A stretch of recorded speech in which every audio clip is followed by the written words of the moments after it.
Xueqi's Martial Arts Saga. Chapter 3178. That's good. Ming Fa heaved a sigh of relief and asked again. Senior brother, what is the Transcendence realm that you mentioned? I don't know much, so I'll answer your questions today. Hearing Ming Fa's question, Zen Master Ming Yu had no choice but to answer. When I was in Yunlin Temple, I occasionally chatted with Martial Uncle while he was preaching about Tao. We talked about the 9 realms of Buddhism's supernatural powers. What 9 realms? Ming Fa couldn't help but ask. I only know the 4 realms of benevolence, transcendence, Rugo and Ming Jin. Zen Master Ming Yu answered. Martial Uncle never mentioned the other 5 realms, so I don't know either. Martial Uncle Xueqi is only in the transcendence realm? If it's Rugo and Ming Jin, how powerful would they be? Ming Fa asked enviously. Oh right, Senior Brother Abbot you. Didn't I say it earlier? We are different from Buddhism's Dharma protectors, so we don't have to emphasize on cultivation realms. Zen Master Ming Yu smiled. We only need to exhaust our energy to serve Buddha, and when we have enough merit, we can attain Buddha fruit. That's the best outcome. Sigh, how can it be easy to attain Buddha fruit in Buddhism's 7 realms? However, the sapphire Buddha fruit would probably require tens of thousands of merit points, not to mention the supremacy, heavenly king, golden gang, arhat, bodhisattva, and Buddha. This penniless monk does not even know how much merit points would be required to obtain the arhat, bodhisattva, and Buddha. According to what I know. Zen Master Ming Yu hesitated and said softly, some Buddha fruits can't be attained in a lifetime, but in 2 or even 9 lifetimes. TSK. So difficult. Ming Fa took a deep breath and said angrily, previously, I was ignorant and thought that Buddha fruit was Buddhism's supernatural powers, but after hearing Senior Brother Abbot's words, there's a huge difference. Don't be discouraged, Junior Brother Ming Fa. Speaking of the supernatural powers of Buddhism, I've been practicing for more than 10 years, but I've only just stepped into the realm of benevolence. If I want to cultivate benevolence to perfection and enter the dust realm, I'm afraid it's impossible in this lifetime. Zen Master Ming Yu encouraged Ming Fa. However, we have spread the Dharma in the Longevity Town and revitalized the Buddhist sect. With the accumulation of merit, it's not impossible for us to attain the indigo Buddha fruit in this lifetime. Yes, I understand. Ming Fa put his palms together and lowered his head. Buddha is merciful. Buddhism is widely spread. Regardless of whether it is the cultivation of divine abilities or the accumulation of merit, it will pave the path to heaven under the feet of us bodhisattvas. This disciple is willing to make the indigo Buddha fruit my lifelong pursuit. I will give my everything to Buddha Tathagata. Excellent. Zen Master Ming Yu also pressed his palms together and said with a smile, Junior brother, you are so ambitious. You will definitely be able to attain Buddhist enlightenment. I'm very gratified. Disciple thanks Senior Brother Abbot for clearing my doubts tonight. Ming Fa stood up and thanked him. Disciple will take his leave now. Yes, Junior Brother Ming Fa. The immortal Buddhist ceremony in 10 days will be the first for our Shao Jin temple. You must not make any mistakes. Start preparing from tomorrow onwards. Zen Master Ming Yu stood up and instructed. Yes, I understand. Senior Brother Abbot, please rest assured. Ming Fa agreed and slowly left the meditation room. Sigh, competing with the Zhongchao temple is really an unfair victory. I wonder if Martial Uncle Xueqi will agree. Looking at Ming Fa's departing figure, Zen Master Ming Yu sighed. However, I don't think he will watch us get chased away by the Taoist priests of the Zhongchao temple, right? The 2 monks of the Shao Jin temple were thinking about the Buddhist challenge in 10 days and preparing for the immortal Buddhist ceremony that was held once every 10 years. On the west side of the Longevity Town, in the Longevity Academy, which was several times larger than the Shao Jin temple, the sound of reading resounded from the academy, resonating in the night sky. Following the sound of reading, wisps of faint mist danced in the night sky. Also, traces of undetectable brilliance slowly scattered, enveloping the entire academy. Within the brilliance, in a corner of the academy, beside a lush bamboo forest, a disdainful voice reprimanded from within a small and exquisite library, Junfeng, you are a little reckless. The immortal Buddhist ceremony can be lively, but it is only held in our Longevity Academy. Why did you drag the Shao Jin temple into it? A small temple actually wants to stir up trouble in the Longevity Town. Why don't you take a look at the morals of these monks? Haha, Mr. Tai, and You worry too much. Following this voice, another voice sounded in the library. It was Zhu Junfeng, Dean Zhu of the Longevity Academy. He held the fist-sized lamp on the desk and looked at the white-haired but hale and hearty thin old man in front of him. He smiled and said, I just happened to be returning from a walk outside the town with a group of scholars. When I heard about the bet between the Shaojin Temple and the 3 Taoist priests of the Zhongchao Temple, I felt it was funny. That's why I spoke. I wanted to let them know that in the Longevity Town, only the Longevity Academy counts. Whether it is the Shaojin Temple or the Zhongchao Temple, they are jackals of the same tribe. Yes, I just feel that competing with the Shaojin Temple and celebrating the immortal Buddhist ceremony is beneath the dignity of the Academy. It's not that I am dissatisfied with your arrangement. Mr. Tai nodded and said, if we can use the immortal Buddhist ceremony to suppress the arrogance of the Shaojin Temple, that would be great. That's exactly what I was thinking. Zhu Junfeng explained, in the past few decades, the Buddhism sect has been wantonly spreading Buddhism in the hidden immortal continent and the Thousand Demons sacred realm. Although this doesn't violate the public opinion of the 3 continents, they have been brazenly establishing temples and sending some ignorant people into Buddhism. This has affected the rule of the Confucian cultivators in the hidden immortal continent. I used the immortal Buddhist ceremony to make the Shaojin Temple suffer. This is also a blow to them and let them know when to stop. Don't be greedy. The Buddhism sect has big plans. We Confucian cultivators are already vigilant. Mr. Taiban frowned. The Buddhism sect has been building temples in the hidden immortal continent and spreading Buddhism to the point where it can't be suppressed. However, we Confucian cultivators have been building academies in the Western Paradise and teaching students. Progress is slow. The Buddhist people in the Western Paradise are very ignorant. It's hard to use benevolence, righteousness, propriety, wisdom, and faith to teach them well. Even if it's difficult, we have to face it. Otherwise, how can we go up and down to seek? Zhu Junfeng was also somewhat worried. However, from what I saw today, the Shaojin Temple has been unscrupulous in order to destroy the Zhongchao Temple. The Buddhism sect's intention of eliminating dissidents is really scary. It's far from our Confucian cultivators' breadth of mind. That's right. That abbot of the Shaojin Temple called Monk Ming you obviously had the confidence to win. He was sure that after 10 days, there would be a Buddhist expert who defeated Yuan Ya. That's why he restrained himself and pushed the challenge 3 days later to 10 days later. He even used leaving the Longevity Town as bait to trick Taoist Shao of the Zhongchao Temple. His methods are really despicable. Chapter 3179. Poor Taoists. The Immortals and Buddha's ceremony is in 10 days. Although Longevity Academy won't make a move, they will disappear from Longevity Town under the pressure of the Buddhist sect. Mr. Taiyan couldn't help but lament the fate of the Rivertide Temple. Who says Chongqing Academy won't do anything? Zhu Junfeng smiled. Since Mr. Jianli is here, don't go back empty-handed. No matter what Buddhist masters come from Shaojin Temple, let Mr. Mo do it. Let them see what the Confucian cultivators of Zhongxian continent are like. Oh, Mr. Mo Yen is coming? Mr. Taiyan was surprised. I haven't seen Mr. Mo for years. Why did he come to Chongqing Town? Mr. Taiban said proudly. Mr. Mo is young but mature. He is a famous scholar of Chongyun sect. Isn't it like using a sledgehammer to kill a chicken? Hearing Mr. Taiban's question, Zhu Junfeng's smile faded slightly, and he frowned slightly. He was also puzzled. Not to mention Mr. Taiyan, even I am puzzled. The Longevity Town is just a small part of the country of Xi. Our Longevity Academy is just one of the hundreds of academies in the country of Xi. 15 years ago, because of the appearance of a fox demon in Mount Chang, the sect sent Mr. Lu Tinghan to eliminate the demon.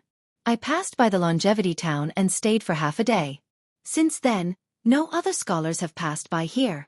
Even if there are disciples of the sect who want to cross Liao River, they come from Jishun Town. Very few of them come to Chongqing Academy. Mr. Jianli's arrival is very sudden. Didn't the sect say anything else? Mr. Taiyan didn't believe him. Oh, Mr. Jianli. Zhu Junfeng pretended to exaggerate. Sir is a senior elder of my Longevity Academy. Before this little one came to Longevity Town, Longevity Academy was managed by Sir alone. If the sect has information, how could this little one dare hide it from Sir? Ha ha ha, Mr. Tai and laughed heartily. He stroked his beard and shook his head. I'm just curious. If you don't want to tell me, I won't ask. Whoosh. At this moment, a green sword light flashed in the night sky outside the library. It cut through the open window and rushed in front of them. Who is it? Zhu Junfeng didn't have time to check what the sword light was. He turned his head abruptly and looked out of the window. His originally black and white eyes flashed with a faint clear light. Zhu Junfeng used the greenwood eyes of a Confucian cultivator to examine the situation around Longevity Academy. Mr. Tai and waved his hand, and a ball of true qi flew out from his sleeve, instantly turning into a dozen or so strands to surround the sword light. Within the true qi, the sword light suddenly converged. It was a thumb-sized green flying sword. Mr. Tai opened his mouth and infused his true qi into the flying sword. The surface of the flying sword immediately began to roll like water. Gradually, something similar to a bamboo joint emerged from the flying sword. Principal Zhu. The vigilance on Mr. Tai's face faded. He smiled. This is a flying sword message from the sect. Try using Longevity Academy's sword comprehension technique. Zhu Junfeng used his greenwood eyes to observe for a moment. There was nothing strange within a few miles of the Chongqing Academy. He knew that the sword light must be a message from the sect. He nodded and formed a sword sign with his hands. When a few streams of Zhen Qi rushed into the bamboo joint like flying swords, the bamboo joint slowly opened. A clear voice came from the bamboo joint. Zhu Yan, I am Mo Jianli from the sect. I am now on the Liao River, which is more than 15 miles south of the Chongqing Academy. I have something to ask you. As Mo Jianli's voice faded, the bamboo joint slowly dissipated. Then, it turned back into a thumb-sized sword. Mr. Mo. Zhu Junfeng reached out and the sword landed in his hand. He carefully examined the sect insignia on the sword. He couldn't help but frown. He looked at Mr. Tai and asked curiously, How did he get here so quickly? Last time, the message said that he would come to Longevity Academy in about 6 days. Moreover, why did he go to Liao River instead of coming to Longevity Academy so late at night? Could it be that his main purpose of coming here today is Liao River? Haha, since Mr. Mo is here, why don't we go and ask him? Why bother guessing? Mr. Tai said with a smile. When Zhu Junfeng heard this, he couldn't help but laugh. Haha, exactly. Tonight, the sky is clear and the stars are like lanterns. I really want to go to the Silver Han Dynasty with Mr. Tai. We'll play the stars and welcome the guests from afar. That's right, that's right. I want to go with you. Mr. Tai was in high spirits. He shook his hand, and a jade pendant flew into the air like an auspicious cloud. Then, he opened his mouth and breathed in a puff of true qi. The jade pendant flashed with a faint white light. Then, it turned into an auspicious cloud several feet in size and floated in front of Mr. Tai. Mr. Tai raised his leg and stepped on it. The cloud rose into the air and rushed out of the library. Mr. Tai's robes fluttered in the wind, making him look like an immortal. Mr. Tai's auspicious cloud pendant is indeed marvelous. It's not something an ordinary origin artifact can compare to. Zhu Junfeng's eyes flashed with a divine light as he praised. He extended his hand, and his index and middle fingers came together to form a sword seal.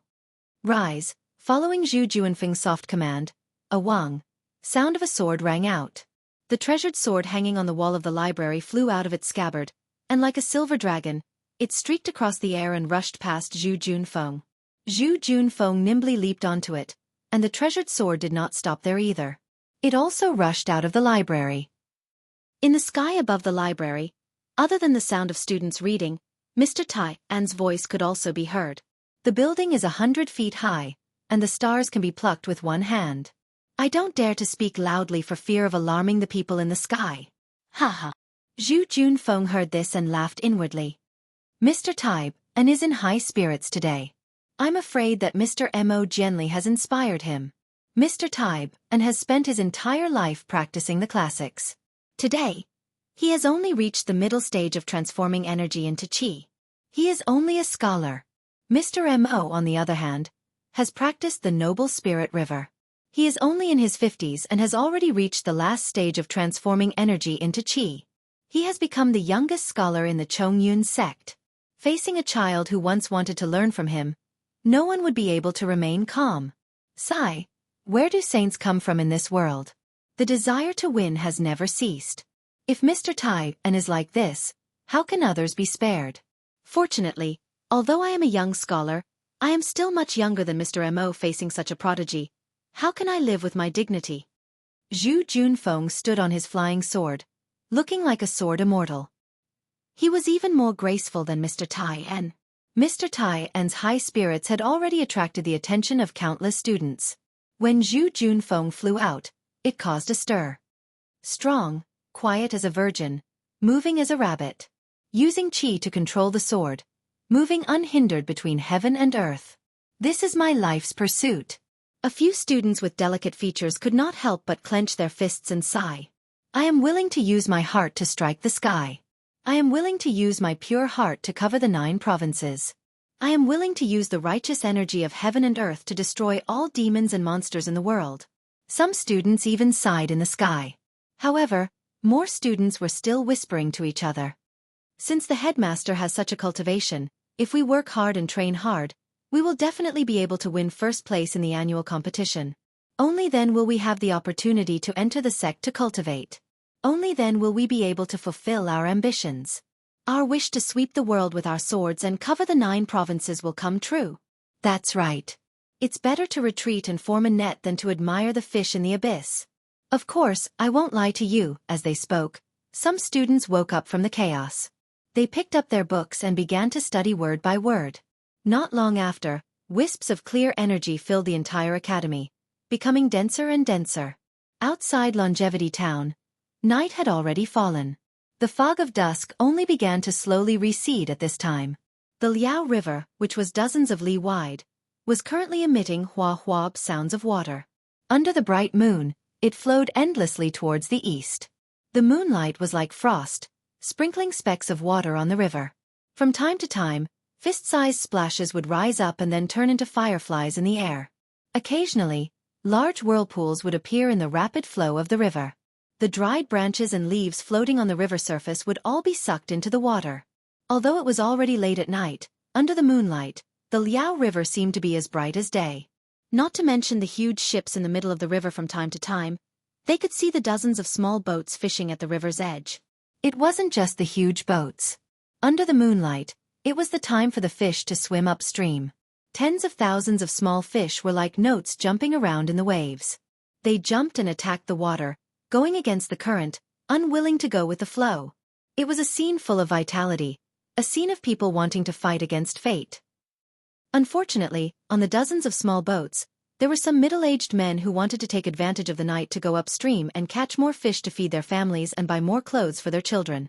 Looking at the nets cast time and time again on the small boats, there were also heavy shouts and joyous laughter. Although they were tired, their harvest was bountiful. On the other hand, those fishes who wanted to change their fate would immediately fall into the nets of others as soon as they jumped up from the river surface. Other than becoming the meal of others tomorrow, there was no other ending. What bravery, what change, what unyielding will, they all turned into the moon's shadow in the river. Woo! Without any reason, a gust of cold wind suddenly rushed out from the river. A few seemingly ordinary waves rose up with a whoosh, immediately capsizing several small boats nearby. The river surface that didn't seem dangerous suddenly became a whirlpool. Nearly 10 people on the small boats fell into it and were immediately sucked into the whirlpool. There was almost no time to call for help.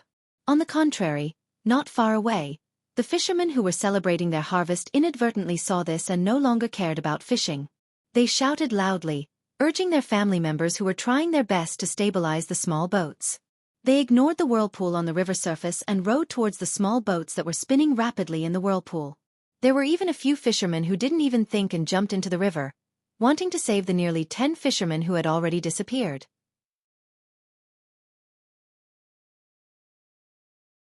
Chapter 3180.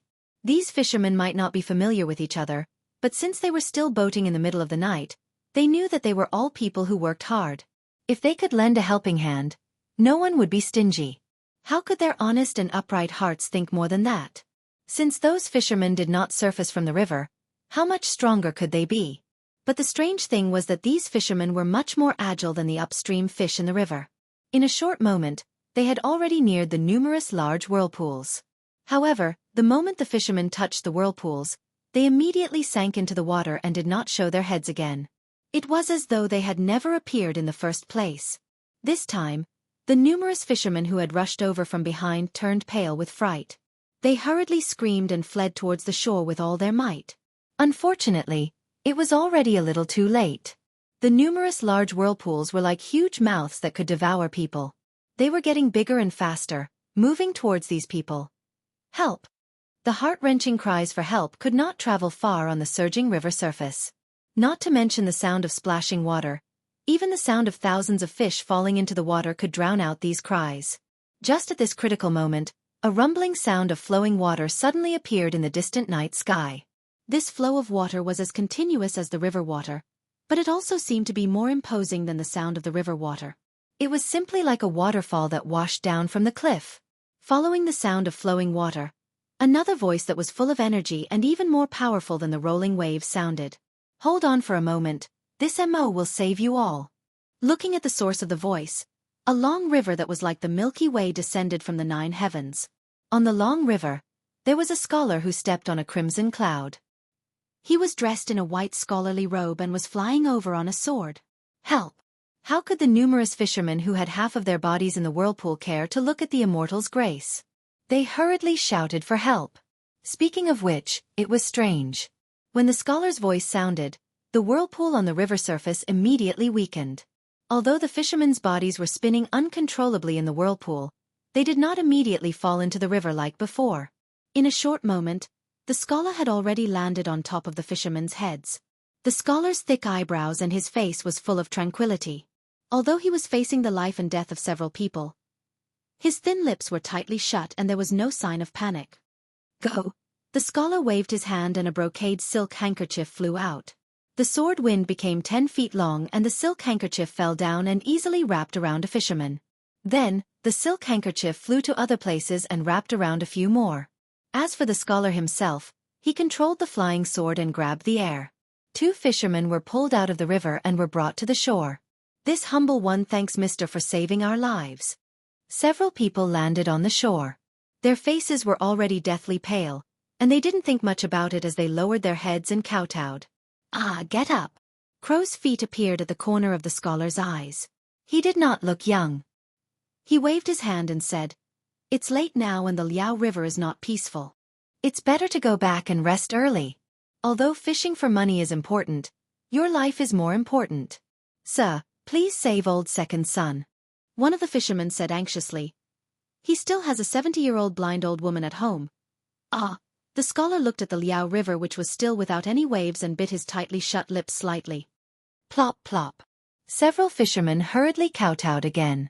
They might not know who old second son was, but they knew that without old second son, that 70-year-old blind old woman would not be able to live for long. Wait a moment. The scholar hesitated for a moment and flew into the air again. At this time, 3 slightly older old men flew over from the distant sky.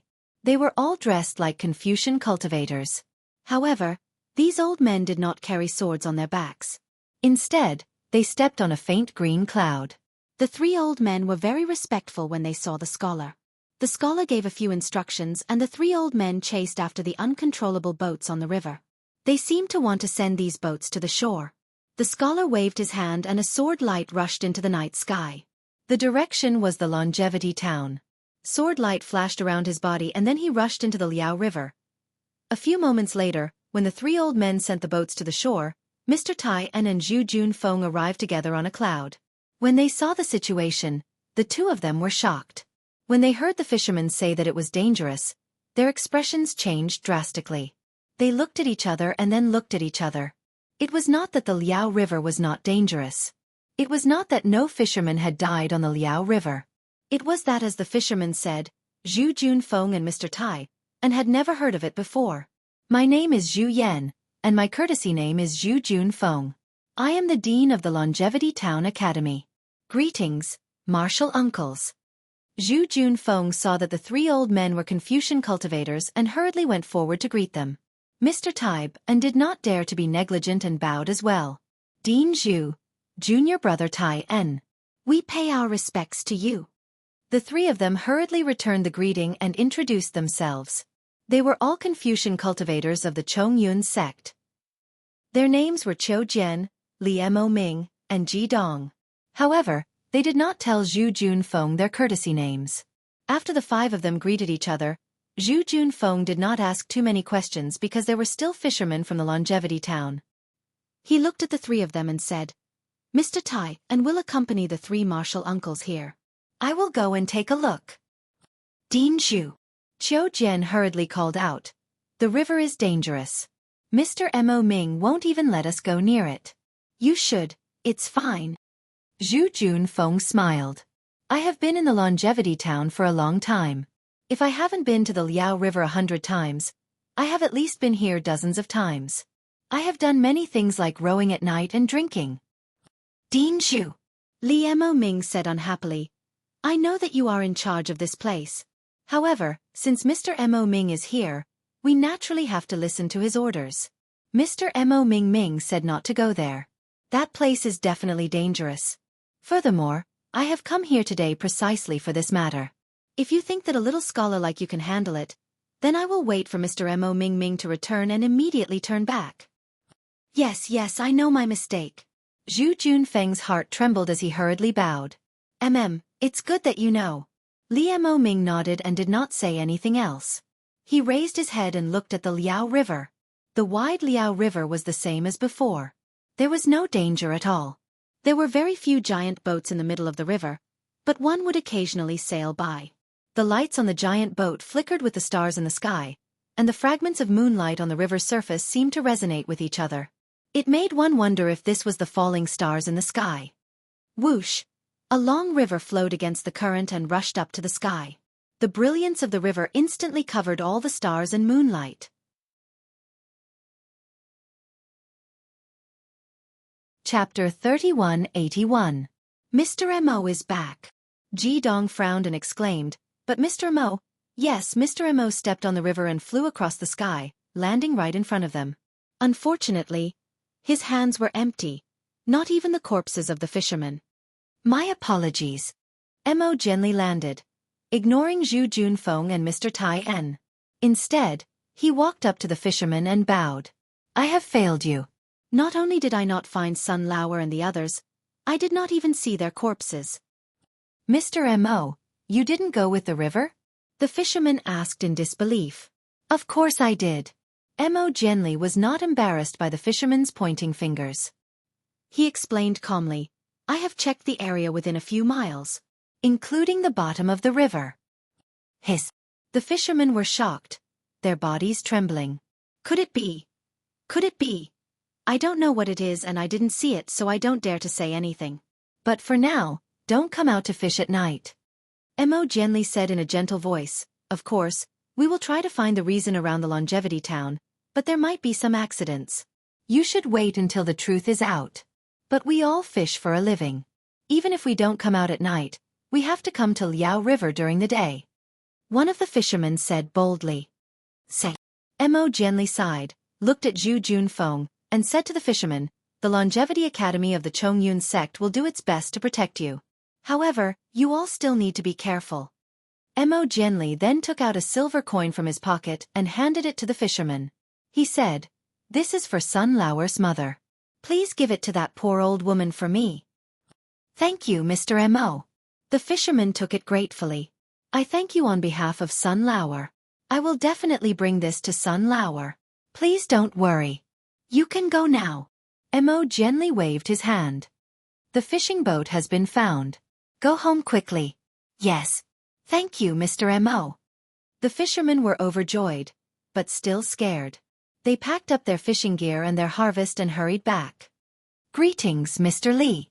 Zhu Junfeng could still call the few scholars martial uncle, but Mo Genli, who was a scholar, could only call him grandmaster. However, among Confucian cultivators, teacher was an honorific, regardless of seniority. Most Confucian cultivators liked to hear this honorific, so Zhu Junfeng naturally addressed him as teacher. Yes, Principal Zhu. There was no trace of a smile on Mo Genli's face. He seemed to be feeling guilty about what had happened just now. He cupped his hands and bowed. This old man will be troubling the principal for a period of time from now on. I don't dare. Sir, please call me Junfeng. Zhu Junfeng hurriedly said respectfully. Sir, you are my senior. Regardless of knowledge or cultivation, you are my teacher. The dean is just a common name. Sir, please don't humiliate me. All right. Mo gently nodded, then bowed to Mr. Taiyan and said, Mr. Taiyan, I haven't seen you for many years. Today, I see that you are still as strong as before. Mr. Mo. Mr. Taiyan was not convinced before he came here. However, when he saw Mo Genli was neither arrogant nor humble. Mo Genli was so amiable even in front of a few lowly fishermen, he was convinced. He hurriedly bowed and said, In the early years, I just explained a few things to you. I don't dare to call myself your teacher. Sir, you are wrong. A teacher for a day is a father for life. Mo Genli's tone was still a bit indifferent. Although you have never been my teacher, a few words of advice are enough. It is the tradition of Confucian cultivators to respect their teachers. If I don't acknowledge you as my teacher just because my cultivation is higher than yours, how can I carry forward the inheritance of Confucian cultivators? Haha, Mr. Mo. Mr. Taiyan laughed. You can call me Mr. Mo. You don't have to call yourself my student.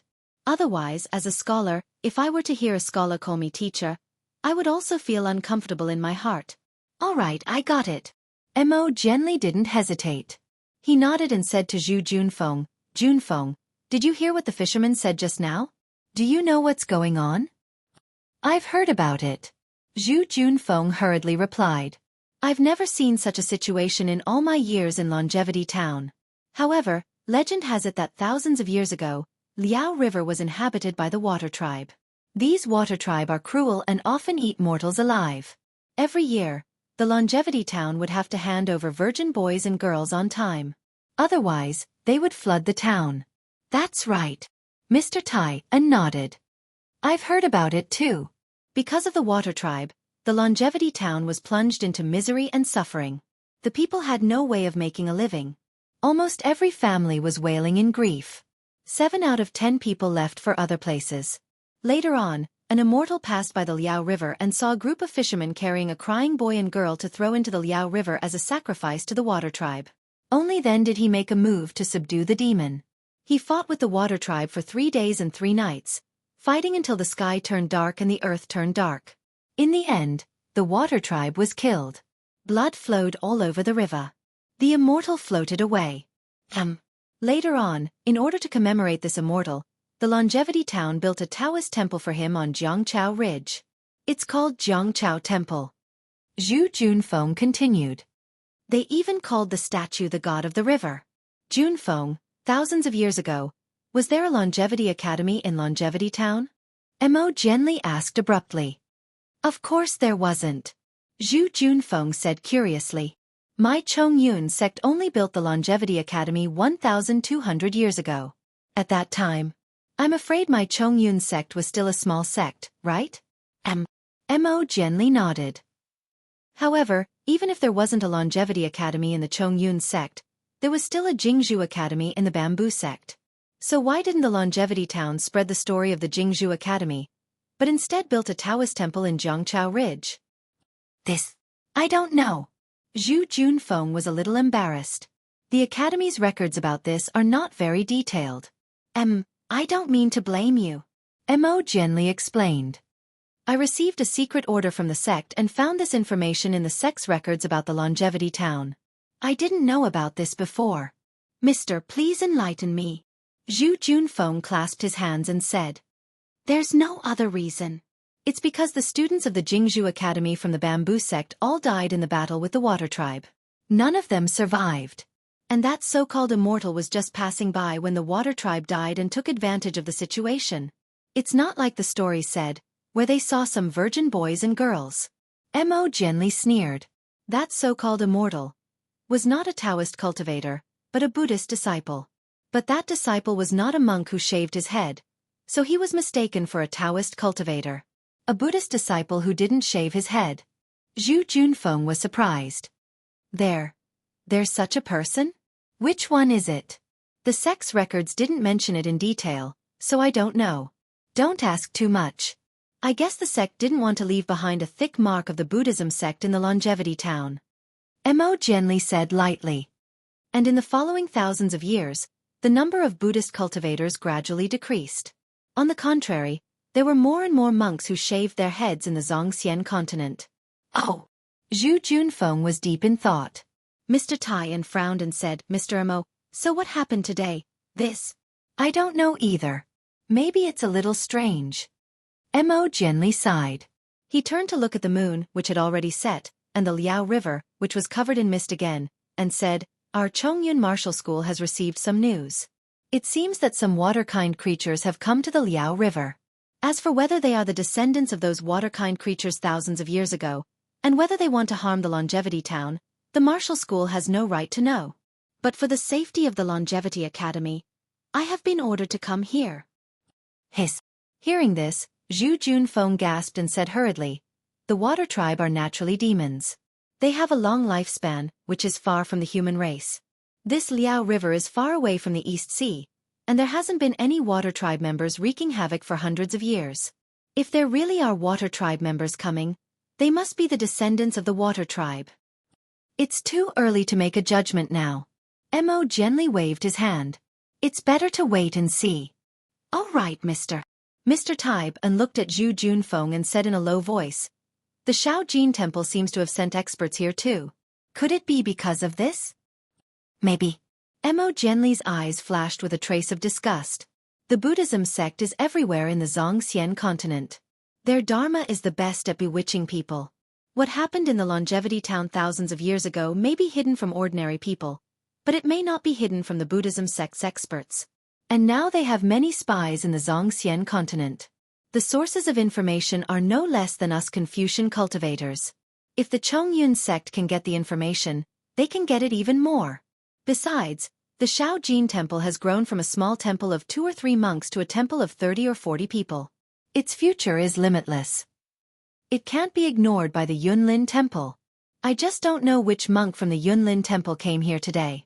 And Zhu Junfeng suddenly remembered something and said hurriedly, This afternoon, a demon appeared on the streets of the longevity town. Oh? What demon? What's its cultivation level? Mo Jianli's eyes lit up as he asked. Zhu Junfeng hurriedly told him what he heard, and then said, A few students from the academy who returned early have seen it. Mister, why don't you come back with me and ask for more details? That's right. Mo Jianli clapped his hands and said, Since there are traces of that demon, I'm more confident now. Jidong, you stay here. If you encounter anything strange, just go back to the academy and report it to me. Yes, Mr. Mo. Jidong answered and walked out from the crowd. Chapter 3182. The others followed Zhu Junfeng back to Longevity Academy. Jidong flew to a hillside and stood with his hands behind his back, quietly looking at the rapidly flowing Liao River. Liao River's water was like thousands of years ago. Although the waves were small, they were not completely dead. Under the small waves, there was an incomparably surging undercurrent. This undercurrent was not something that could be seen clearly by the greenwood eyes and divine sense. Longevity Town's turbulence did not affect Xiaohua at the tidal river temple. Xiaohua sat on the praying mat and calmly refined the earth crystal Yao milk. In front of this mountain of crystal milk, Xiaohua's refinement was tantamount to a foolish old man moving a mountain. Although Xiaohua still had some Mo Zhao's corpse in his space, which also had a corrosive effect on this crystal milk, the stingy Xiaohua was not willing to part with it. This was all heaven and earth spiritual energy. Wasting even a little bit was disrespectful to heaven and earth. He could only move it bit by bit like an ant moving house, turning it into a part of his cultivation. Now that I've arrived at hidden immortal continent, perhaps I can find my origin. Xiaohua secretly thought as he cultivated, since I have the 18th level of qi refining technique, it is obviously different from Dawn Rain continent. The Taoist technique of hidden immortal continent is also different from Dawn Rain continent. The classification of the lower levels is also very different, very similar to my cultivation. Maybe I didn't come from the 10,000 demon realm, but from one of the 3 continents. The heavens sent this Xiao back to fulfill this Xiao's dream of returning home. Of course, if I can't find my home here, then I will do my best to improve my cultivation and return to Dawn Rain Continent. Presumably, those two old farts from Immortal Music Sect and Immortal Ascension Sect will know something. Xiao Hua thought of this, and his eyes flashed with a trace of ruthlessness. Other than Xiao Hua, there was also Xiao Jian who was restless. Tonight, Xiao Jian was like sitting on a wave. He was suddenly thrown into the air and then fell down again. Even now, he was not at peace. It was because he really could not guess Xiao Hua's cultivation. On one hand, he doubted Xiao Hua's origin, on the other hand, he believed in Xiao Hua's innocence. On one hand, he overestimated Xiao Hua's cultivation, on the other hand, he doubted his own overestimation. After all, Xiao Jian did not detect Xiao Hua's divine sense, nor did he detect Xiao Hua's true qi. He did not believe that Xiao Hua's blocked meridians could cultivate true qi.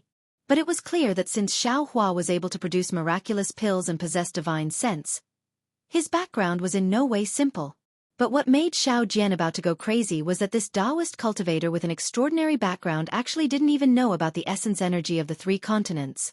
Even with his wisdom, he couldn't figure out if Xiao Hua was testing him or if he really didn't understand. Rather than calling Xiao Hua fellow Taoist, Xiao Jian might as well call him Senior Xiao Hua. However, rather than calling Xiao Hua by his real name, he still wanted to call him fellow Taoist Xiao Hua.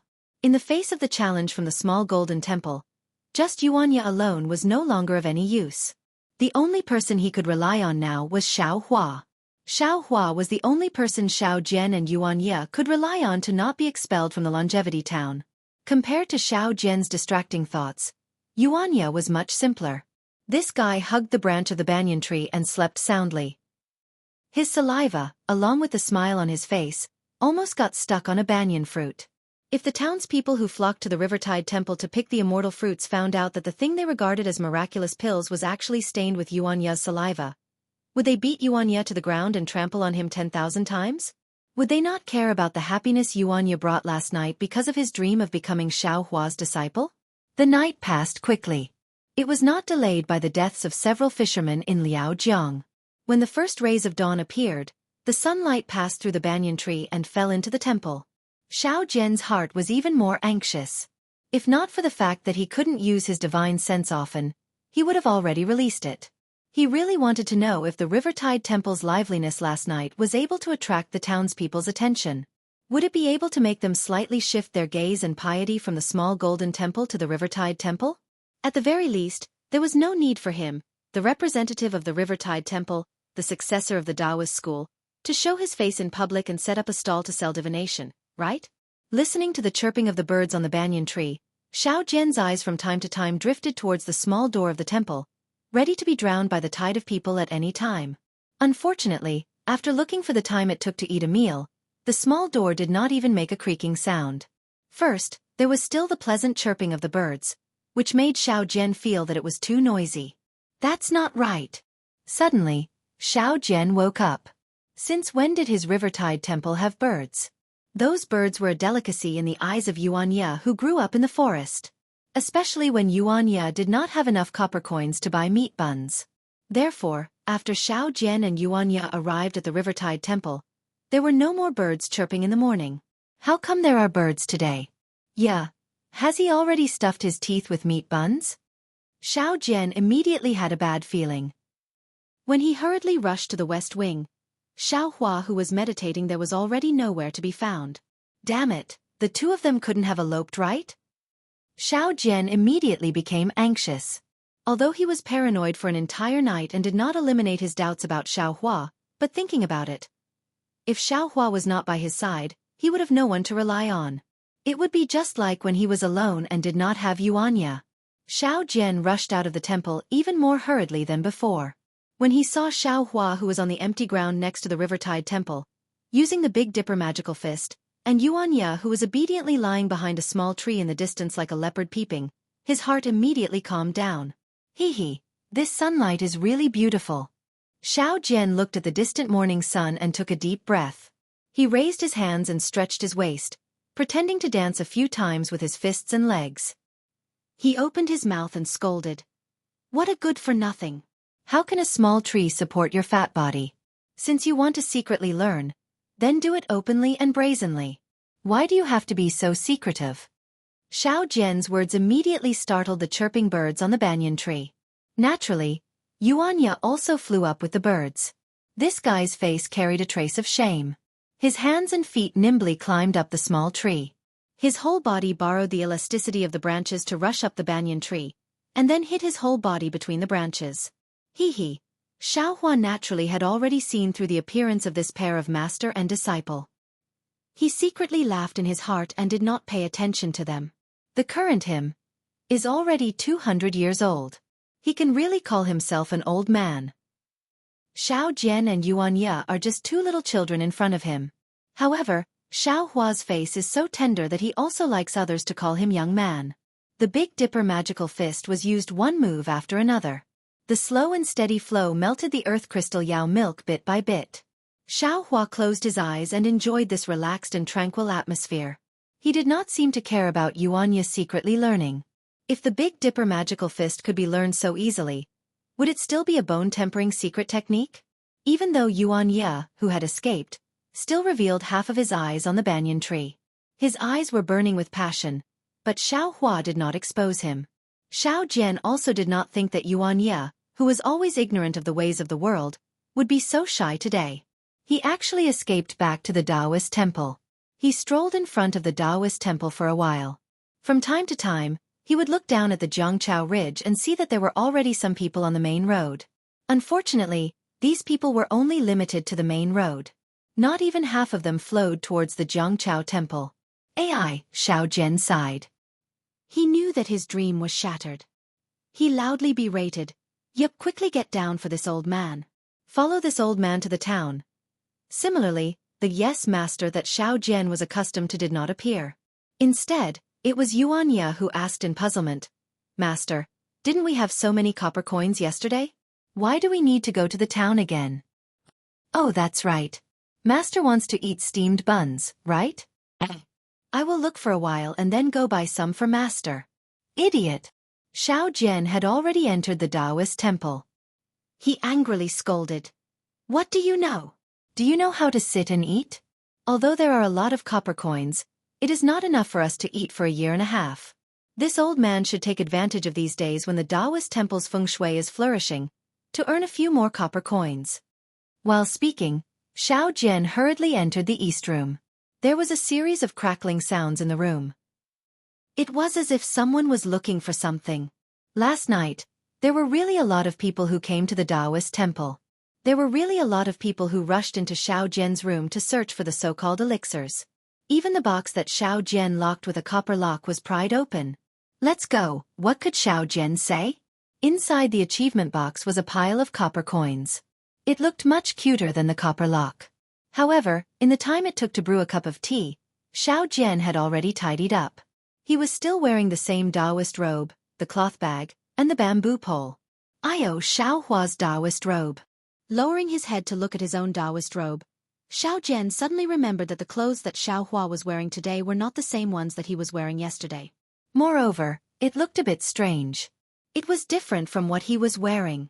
What was special was that the material of the Taoist robe seemed to be of a much higher quality than his.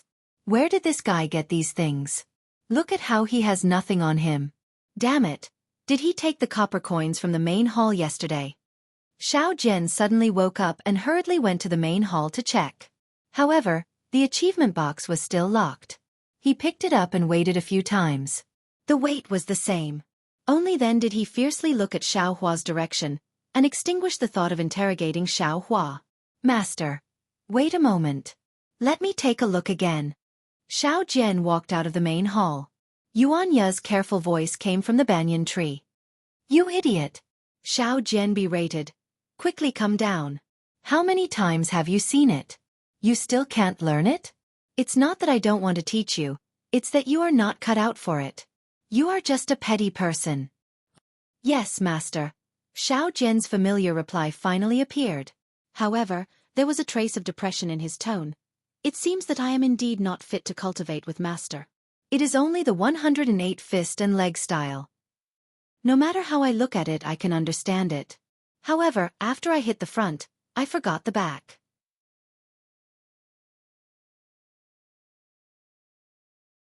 Chapter 3183. Let's go. Follow this old man.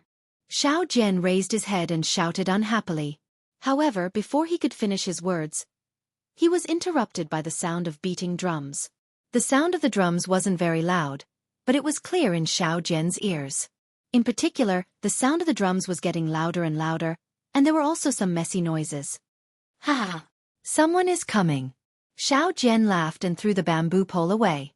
He had just scolded Yuanya for being petty, and now he rushed to the front of the Taoist temple. However, Xiao Jian didn't jump out directly, but instead, he peeked out half of his head and looked outside the Taoist temple, just like how Yuanya hid on the banyan tree and peeked at Xiao Hua's practice. Don't look. Xiao Hua's faint voice sounded from above Xiao Jian's head. You can't see anything if you hide in the Taoist temple. They have just reached the foot of the mountain. Hee hee. Xiao Jian awkwardly straightened his back and looked at Xiao Hua, who was standing beside the door of the Taoist temple. He smiled embarrassedly. I want to see if the group of people from the General Ridge came again. They turned our Jiangchao temple upside down. It shouldn't be the group of people from the General Ridge. Xiao Hua glanced at the distance and said, they seem to be fishermen. Some of them are holding fishing nets, and some of them are holding oars. In addition, some of them are wearing white mourning clothes. They should be here to worship the Taoist temple. Worship the Taoist temple? Xiao Jian seemed to be a little disappointed. He coughed twice and was about to walk out of the Taoist temple. At this moment, Yuanya's cheers sounded, Master, there are pig heads. Big fat pig heads, cow heads and sheep heads. Slurp. At this point, Yuanya couldn't help but drool. When Xiao Jian heard this, he naturally swallowed his saliva. He walked to the front of the Taoist temple and looked down along the mountain path. Sure enough, just as Xiao Hua and Yuanya had said, there were dozens of people at the foot of the mountain path. In front of these people were 3 bare-chested strong men. Above the heads of these 3 men were a red lacquered tray. On each tray was the head of a cow, a pig, and a sheep. Behind the 3 heads were 2 children, 1 male and 1 female. Each of them was holding a fist-sized incense burner. At this moment, there were 3 incense sticks in each burner. As soon as the incense sticks were lit, the incense sticks slowly floated up and were blown away by the mountain breeze. Behind this group of boys and girls, there were another dozen or so people.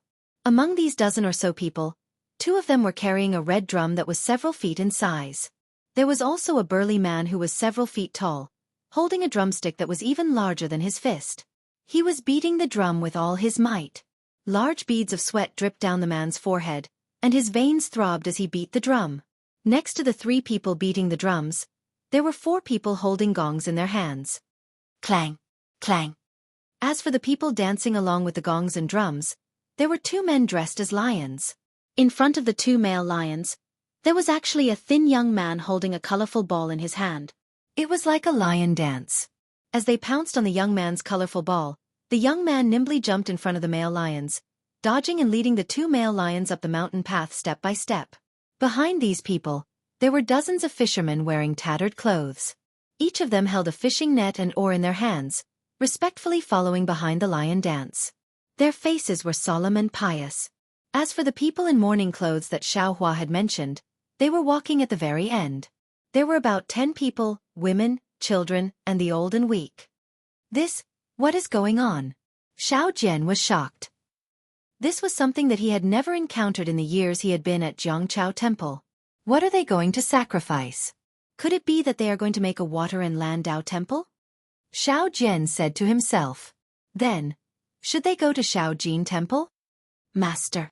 On the branch of the banyan tree outside the temple, Yuan Ya's figure strangely appeared. He shouted, I'm afraid that your reputation has already spread out last night. These people are here to worship you.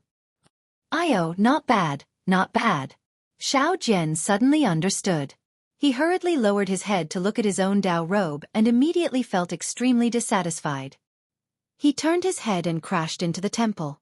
It was unknown whether he went to lock the door or to change his Dao robe. In short, when the sound of gongs and drums arrived in front of the temple, Xiao Hua quietly watched from the side.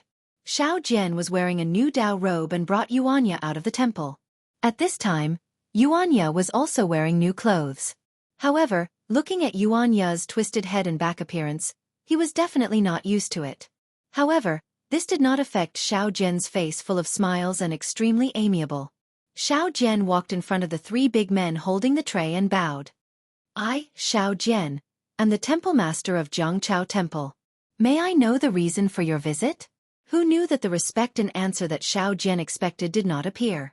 The three men did not pay any attention to Xiao Jian at all. In the order of sheep, pig and cow, they walked past where Xiao Jian bowed and entered the Taoist temple.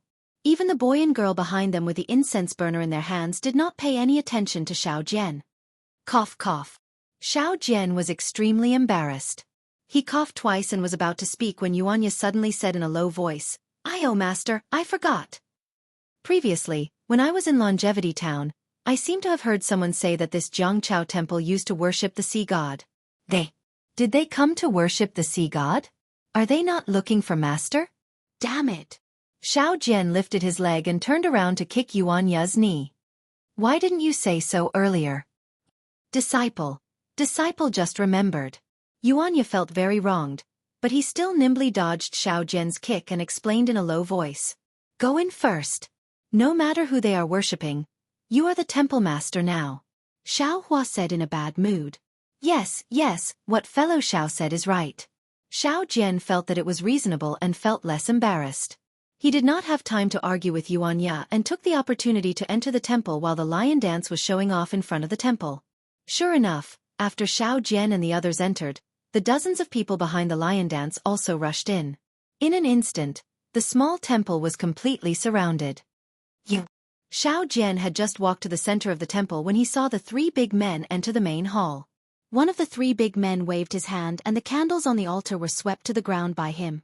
Seeing this, Xiao Jian could not help but feel anxious. How were they here to worship? They were clearly here to cause trouble. The Buddhist sect and the Taoist sect were not on good terms. The monks of the small gold temple also did not come to the Jiangchao temple to cause trouble. Xiao Jian shouted loudly. However, without waiting for him to shout, the three big men simultaneously turned around and angrily said, "Where did this wild Taoist come from? This Jiangchao temple is the place where my Longevity Town worships the sea god. Not only did you secretly occupy the temple, but you are also here to act mysterious? If you dare to say another word, see if I don't chase you out of the Jiangchao mountain range." When Xiao Jian heard this, he immediately shut his mouth and did not dare to say another word. He was afraid that he would be chased out of Longevity Town by these fishermen before he could fight with the monks of the small gold temple. Lord Sea God. Mournful shouts came from behind Xiao Jian. Dozens of old and weak women and children wearing mourning clothes entered the Jiangchao temple and cried as they rushed towards the main hall. Xiao Jian tactfully dodged to the side. He was even more agile than Yuanya. Following the cries and shouts of these fishermen, the three burly men placed the three offerings on the altar.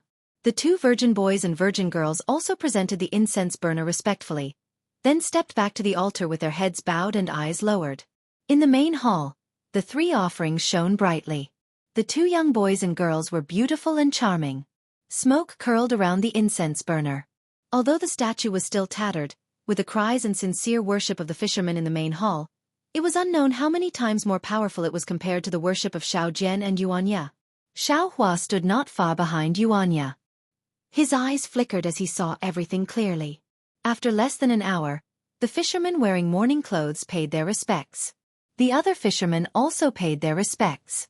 Xiao Hua already understood. He knew that a disaster had occurred in the Liao River last night.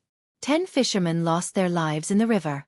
These fishermen came to pay their respects to this statue for their own safety and future livelihood. They did not know how many years they had not paid their respects to this statue. At the end of the worship, a few craftsmen first went forward to pay their respects. Then, they took out a strange ruler and thread to carefully measure the statue. Then, they took out a brush and ink to carefully mark some numbers on an image. Xiao Hua also clearly saw that the image was of a statue. This statue was of a male body. The 2 strands of mustache above his lips were especially obvious. Other than the mustache, the statue was full and round like a heavenly palace. His ears were even drooping over his shoulders. In his eyes, other than some compassion, there was even more ferocity. Oh, is this the so-called sea god?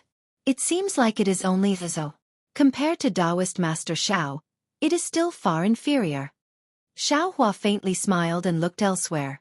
Unlike Xiao Hua's indifference, Xiao Jian was laughing non-stop. He promised the villagers of General Ridge that he would reconstruct the statue's golden body.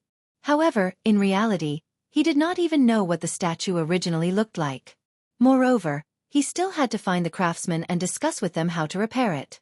In particular, although he had a lot of copper coins last night, it was far from enough to repair the statue. Now that the fishermen were paying their respects to the sea god, wouldn't it save him a lot of trouble by reconstructing the statue's golden body? How could Xiao Jian not be happy? When the villagers of General Ridge ask me, this old man will say that I repaired it myself. Xiao Jian had already made up his mind. Moreover, he believed that the villagers of General Ridge would definitely not ask too much. The craftsman wrote down some numbers and hurriedly left the Taoist temple. It was obvious that they wanted to reconstruct the statue's golden body in the shortest time possible. The fishermen in the Taoist temple excitedly paid their respects a few more times. Seeing that the ritual that had nothing to do with Taoist master Xiao Jian was about to end, more than 10 people came in from outside the Taoist temple.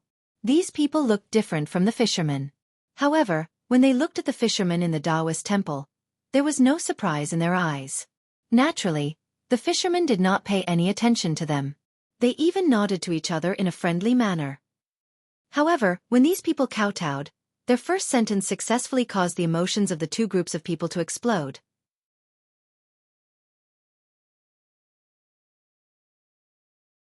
Chapter 3184.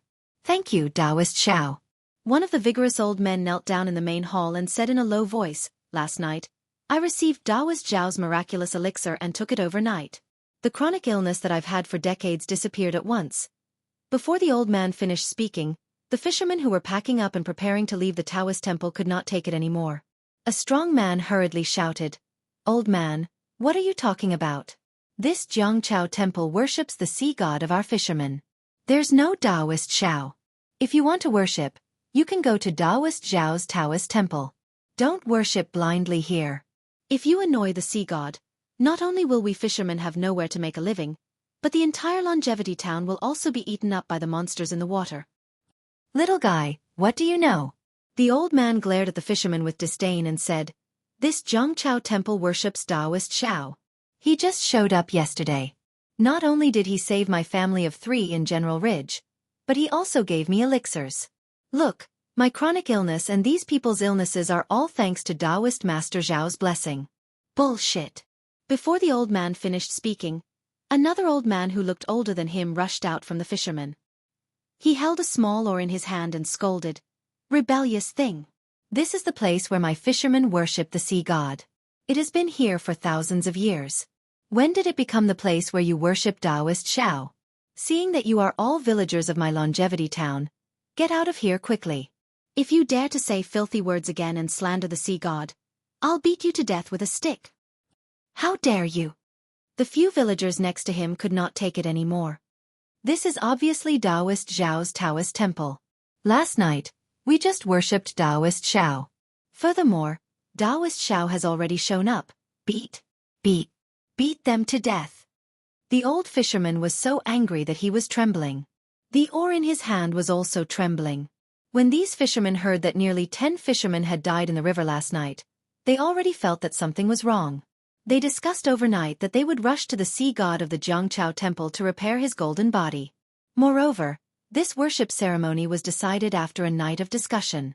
Who would have thought that after they had been busy for the whole morning and were just about to end, the villagers of General Ridge would appear and call the sea god Xiao Taoist Xiao. This was obviously blasphemy to the sea god. The painstaking efforts of nearly 100 fishermen were all in vain. How could this old man not be angry? He seemed to see the Liao River filled with fishermen's corpses. Since the old man had such thoughts, the other fishermen naturally had the same thoughts. Over 10 fishermen who were closer to the main hall waved their oars and pounced forward. In an instant, they had knocked over the villagers from General Ridge to the ground. Quickly go and save them. Xiao Hua saw that the situation was bad and knew that the situation today was worse than yesterday. He hurriedly ordered Yuanya. Yuanya was stunned for a moment. Then he let out a loud roar. His figure pounced out like a leopard, rushing to the side of the main hall. He raised his hands and stomped his feet. In just a short moment, he had knocked the dozen or so fishermen to the ground. Where did this bastard come from? The old fisherman's mouth was so foul that it hit Yuanya's soft spot. Roar! Yuanya kicked a fisherman into the hall, raised his head and roared. Then, he suddenly turned around and stared at the old fisherman with his bloodshot eyes. Plop! Without waiting for Yuanya to make a move, his gaze that was as sharp as a sword was enough to scare the old man to the point that he wet his pants and sat on the ground. Great-grandfather! A few strong men in the distance shouted and prepared to pounce over. Yuanya's strength had already gathered and was about to erupt. It seemed that he would be able to rush to the front of the old fisherman without the need for those strong men to pounce over.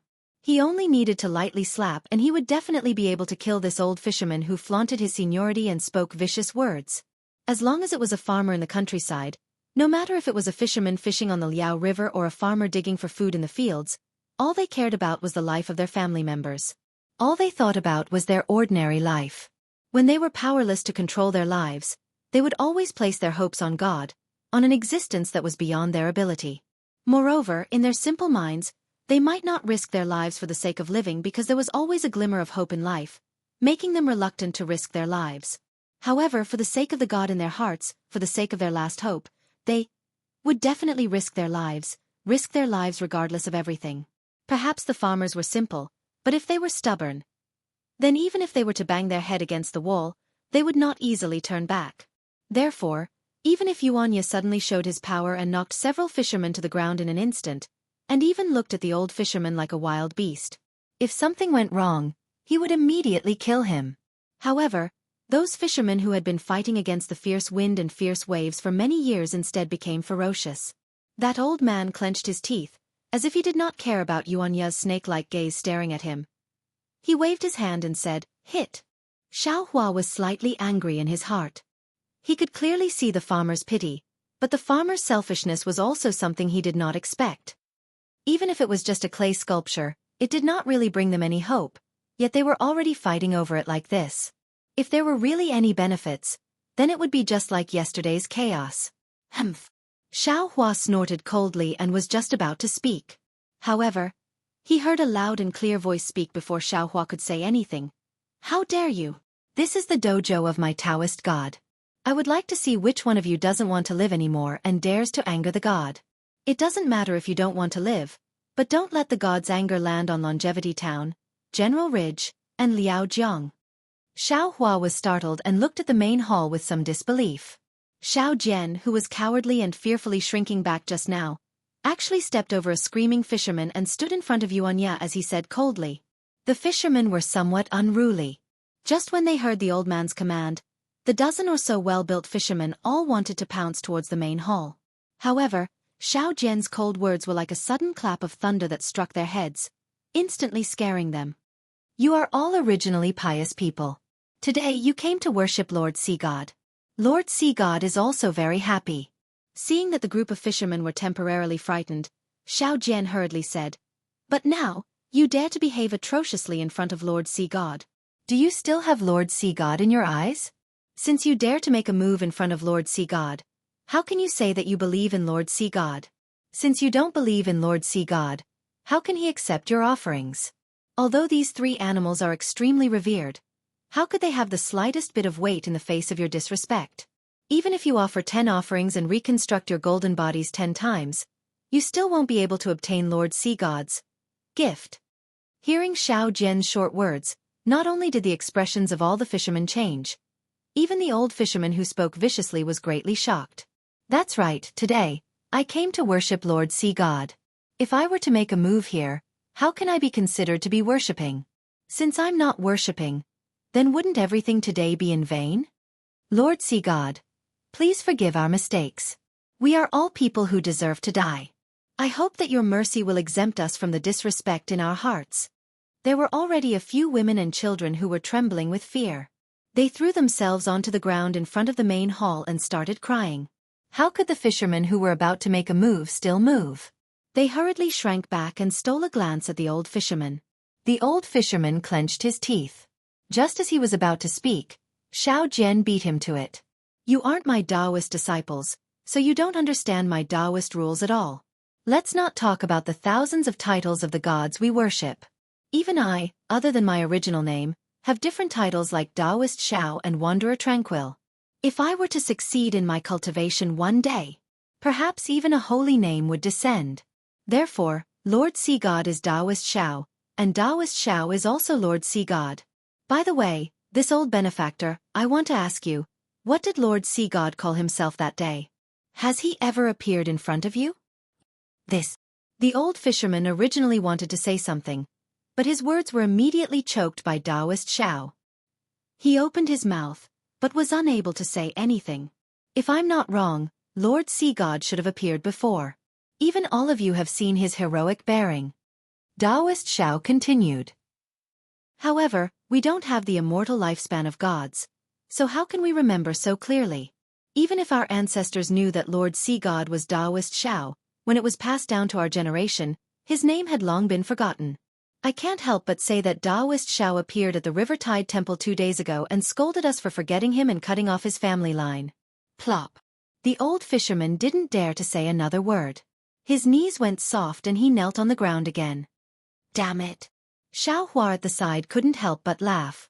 Looking at Taoist Zhao's serious face, he thought to himself, this Xiao Jian is definitely not an ordinary person. With a few simple words, he was able to convince these irascible fishermen and force them to kneel down. Truly amazing. Thinking of this, Xiao Hua's heart was moved again. Could it be that what this guy said before, and those stories, are all true? Xiao Hua's impression of Xiao Jian wasn't particularly good. He felt that Xiao Jian's mouth was full of nonsense and slippery. Therefore, he only believed half of what Xiao Jian said. Now, looking at Xiao Jian's appearance, he was somewhat pensive. Just when Xiao Hua was admiring, he suddenly saw a strange expression appear on Taoist Zhao's incomparably pious face. Taoist Zhao's 2 eyes were blinking at him, as if he wanted to say something to him. Oh! Xiao Hua suddenly woke up and immediately opened his mouth. Humph! An extremely cold voice floated above the main hall of the Riverside Temple. Ouch! At the same time, in the Riverside Temple, other than Taoist Xiao and Yuan Ye, everyone held their heads with one hand and a painful expression appeared on their faces as they wailed with all their might.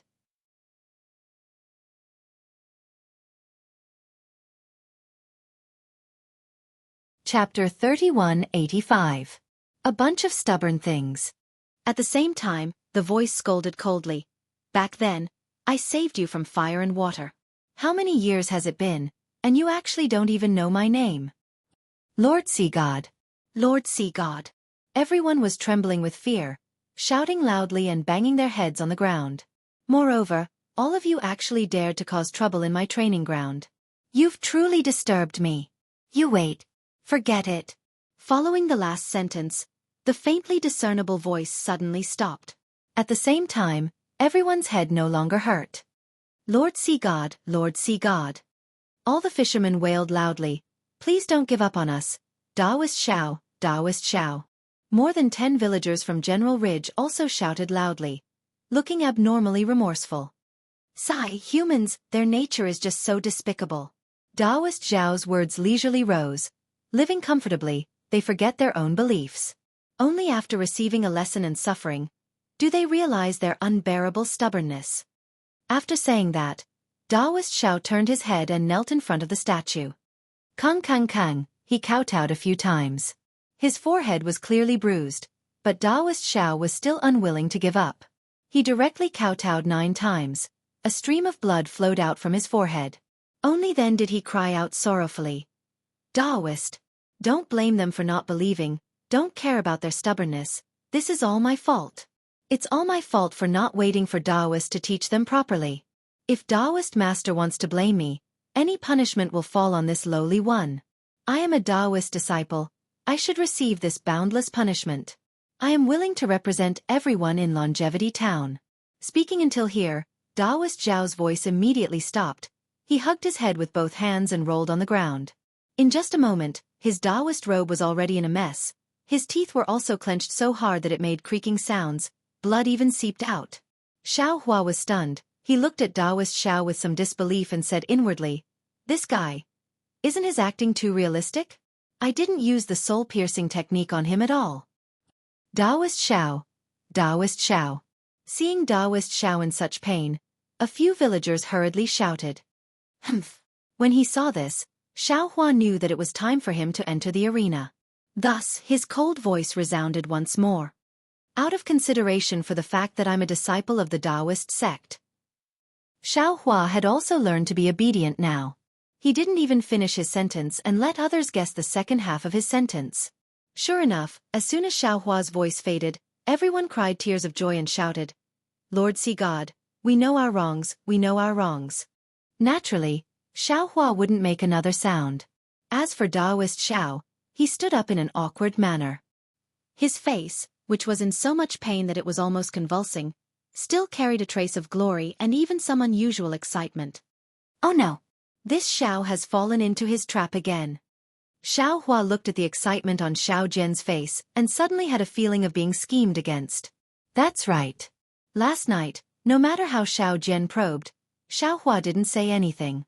This caused Xiao Jian to be puzzled the entire night, unable to determine Xiao Hua's cultivation. Or perhaps, he couldn't be sure whether the so-called miracle was done by Xiao Hua or not. Even if he was sure that Xiao Hua had some tricks up his sleeves. But, as long as he was a little clever with his mouth, wouldn't he be able to achieve the effect of scaring ordinary people? But now, he was able to make hundreds of people hold their heads and cry out in pain. This wasn't something an ordinary person could do. Even an ordinary cultivator probably wouldn't have this kind of magical ability. Xiao Hua, who claimed to have just entered the grade yesterday, was now probed by Xiao Jian all of a sudden. This guy really has a lot of tricks up his sleeve. Xiao Hua didn't know whether to laugh or cry. There was no need to say more about the following scene. The fishermen and the villagers of General Ridge wept bitterly and almost hugged each other. They all regretted their contempt and ignorance, just like brothers who had met after dozens of years. All the previous grudges vanished like smoke in thin air. Then the crowd, under Taoist Zhao's gratified gaze, gave out a lot of copper coins. Only then did they respectfully bid farewell to Taoist Xiao and Lord Sea God with their longing for a beautiful future and their unwavering belief in Taoist Xiao or Lord Sea God. The entire Zhongchao temple gradually calmed down. Although there were still some believers who were reluctant to leave immediately, they still wandered around inside the temple, wanting to touch the divine aura or encounter the so-called miracle. But these Taoist Xiao didn't care anymore. Without the previous carefulness and that charming smile, Taoist Xiao leisurely instructed Yuanya. Yeah, watch over here properly. Don't let the secular people offend Taoist Zhao's dignity. Yes, master, Yuanya answered, but his eyes were looking at Xiao Hua. The scene just now had made him extremely shocked. He was able to knock down 10 strong men in one go, but he didn't have the means to give hundreds of people headaches at the same time. This was really beyond his knowledge. After inviting Xiao Hua into the East Room, Xiao Jian looked outside and saw that there weren't many people paying attention. He bowed and said, "Disciple Xiao Jian greets senior." No need. Xiao Hua waved his hand and stopped him from bowing. He said lightly, "You're not a true Taoist disciple, and I'm also not your so-called Taoist successor. You don't have to be so respectful. I'm just staying here for a few days. When the time is right, I'll leave." Yes, senior. Xiao Hua's cultivation hadn't recovered by 10%, but Xiao Jian was even worse. He tried but couldn't kneel. Xiao Jian took advantage of the situation and said with a bitter smile, "Disciple knows that I've offended senior before, and even I've offended you a lot. But right now, River Tide Temple can be considered a Taoist sect. Although senior has already agreed to take action 10 days later, I hope that senior will take into account the fact that the villagers of Longevity Town worship Taoist Xiao and Lord Sea God, and help us. In this world, there might not be a God. It's just that when there are many people who believe in it, there will be a God. This God is nothing more than the hope of these villagers. Whether or not the God exists is not important.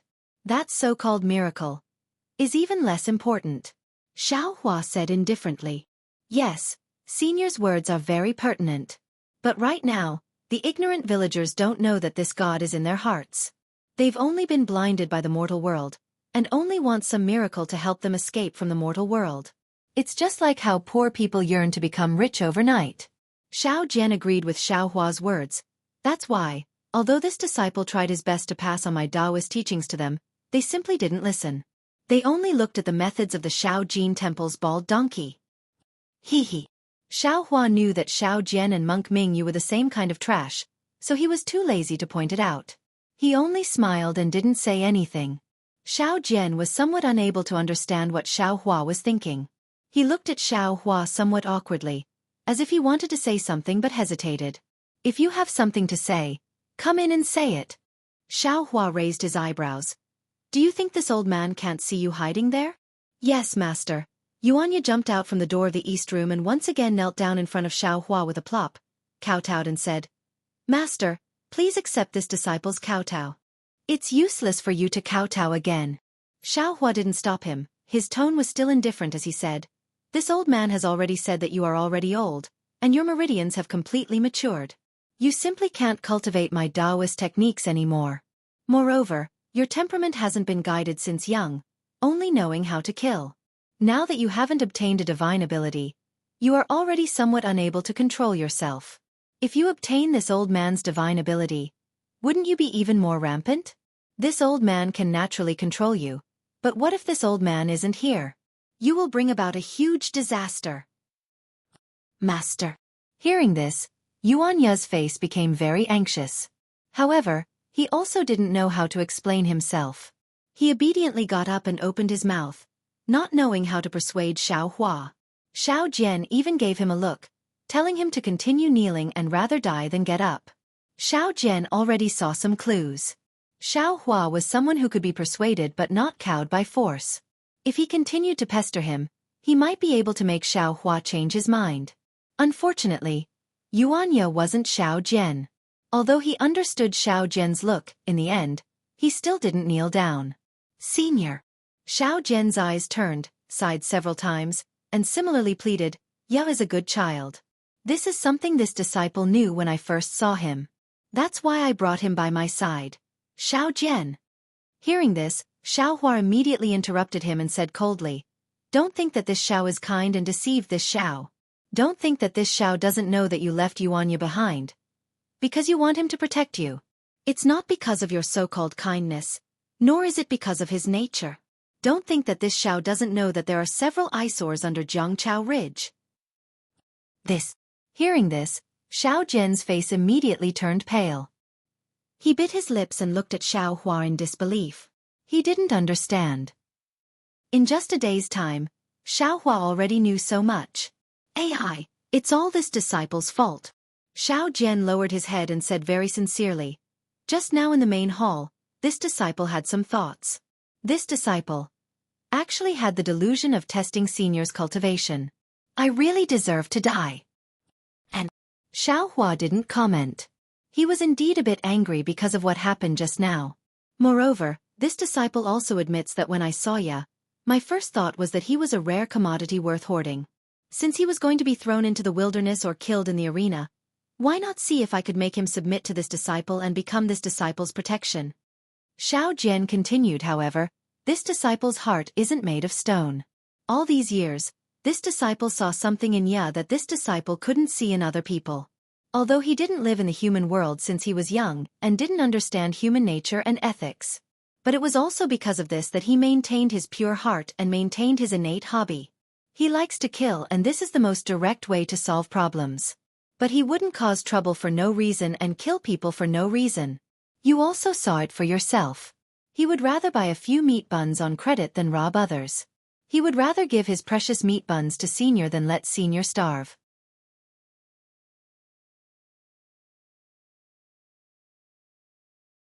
Chapter 3186. How is that possible? Hearing Xiao Jian's explanation, Xiao Hua sneered. How can a person who came out of the forest not rob other people's things? Otherwise, how could he come out of the forest? Yeah, tell the senior. Xiao Jian kindly looked at Yuan Ye. Yes, master. Yuan Ye nodded and looked at Xiao Hua with some fear. Master, when disciple just came out of the forest, disciple often robbed other people's things. He had even injured someone before. However, that was something that happened in the gladiator arena. Since then, I have followed Master.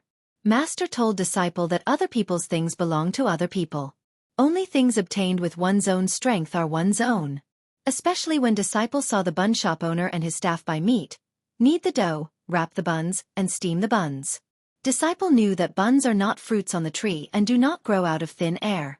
Disciples stopped robbing other people's things.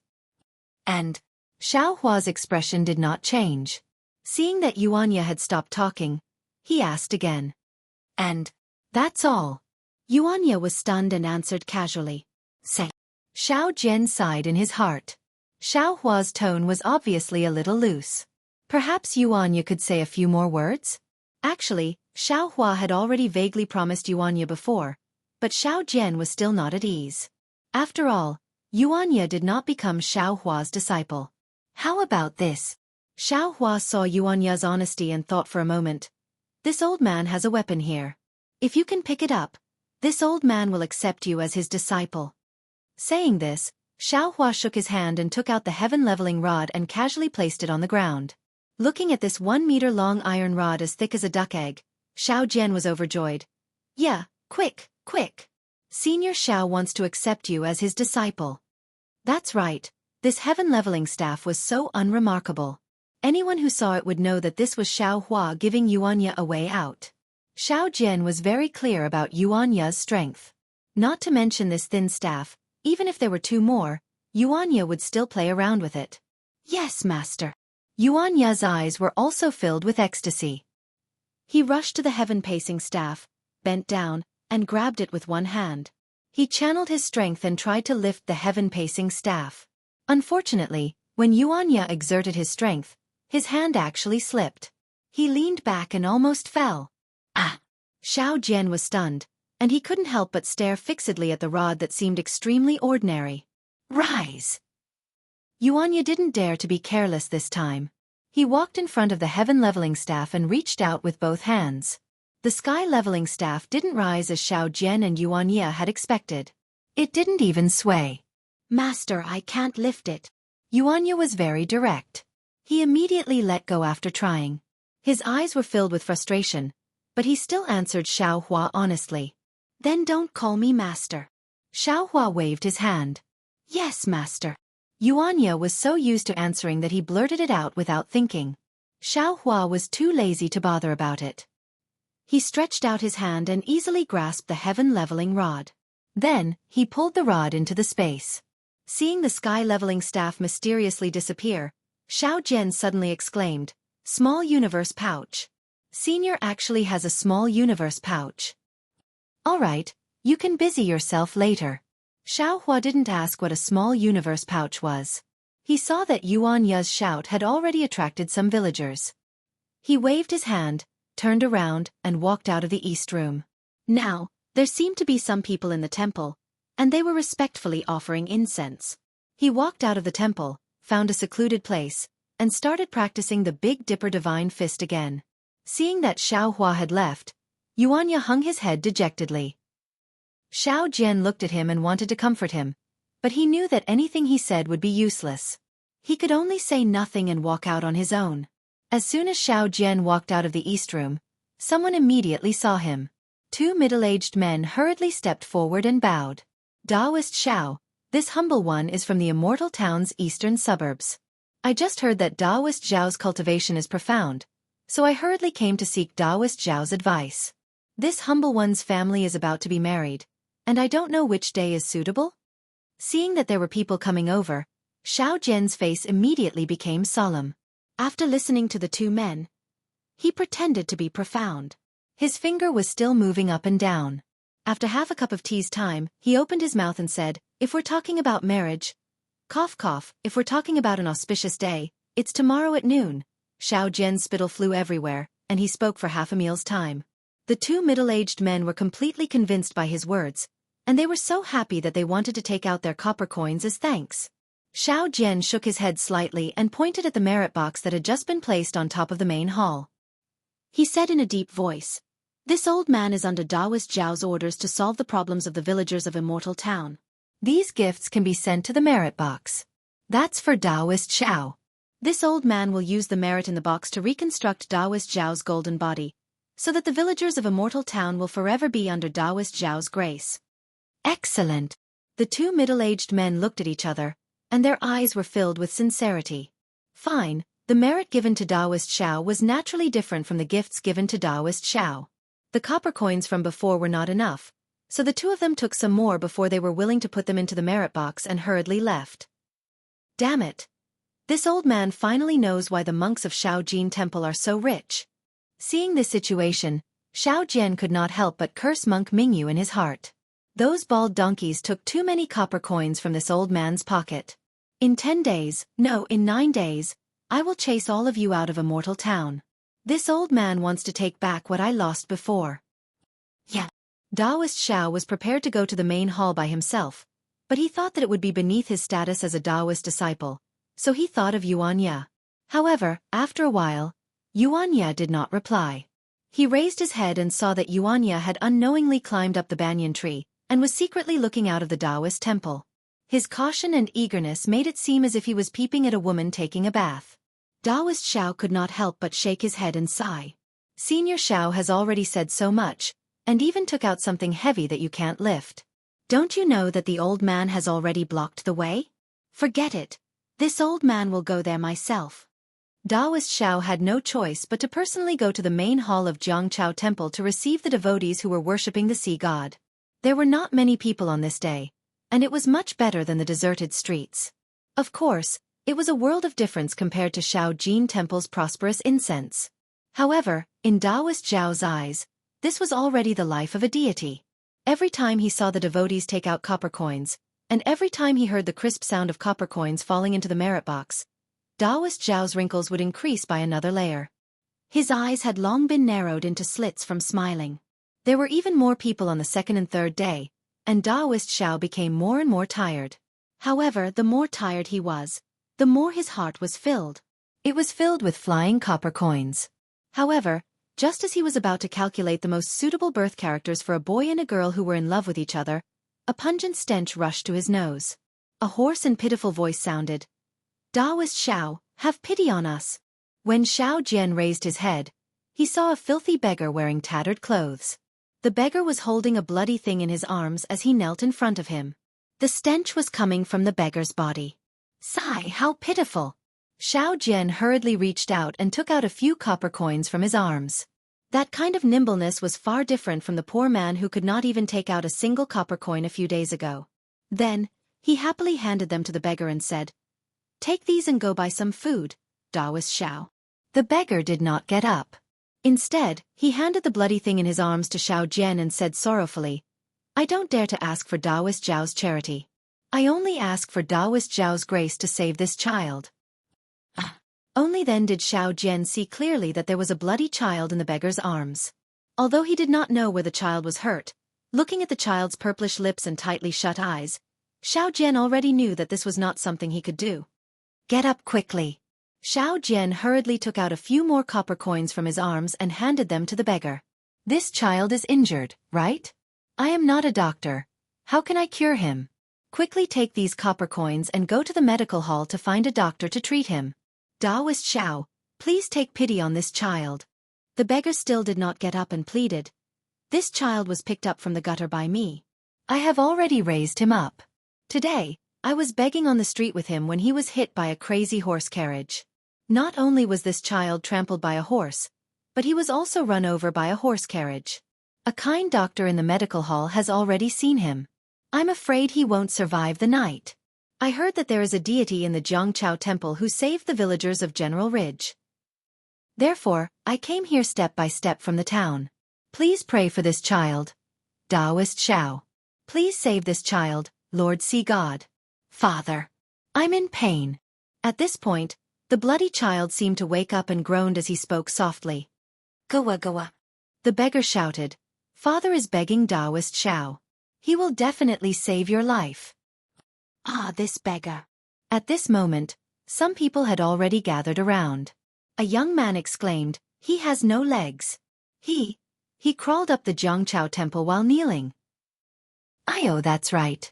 This is all blood stains." Another few young men exclaimed. 2 of them even ran out of the Taoist temple. Indeed, the faint blood stains were imprinted on the mountain path of Jiangchao Ridge, all the way to the bottom of the mountain. Previously, Xiao Jian was still hesitant. He was afraid that this beggar adopted this child so that he could use some means to cripple this child and make him beg like a beggar. Now that he saw the bloodstains, He knew that the beggar loved this child dearly. He hurriedly shouted, "Yeah! Quick, go to the west room and get some warm water to wash this child. All right, let Taoist Xiao come and help. I will beg Taoist Xiao to see if he can show mercy."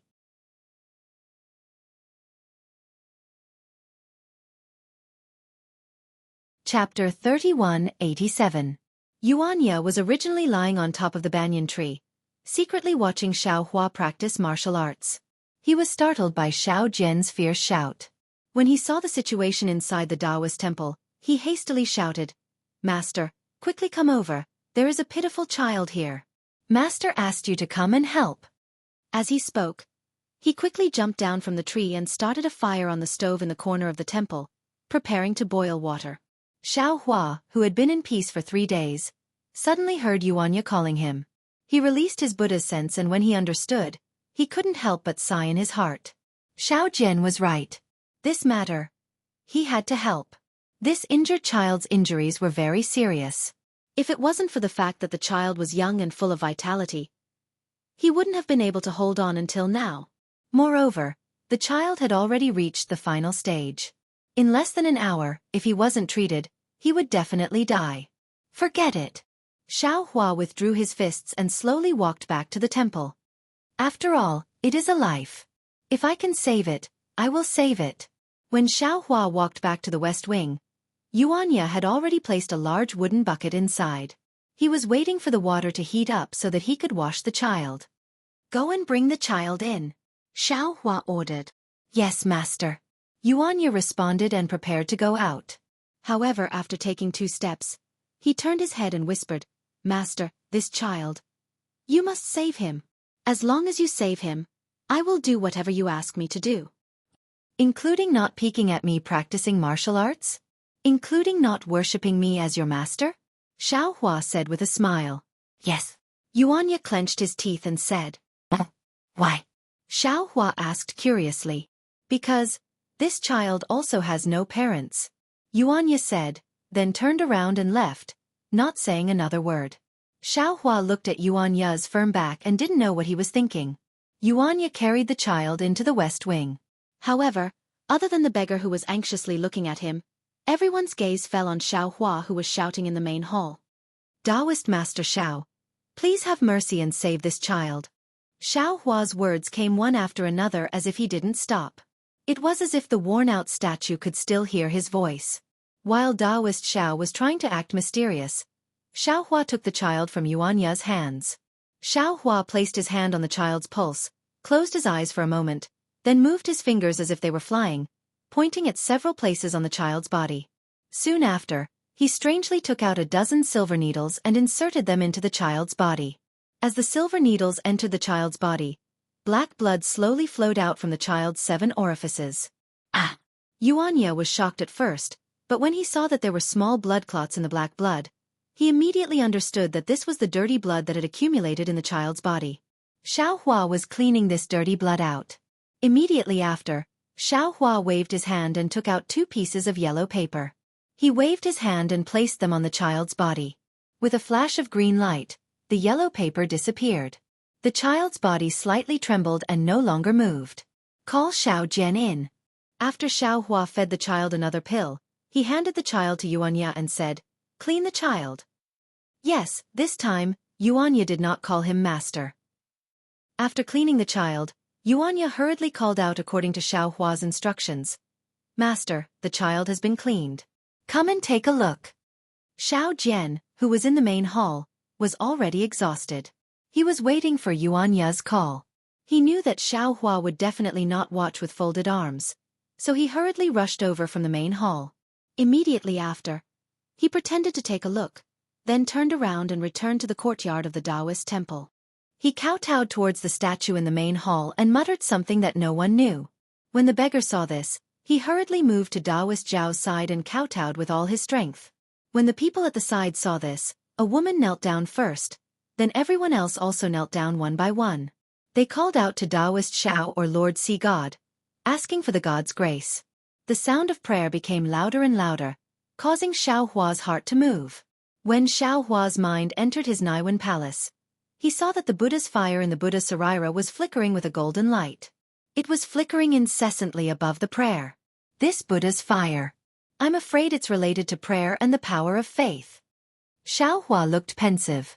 His mind came out of his Niwen palace, and with a flick of his finger, a banyan fruit on the banyan tree fell on top of Taoist Zhao's head. Taoist Zhao has bestowed the medicine. Taoist Zhao has bestowed the medicine. Xiao Jian shouted and hurriedly took out the banyan fruit that was smaller than a soybean and hid it on his head. Then, he took out the banyan fruit that was smaller than a soybean and landed on the ground. Many thanks, Taoist Zhao. Hot tears flowed out of everyone's eyes. The joy of helping others was 100 times greater than the joy of helping oneself. Xiao Jian took the spirit medicine and walked in front of the child in Yuan Ya's arms. He glanced at Xueqi, then handed the banyan fruit to Xueqi and said, Taoist Zhao, I'll have to trouble you to give this spirit medicine to the child. Xueqi looked at Xiao Jian unhappily. He knew that he did not dare to put the banyan fruit into the child's mouth. He only took the banyan fruit, pretended to give it to the child, and then put it into the space. Sure enough, it's really a spirit medicine. Xiao Jian said extremely exaggeratedly, it melts in the mouth. It melts in the mouth. That is to say, Taoist Zhao bestowed a spirit medicine, and we picked ordinary banyan fruits. How could there be such an effect of melting in the mouth? It melts in the mouth, sure enough. It's an immortal medicine. Hearing these words, Xueqi despised Xiao Jian to the extreme. Humph, other than melting in the mouth. What other words can there be? Thinking of the craziness from a few nights ago, Xiao Jian did not know what Xueqi was thinking and hurriedly added the last sentence. This banyan tree is not young anymore. It can no longer withstand the blind worship of the villagers. Fortunately, with Xiao Jian's words, everyone shifted their fanatical gazes away from the banyan fruit. At this moment, Xiao Jian's face froze. His eyes suddenly widened, and he looked at the statue with an even more inconceivable expression. He hurriedly bowed towards the top of the main hall and said anxiously, Disciple knows, disciple knows, disciple will definitely explain in detail to these benevolent masters. Everyone felt strange. They had already guessed that it was definitely Lord Sea God or Taoist Zhao who was talking to Taoist Zhao, but what exactly were they talking about? This. Looking at the dirty beggar in front of him, the high-spirited Taoist Zhao suddenly did not know how to address him. Immortal Elder. That beggar hurriedly called out, This lowly one does not have a name, and also does not dare to mention my name in front of God, lest it blasphemes his ears. Immortal Elder can just call this lowly one Dog's father. Oh, Dog's father. Taoist Zhao slightly shook his head. This is your fault. This lowly one. This lowly one. Dog's father was really anxious, and hurriedly kowtowed again. He really did not understand where he had gone wrong. In front of Taoist Zhao, in the eyes of Lord Sea God, we are all ants, no matter if we are rich or poor, male or female.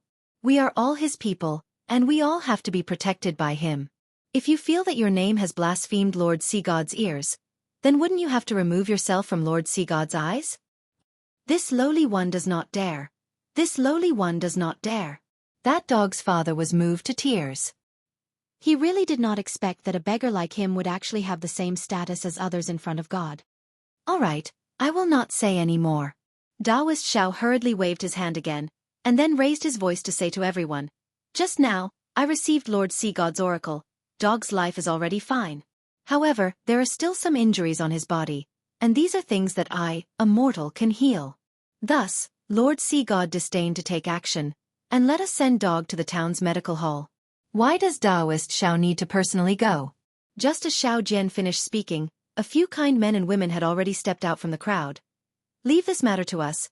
Taoist Zhao should still stay in the Taoist temple and serve Lord Sea God. All right, in that case, many thanks to everyone. Lord Sea God will see what everyone has done. Seeing that these few people were dressed like fishermen, Xiao Jian immediately changed Taoist Zhao to Lord Sea God. Xueqi, who was at the side, was both angry and amused. He sent a voice transmission to Xiao Jian to take out some copper coins to give to that dog's father, and let him go to the medical hall to treat the injuries in his body. In Xiao Jian's mouth, he actually directly asked the kind men and women in the Taoist temple to go, saving himself a lot of copper coins. A woman hugged the dog, and a few people held the dog's father, and a large group of people followed behind to watch the show. Thinking of how the doctor in the medical hall would determine the condition of the dog, and personally seeing a child on the verge of death come back to life, they would probably be able to show off to others every day for the rest of their lives. Everyone left, and the entire Taoist temple suddenly became cold and cheerless. Xiao Jian looked to his left and right, seemingly not used to it. Many thanks, senior. Xiao Jian saw Xiao Hua walk out, and Yuan Ye, who was behind him, easily carried the large wooden bucket to the outside of the Taoist temple to pour water. He hurriedly bowed and said to Xiao Hua, "Why didn't this disciple think of letting that child go to the medical hall? This way, wouldn't a lot of people in Longevity Town know about the miracle of my River Tide Temple?" "Humph, how can this old man be so narrow-minded like you?" Xiao Hua waved his hand, slowly walked out of the Taoist temple, and said disdainfully, "This old man originally didn't know the Qi Huang technique. That child took a pill, but it couldn't heal the bones in his body. These things can only be cured by a real doctor. Do you really think this old man is really the sea god?" Yes. After seeing Xiao Hua's ability, Xiao Jian really admired Xiao Hua from the bottom of his heart. How could he dare to refute half a word? Xiao Hua also didn't pay attention to him, and went out to practice martial arts. Yuan Ye scuttled back to the banyan tree, and continued to secretly learn from Xiao Hua. The matter of the dog seemed to be very sensational. The River Tide Temple, which had returned to its peaceful state before noon, welcomed a stream of people in the afternoon. These people didn't just bring incense and candles, they also brought sacrificial items, and many of them even left copper coins in the merit box. At this time, although Taoist Xiao was smiling from ear to ear in his heart, his face was even more solemn. He didn't even ask questions like he usually did. He held a snow-white horsetail whisk in his hand, and in front of the damaged statue in the main hall, he pretended to be an expert and answered the questions of the kind men and women.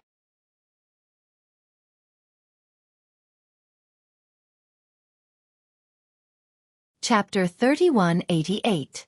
On the sixth day, the long-awaited statue of Lord Sea God was finally completed. The face of the statue was the same as the one Xiao Hua saw that day. The craftsman's craftsmanship was very exquisite. The statue looked very lifelike, as if it was alive. The celebration of the reconstruction of the golden body was even more grand. At this time, the matter of the Zhongqiao temple was no longer Taoist Zhao's matter alone. Not only did the fishermen come, there were also the villagers of the General Ridge and the devout townspeople who came to help. The celebration was extremely lively and took half a day's time. However, this had nothing to do with Xiao Hua. Even if there were some chores, Yuan Ye would go and help. Taoist Xiao did not dare to rashly trouble Xiao Hua. Xiao Hua was naturally happy to have peace and quiet. He was constantly using the Big Dipper divine fist beside the Taoist temple. Xiao Hua's appearance naturally attracted the attention of others. However, the adults' attention was only attracted by the bustling Taoist temple for a moment. Who would still look at a Taoist who was endlessly practicing inexplicable punches and kicks? On the other hand, there were some children who were happily playing near Xiao Hua. There were even some who were standing there and gesticulating. Only when the sun set in the west did the people in the Taoist temple gradually become sparse. Only when the sky was completely dark and a half-moon appeared on the horizon did the Taoist temple become completely deserted. Senior. Xiao Jian walked out of the Taoist temple and stretched his body.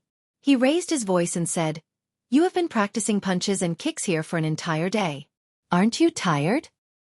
"You have your tiredness. I have my leisure." Xiao Hua withdrew his punches and kicks. Naturally, he would not be tired. However, this kind of boring punches and kicks, even though there was a cool current flowing from his bones and he enjoyed it very much, he also felt bored after a long time. "Yup, don't look anymore. Quickly go and boil some hot water for this old man." Xiao Jian shouted towards the banyan tree again. "This old man is tired for an entire day. My whole body stinks of sweat. You are just hiding on the tree and idling." "Yes, master."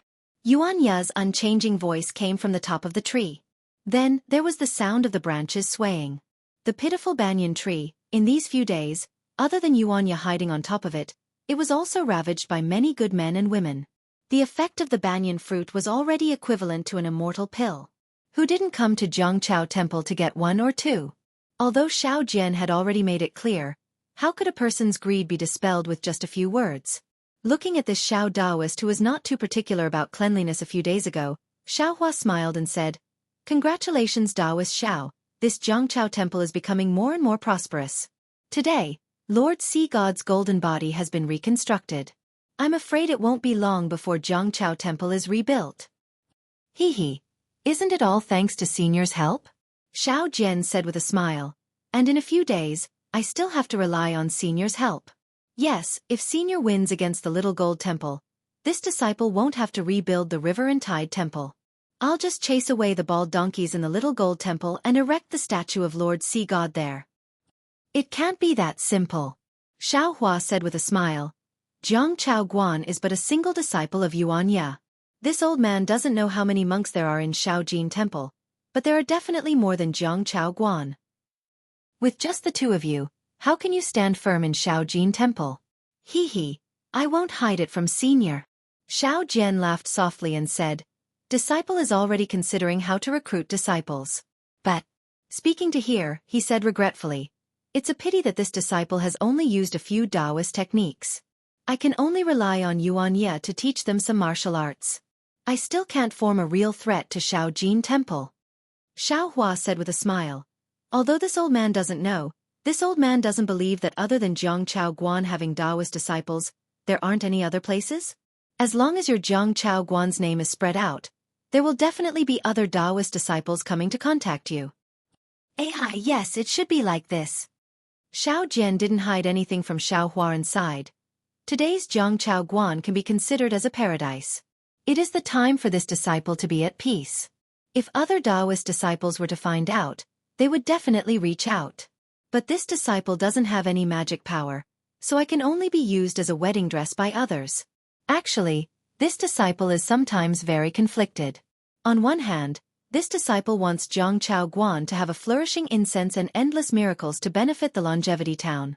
But at the same time, this disciple knows that after the flourishing incense, this disciple is very unwilling to provoke. Hee hee. Hearing this, Xiao Hua laughed coldly and said, This Xiao doesn't know what will happen in the future, but now, your trouble has already come. It can't be? So fast. Xiao Jian was shocked. His eyes flashed with a trace of panic as he hurriedly looked down the mountain. Unfortunately, at this time, the night had already enveloped the entire mountain. No matter how far Xiao Jian looked, other than darkness, there was only darkness. However, Xiao Jian immediately recovered his calm and said with a smile, With Senior here, this disciple has nothing to be afraid of. Hee hee, this Xiao only promised you to accept the challenge of Shaojin Temple. I never promised. Xiao Hua said with a smile. Suddenly, he was slightly stunned and his brows slightly wrinkled. Yuan Ye, Xiao Hua raised his voice. Yes, master. Yuan Ye answered naturally, but when he appeared, there was a trace of awkwardness and embarrassment. Xiao Hua ordered, There are 2 children at the bottom of the mountain, but you brought them up. Bottom of the mountain? Yuan Ye looked down the mountain in the darkness and was somewhat puzzled. However, he still obediently flew down. After a while, he came out of the darkness with a child in each hand. Isn't this Brother Lu?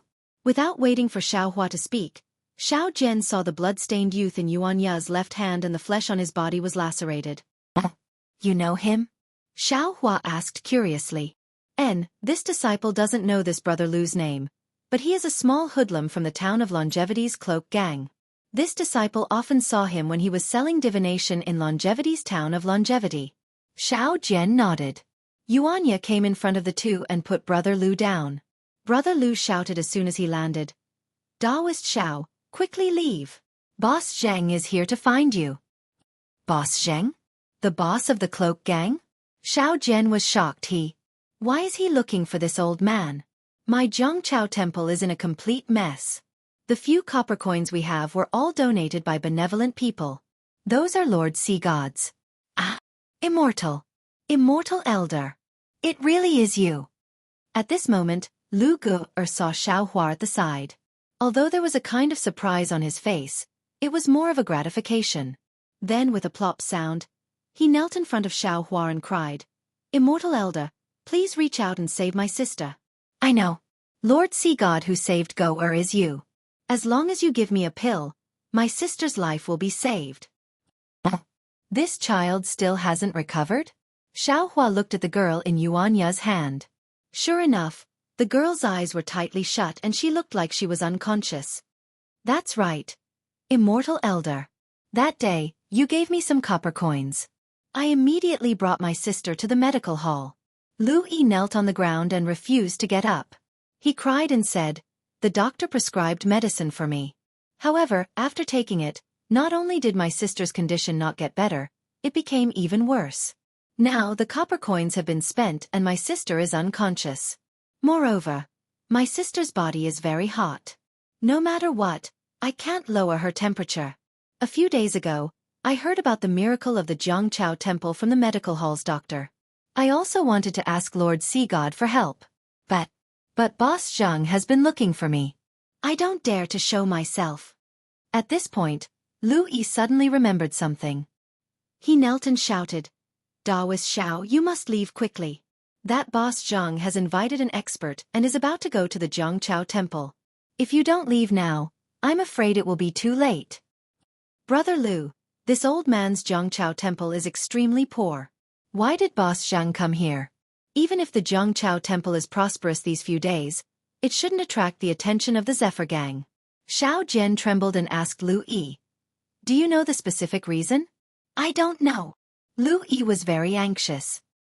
He urged again, "I have been hiding in a secret place. However, I was still found by Boss Zhang this afternoon. The two leaders of the Zephyr Gang disappeared.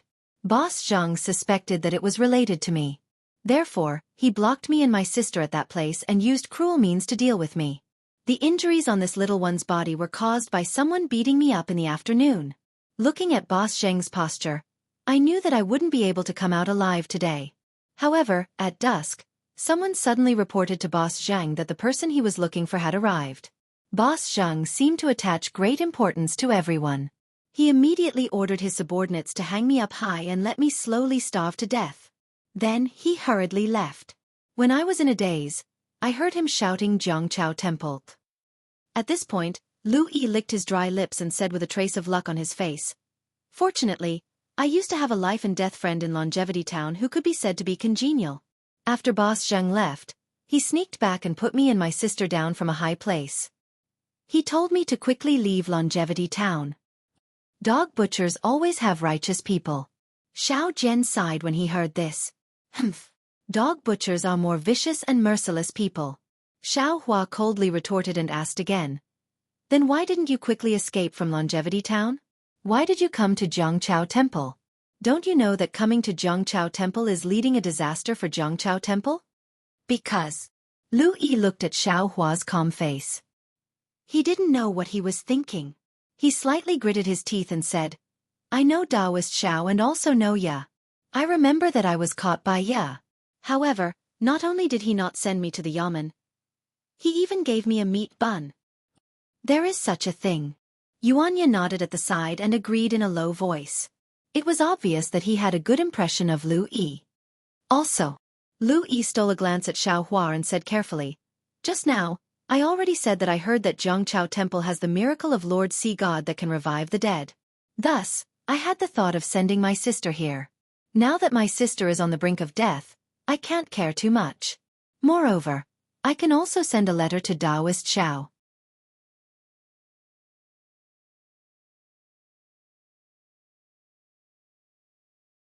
Chapter 3189. Xiao Hua nodded inwardly. His heart was as clear as a mirror. That day when he met Lu-yi in Daoist robes, other than Daoist Xiao, wasn't he the only one in Chongqing Town to pass on Daoist robes? Since Lu-yi knew Xiao Jian, he naturally knew where he came from. Following that, so many things happened at Zhangqiao Temple, and Lu-yi had seen him easily kill 2 people from the Cloak Gang. With Lu-yi's intelligence, how could he not know that these things were done by him? Today, Lu-yi came for 2 reasons. First, he picked up the child and gave it to his sister. Second, he wanted to inform him. He was afraid that Boss Zhang was looking for him. Although Lu-yi didn't say it, Xiao Hua could tell that Lu-yi didn't say anything under Boss Zhang's torture. Moreover, he didn't mention anything in front of Xiao Jian and Yuanya. Lu-yi's mouth was really tight. "Humph, you're here. But you didn't think." Xiao Hua said indifferently. "Maybe Boss Zhang didn't think so much. Now that you've run away, he will think more?" Perhaps that friend of yours was instructed by Boss Zhang to do this? You coming here, aren't you leading the way for them? This. Lu Yi's face was already pale from the loss of blood. He hurriedly shouted, "This little one deserves to die. This little one deserves to die. This little one has implicated immortal elder." Hee, there's no need to be like this. Xiaohua suddenly laughed. Zhangchao Temple is here, it's not a secret place. Whatever bullshit Boss Zhang can come if he wants to. It has nothing to do with you. Of course, it has nothing to do with this old man. Yuanya, give this child to me. You accompany Taoist Xiao to welcome Boss Zhang. Yes, Yuanya's consistent answer finally changed under Xiaohua's threat. Taking the little girl from Yuanya, Xiaohua unconsciously frowned.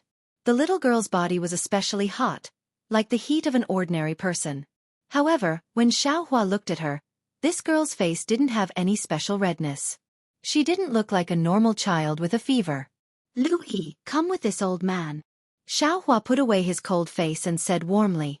No. Lu Yi shook his head. Immortal Elder only needs to accept Xiao Yun. This little one will be at ease. This lowly one is preparing to escape from Longevity Town. Hee, Boss Zhang is already at the foot of the mountain. Where can you escape to? Xiaohua waved his hand and said with a smile. With this old man here, there is no need to be afraid. Ah? You? Lu Yi stood up with difficulty and couldn't help but look back at the dark mountain road in surprise. That place was pitch black, and nothing could be seen clearly. Then, Lu Yi swayed slightly and was about to fall again. After being tortured, the fact that he was able to carry little Yun all the way to Zhangchao Ridge had already exhausted all of his strength. If it wasn't for Yuan Ye who had brought him to Zhangchao Ridge, he definitely wouldn't have been able to come up on his own.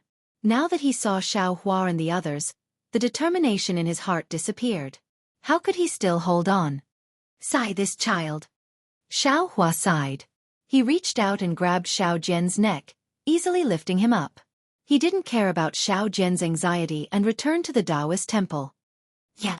Taoist Zhao's heart was already beating like a drum. He looked at the mountain ridge where the night wind was howling and whispered, Can you beat Boss Zhang? This disciple has never seen Boss Zhang, so I don't know. Yuanya looked at the foot of the mountain and narrowed his eyes. He seemed to have noticed something. This disciple will go and get the hammer. With that, Yuanya quickly entered the Taoist temple. Seeing Yuanya being so serious, Xiao Jian became even more restless. He was almost about to pace back and forth. He even occasionally looked in the direction of the Taoist temple and secretly complained about Xiaohua's decision. Master, don't worry. Yuanya eerily appeared from the shadows of the Taoist temple and said in a low voice, Since my Zhangchao temple doesn't have any money that the cloak gang cares about, then it must be because they want the incense of Lord Sea God. I remember that when Master met the local ruffians in Longevity Town, he always used copper coins to solve the problem and didn't let me do anything. Then this time, he used copper coins to solve the problem. I'm afraid it's not that simple. Xiao Jian shook his head slightly. If Boss Zhang is interested in the prosperity of the Zhangchao temple, then it's easy to deal with. In the future, if there are any profits, just give some to him. But didn't you hear what Brother Lu said? Boss Zhang even brought an expert to the Tidal River Temple. That clearly wasn't for the sake of incense. It must be for Senior Xiao. I'm afraid it's one of Senior Zhao's enemies. Since it's for Senior Xiao, then why are you so anxious?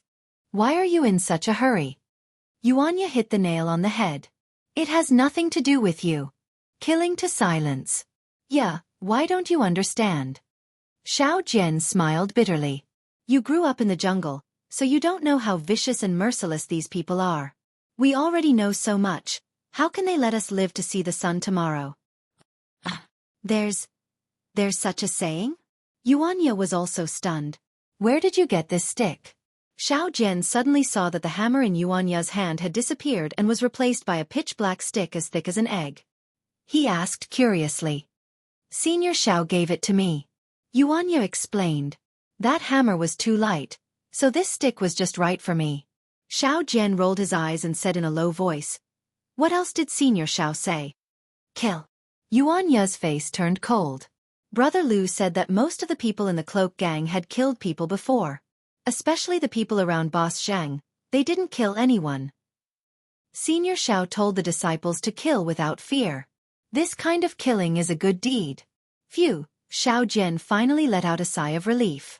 He patted his chest and said, "Luckily, Senior Xiao is from our Zhongchao temple." "Master, they are here." Yuanya looked down and reminded. Xiao Jian naturally couldn't see that far, so he didn't look and sat down on the ground. "Yeah, you sit down too. Otherwise, they will know that we are waiting for them. It will be hard for Master to explain." "Yes, Master." Yuanya obediently sat not far away from Xiao Jian. The magic wand in his hand was also placed not far away. In just half a cup of tea's time, more than 10 strong men jumped out from the mountain path. These men were all wearing black clothes and black headscarves. Other than their faces, the rest of their body was hidden behind the black clothes. The man who jumped out first saw Xiao Jian and Yuanya sitting there and was stunned. Then, he hurriedly said to the slightly fat man behind him, "Big brother, these two are the two bastards from Zhongchao Temple." Cough cough, the slightly fat man took 2 steps forward, revealing his broom-like thick black eyebrows and garlic-sized nose. He coughed twice and said, "Old Joe, what did I teach you? These two are the Taoists from Zhongchao Temple. How can you speak rudely?" "Yes, big brother." Old Joe didn't dare to argue. He bowed his head and didn't say anything. "Is this Taoist Xiao?" Boss Zhang quickly walked forward and cupped his hands. Seeing Boss Zhang being so polite, Xiao Jian felt apprehensive. However, he hurriedly got up and returned the greeting. "I am Xiao Jian. I wonder who is this benefactor?" "Oh, I am the leader of the cloak gang, Zhang Mao." Boss Zhang smiled and said, "Taoist Xiao has been staying in Zhongchao Temple for many years. I should have come to visit you earlier.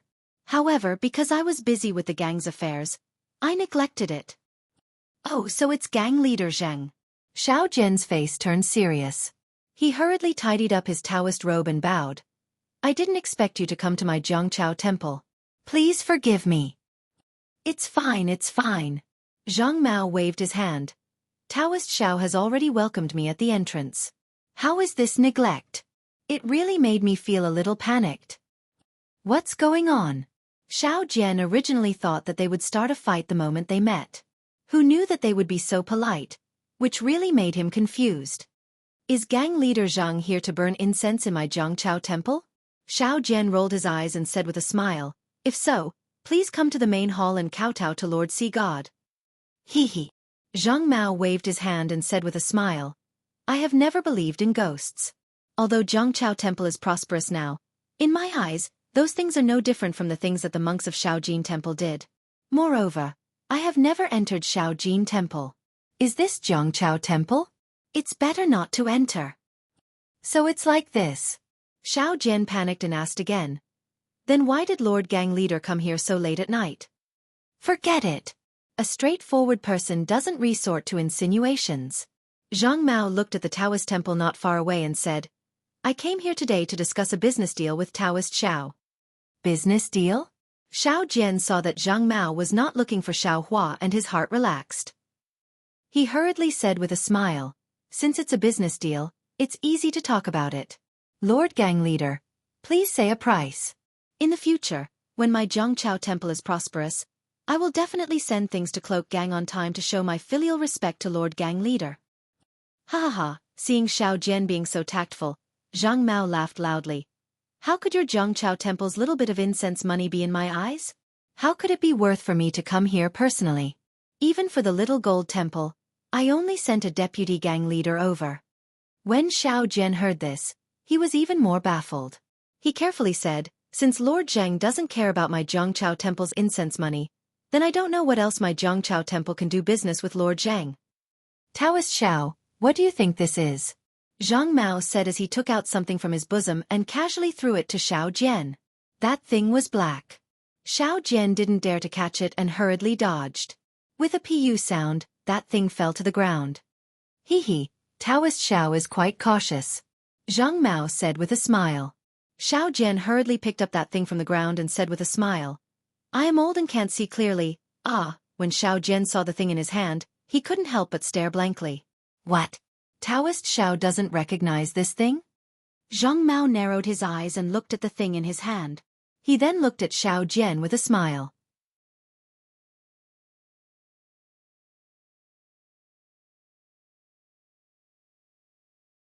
Chapter 3190. Of course, Xiao Jian recognized this item. Wasn't it the stone that was chiseled off from Xiao Hua's body when he discovered him? However, what Xiao Jian didn't understand was how this item ended up in Zhang Mao's hands and even caused him to come to the Zhangqiao temple. Of course I recognize this item. Isn't it just a stone? Xiao Jian said perfunctorily. Zhang Mao glanced at Yuan Ye, who was on guard, and said, Daoist Xiao, I came here today with great sincerity. This vitality stone. To tell you the truth, someone got it from your Zhangqiao temple. He didn't know what this item was, but it looked like a gem. That was why he brought it to my pawn shop to sell some copper coins. Sigh. When Xiao Jian heard, he already understood. There was no need for Zhang Mao to say more. It must have been the villagers from the General Ridge who pried open the box in his east room and took some out. As for who took it wasn't important anymore. Since Daoist Xiao is from the Dao sect, you naturally know the use of this vitality stone. Zhang Mao said without hiding anything. Furthermore, I also know how many vitality stones you have here. How about it? Is Daoist Xiao willing to do this business with me? Sure. Xiao Jian looked at the black-clothed men behind Zhang Mao and said with a smile, This poor Daoist obtained this item by accident. Since gang leader Zhang knows what it is, then I'll sell it to gang leader Zhang. There's nothing to say about it. All right, Daoist Xiao is indeed straightforward. Zhang Mao waved his hand and said, You made me think a lot earlier. I wonder how much silver does sect leader Zhang intend to use to exchange for this vitality stone? Xiao Jian opened his hand and looked at the stone that was the size of a duck egg. He smiled and asked, I didn't bring any silver today, nor did I bring any Qiankuan bag. Zhang Mao laughed. Xiao Jian was shocked. Don't worry, Daoist Xiao. Zhang Mao smiled and said, To tell you the truth, I'm afraid you and I don't know how much this vitality stone is worth. However, this item is just a pile of stones in Daoist Zhao's Zhangqiao temple. But in the hands of my cloak gang, it's money. Today, I have personally come to the Zhangqiao temple to discuss with you. I will take these primordial stones first, and after exchanging them for silver at the auction, you and I will split the profits evenly. How about it? How is this possible? When Xiao Jian heard this, his face fell and he said indifferently, Let's not talk about this for now. The source stones belong to my Zhangqiao temple, and it has nothing to do with the cloak gang. The idea of a 50-50 split was complete nonsense. I will not agree. What's more, gang leader Zhang said that he would take the primordial stones away. No one would agree to that, right? Daoist Xiao. If the ratio is not suitable, it won't be too late to discuss it later. Zhang Mao smiled and said, But Daoist Xiao, you have to think about it. If you didn't have my cloak gang, where would you exchange your primordial stones for silver? I'm the only one who can help you find the exchange location, right? As for the second condition, I'm a man of my word in Longevity Town. Isn't my cloak gang a guarantor? Gang leader Zheng. Xiao Jian already knew that Zhang Mao was trying to gain something without risking anything. He even had the intention to forcefully swallow these primordial stones. He sneered and said, Country of Shi naturally doesn't have any place to exchange primordial stones. But what about the capital of Copper Pillar Country? There's an auction there. I can just bring these primordial stones there. What's so difficult about it? Zhang Mao laughed loudly. If I knew about it before, it wouldn't be a problem. But now that I know, there's a big problem. Do you think I brought so many brothers here just to see the night scene? Do you think the incense in the Zhangqiao temple is flourishing these few days? How dare you! Xiao Jian's furious roar was extremely frightening. Even Zhang Mao was dumbfounded and felt a sense of fear. This is my Daoist sect's Daoist Xiao Daoist sect's Daoist sect. You dare to come here and disturb a Daoist. Do you not want to live anymore? Xiao Jian's following words made Zhang Mao laugh again. He threw away his previous fear and pointed at the Zhangqiao temple and said, What kind of place is this Zhangqiao temple? I believe I know better than all of you, right? 40 years before Daoist Master Xiao came to you, I had lived in this Zhangqiao temple for several years. The coldness of the winter night, the loneliness of the summer night, how could I not know? At that time, I made a wish to this bullshit Lord Sea God. As long as I don't feel cold, as long as I can eat my fill, I will definitely reconstruct his golden body. Unfortunately, My words were blown away by the night wind 40 years ago. My heart was also broken at that time. I know. There are no gods in this world. It's just that when there are many people who believe in them, they are gods.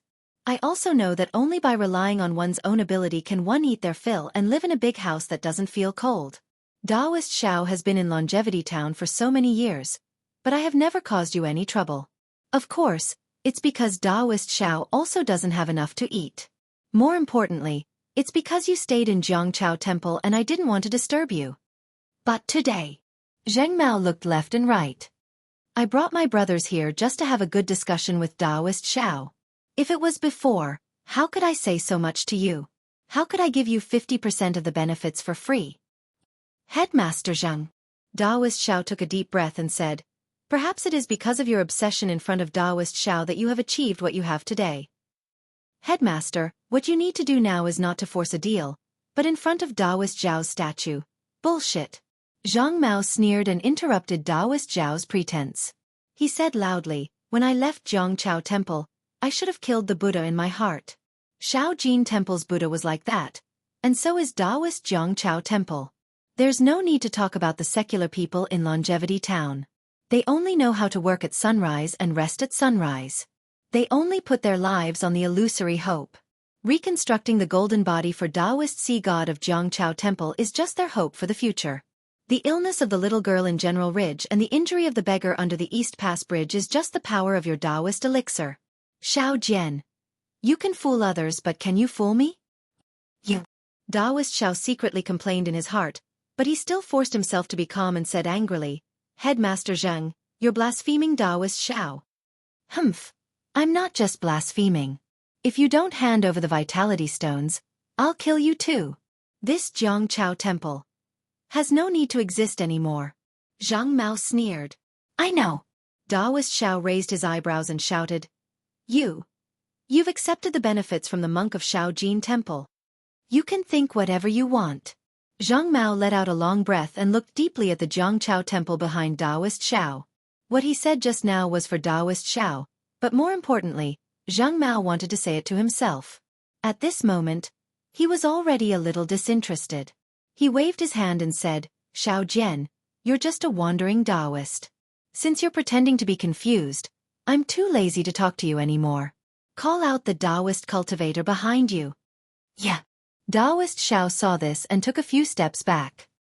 He waved his hand and shouted, Now that you've got a suitable weapon in your hands, I know you don't understand the meaning of this weapon. I'll tell you now that your master is testing you. If you can control this weapon and defeat these useless cloak gang disciples, you'll be able to enter your master's eyes. Really? Master.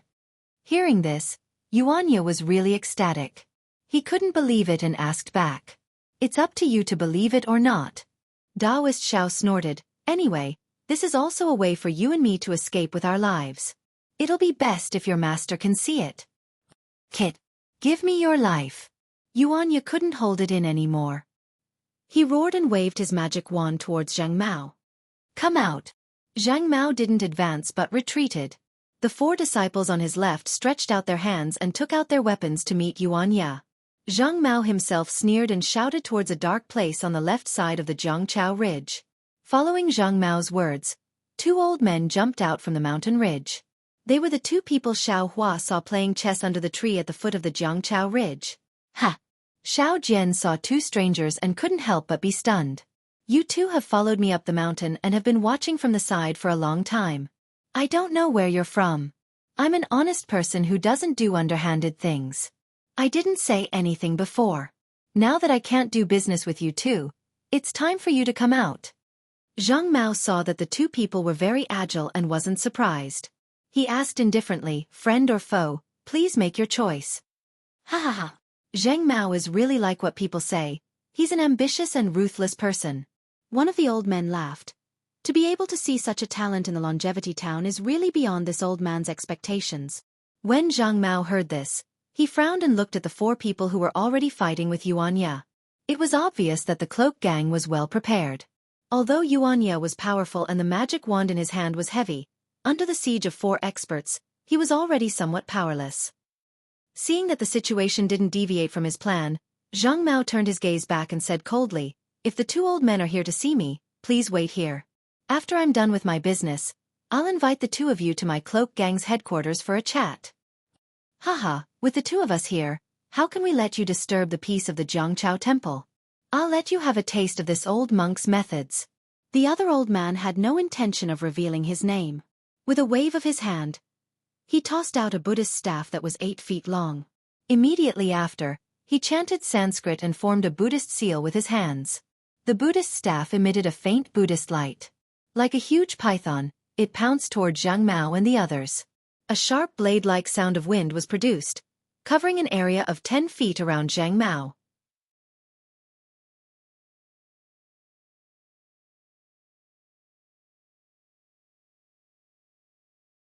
Chapter 3191. When the other old man saw this, he didn't dare to be negligent. His body actually flew up and waved his hand. That seemingly ordinary hand suddenly became bigger. One by one, golden palms appeared along with the old man's Buddhist seal and smashed toward the other cloak gang disciples who were wearing black clothes. These two old men were actually Buddhist disciples. Moreover, these two Buddhist disciples were actually here to protect the Jiangchao temple. They were here to protect Taoist Xiao Jian. Ah! Zhang Mao was obviously surprised. He said in surprise, "You guys are monks from the small gold temple? Could it be that you guys are also drooling over the vitality stones?" Unfortunately, the two Buddhist elders didn't answer. The power of the Buddhist staff and the palm shadows were already very close to Zhang Mao and the others. Naturally, other than Zhang Mao, who stood there steadily with his hands slightly clenched and didn't move, the other cloak gang disciples had already moved. They took out their weapons and fled in all directions. Quick, seeing that the two Buddhist elders didn't have any intention to answer, Zhang Mao hurriedly spread out his hand. A small green sword that was 1 inch long appeared in his hand. As Zhang Mao chanted the sword art, he breathed on the small sword. The small sword flew into the air with its swoosh sound and expanded into a 3 feet long green sword. With a kung sound, it hit the Buddhist staff. Zhang Mao's flying sword was obviously no match for the Buddhist staff. It was immediately sent flying. However, the attack of the Buddhist staff was also blocked. Zhang Mao and the others took the opportunity to escape from the attack range of the Buddhist staff. Humph! The old man's Buddhist seal changed again. The Buddhist staff let out a wang wang sound and was raised again. The other old man's palm fell. Other than one of the black-cloaked men who dodged, the palm landed on the mountain rock and raised a cloud of dust. A 1 foot long and 3 inches deep palm print was clearly left on the mountain rock. The other 4 black-cloaked men were hit by the palm. Although they tried their best to raise their weapons to block, their weapons were all sent flying.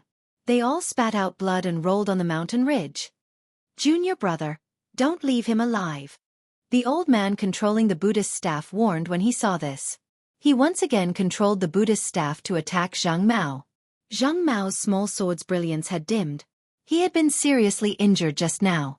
The situation in front of the Jiangchao temple was completely under the control of the two Buddhist elders who had suddenly appeared. However, there was no trace of joy on Xiao Jian's face. Instead, there was a strong sense of fear and anger. He was probably muttering in his heart about his fate after the cloak gang's disciples were killed. Clang! At this moment, a strong sword cry rushed out from under the Jiangchao ridge, and a cold voice shouted, "Where did this wild bald donkey come from? How dare you kill someone in front of me?" A green sword light streaked across the sky like a waterfall. The dense brilliance illuminated half of the Jiangchao ridge. An old man dressed in Confucian robes wielded a flying sword and stabbed at the two elders from the Buddhist sect. See, third-level origin power. As the sword light approached, a snow-like coldness involuntarily emerged from the hearts of the two Buddhist elders. The two of them exclaimed in unison and looked at each other. They abandoned the attacking cloak gang disciples and activated their Buddhist seals. The Buddhist staff and palm print rushed to meet the flying sword. Boom! A violent collision sound was heard. Brilliance splashed everywhere, followed by two miserable screams. The Buddhist staff that had sent Zhang Mao's flying sword flying was now split in half by the Confucian elder's flying sword. One of the elder's hands was also chopped off by the flying sword. The two of them flew back and fell on the foothills. Roar! After the miserable screams, Yuanya, who was fighting with the four black-cloaked men, also roared and jumped out of the crowd. His arms were stained with blood. Although he had broken the weapons of the two black-cloaked men, it was still difficult for two fists to fight against four hands. His arms were seriously injured and he could not hold on. Thank you, Western Ridge Scholar. Zheng Mao was not surprised by this outcome. He bowed to the descending Confucian elder. No need to be so polite. The elder waved his hand and the 3-foot-long flying sword in his hand spat out sword energy again. He coldly said, "This old man will kill these two bald donkeys. You kill these two bastards. This old man doesn't believe that bastard won't come out." "Yes, this junior understands." Zhang Mao agreed and waved his hand. "Quickly kill these two. Fellow immortal." One of the two Buddhist sect elders who had fallen to the ground hurriedly took some medicine to stop his injuries, while the other hurriedly took out a jade token and shouted, "We are the state preceptors of the Single Liang Kingdom in the Liang province. This is a token issued by the king of the Single Liang Kingdom. We are here on the king's orders to protect Taoist Shao. You must not touch Taoist Shao. Otherwise, it will cause a war between the country of Xi and my Single Liang country." Single Liang country? The Confucian elder with the bright moon Western Ridge Scholar was startled. He grabbed the jade token and it landed in his hand. This jade token was 3 inches long and was sparkling and translucent. It was obvious that it was not an ordinary item. On the front of the jade token were the 2 words, Single Yang, and on the back was the word Shao. "You are indeed the state teacher of Single Yang country." Western Ridge Scholar frowned. He looked at the 2 Buddhist elders and asked curiously, "Why did you come all the way here to protect a Taoist bastard?" "Fellow immortal, this is an order from our king." The elder did not explain. Clearly, he did not want to say more. "Fellow immortal, you can take whatever primeval stones you want as long as you don't hurt Taoist Shao. We will treat it as if nothing happened today." Western Ridge Scholar was clearly moved. He did not want to go against an order from a king, even though Single Liang country was not close to the country of Xi. "Scholar, not far away," Zhang Mao smiled and said, "They have already heard of your name and you even heavily injured them. It's not like you don't know how petty Buddhist disciples can be. If I let them go, how can I still take the primeval stones from the tidal river temple? Even if I don't take the primeval stones, my cloak gang still wants to survive in Longevity Town for a few more years.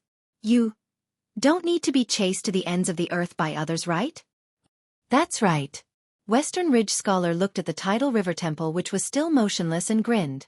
"I have offended Buddhist disciples before and was even chased by an old bald donkey with 2nd-grade essence energy. If I let them go today, I will have to run away again. Even if I get the primeval stones, I can't cultivate properly." Rumble. Just as Western Ridge Scholar made his decision, a green light flashed in the sky above the tidal river temple. Then there was the sound of thunder. After the thunder, thick dark clouds gathered from all directions. The clear night sky now looked like it was about to change. The thunder naturally attracted everyone's attention. However, when they looked at the sky, the dark clouds and the mountain wind, there was nothing out of the ordinary except for the strange thunder. When they looked at the motionless tidal river temple, they didn't pay much attention to it. However, just as West Ridge Scholar was about to activate his flying sword again and the 2 Buddhist elders turned pale, countless bolts of lightning appeared above everyone's heads and rained down on West Ridge Scholar and the Cloak Gang. Ah!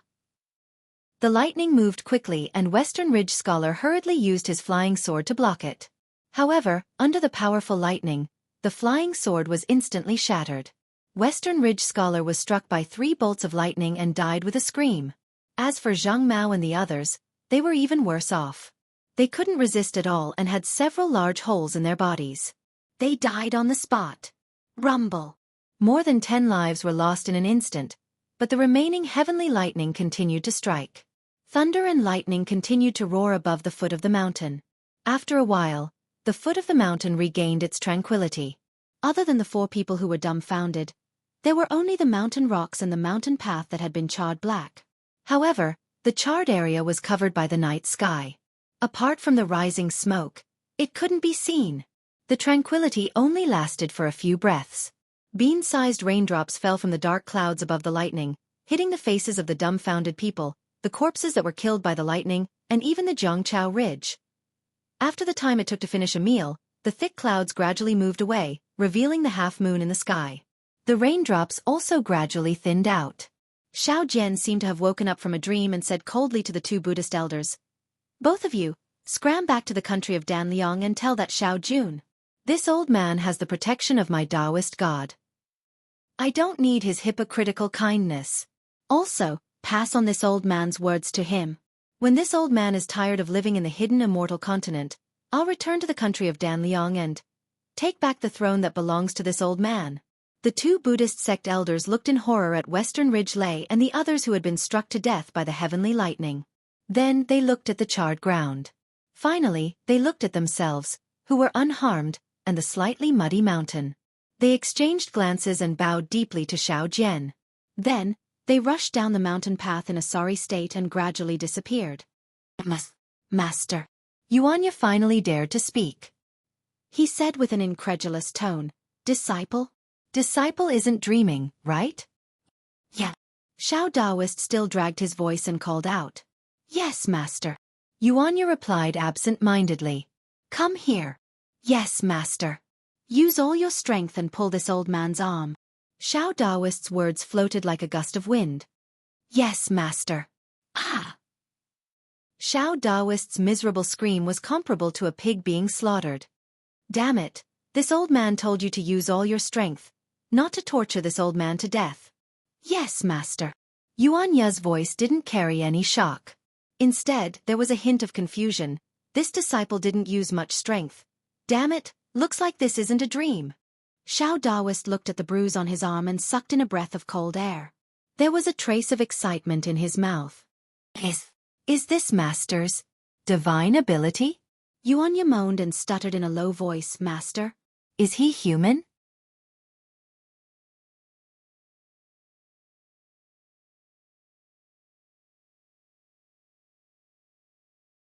Chapter 3192.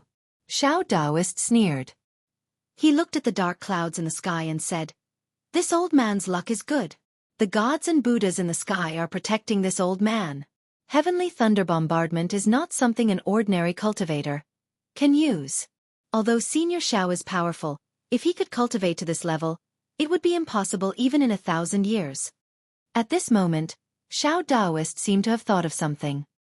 He coldly looked at the dark clouds in the sky and the darkness that was like a fierce beast. He didn't think that the inconceivable ability of summoning heavenly thunder was done by Xiao Hua, whose meridians were completely blocked. Instead, he thought of the Xiao Jun. That's right, Xiao Jian had always thought that Xiao Jun had sent people to monitor him and prevent him from retaliating. However, he didn't expect that. The situation was the complete opposite of what he thought. These people monitoring him were actually protecting him. How could he remain calm? This old man is already like this. What do you want to do? Are you pitying this old man?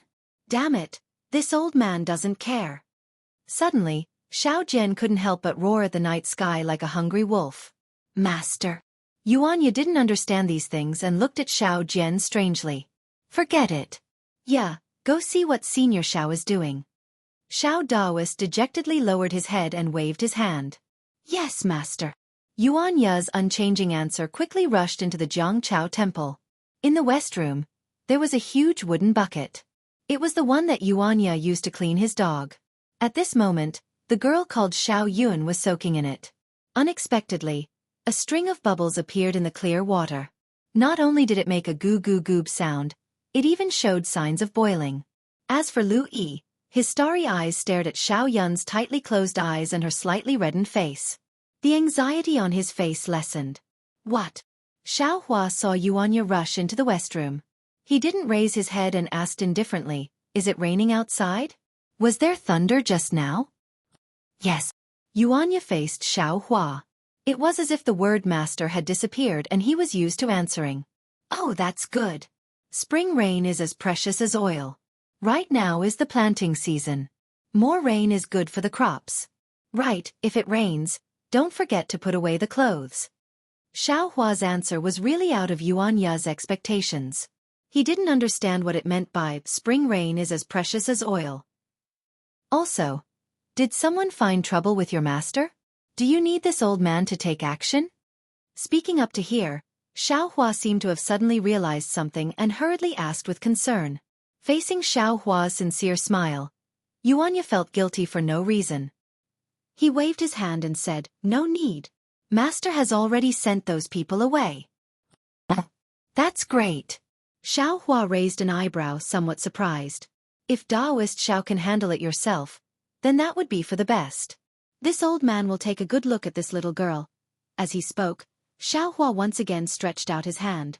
His index finger and middle finger were placed together, precisely at the location of Xiao Yun's wrist where her pulse was. However, Xiao Hua's brows were tightly knitted together, a rare kind of doubt appearing on his face. "Senior." Yuanya opened his mouth, wanting to say something, but he didn't know what to say, so he simply stopped asking and turned away. "Immortal Elder." After Yuanya left, Lu Yi couldn't help but ask, "How is Xiao Yun?" "Strange. It's really strange." Xiao Hua answered almost without hesitation. At the same time, the Dharma eye in between his brows slowly opened. The torrential rain at the Zhangqiao temple was very strange. Naturally, compared to the torrential rain, the falling thunder was even more worrying. That was the heavenly thunder that directly killed more than 10 people out of thin air. Xiao Jian didn't have the guts to hide this matter. He didn't even wait for Dawn to personally come to the Longevity Town's government office to report it. He didn't dare to let Yuanya handle this kind of matter. Yuanya would only make things worse. The Longevity Town's government office naturally belonged to the country of Xi's king, and also had its own set of rules. When the government office received the report, it was also as if they were struck by lightning. The Cloak Gang was able to run rampant in Longevity Town for so many years, so how could the official not know? When he received Xiao Jian's report, he almost wanted to smash Xiao Jian into prison at the first moment. Fortunately, the Zhangqiao temple was no longer the same as before. The official didn't know, but the advisor and others who knew Longevity Town like the back of their hand immediately dissuaded him. The person was already dead. Who would care about the benefits he gave when he was alive? Thus, the official brought his entourage and also didn't wait for Dawn to arrive at the Zhangqiao temple. They investigated the entire Zhangqiao ridge from top to bottom. They even checked the place where Zhang Mao and the others died more than 10 times. Even when the advisor and others were suspicious, they even invited Longevity Academy's principal Zhu Junfeng to investigate the Zhangqiao temple at dawn. However, the situation of the falling thunder killing more than 10 people was indeed strange, but the torrential rain that followed was also normal. Although Zhu Junfeng was extremely suspicious of Zhang Mao's death, he really didn't think that this kind of power that was close to the 5th level of essence power, and this kind of power that surpassed the 5th level was something that the 3 Taoist cultivators of the Zhangqiao temple could do. Of course, this conclusion was also reached after he used the eye-clearing technique to see Xiao Hua's cultivation. Moreover, he didn't even think that in the entire country of Xi, other than those elders in the sects who had long disappeared, no one else could have this kind of cultivation. The only possibility was that Zhang Mao and the others were really unlucky. It was really because they were full of evil that they died under the heavenly thunderstrike. Since the Zhangqiao town's officials believed that Zhang Mao was killed by the heavenly thunderstrike, and even Longevity Town's principal Zhu didn't nod his head and tacitly agreed, then the one who benefited the most was none other than Taoist Xiao Jian Xiao. Although he didn't say that Zhang Mao of the Cloak Gang came to find trouble with him, but in the night, that rainbow-like sword light was still seen by the lonely and idle people at night. What did this mean? As long as they made a little contact, they would immediately get the same explanation as Zhang Mao's words. The Zhangqiao temple was favored by Taoist Xiao, the god of the sea. Ordinary people couldn't possibly hurt Taoist Xiao, who was a loner of the Taoist lineage. Not to mention that there was such concrete evidence. Even if there were some vague rumors before, it would attract many kind men and women to burn incense.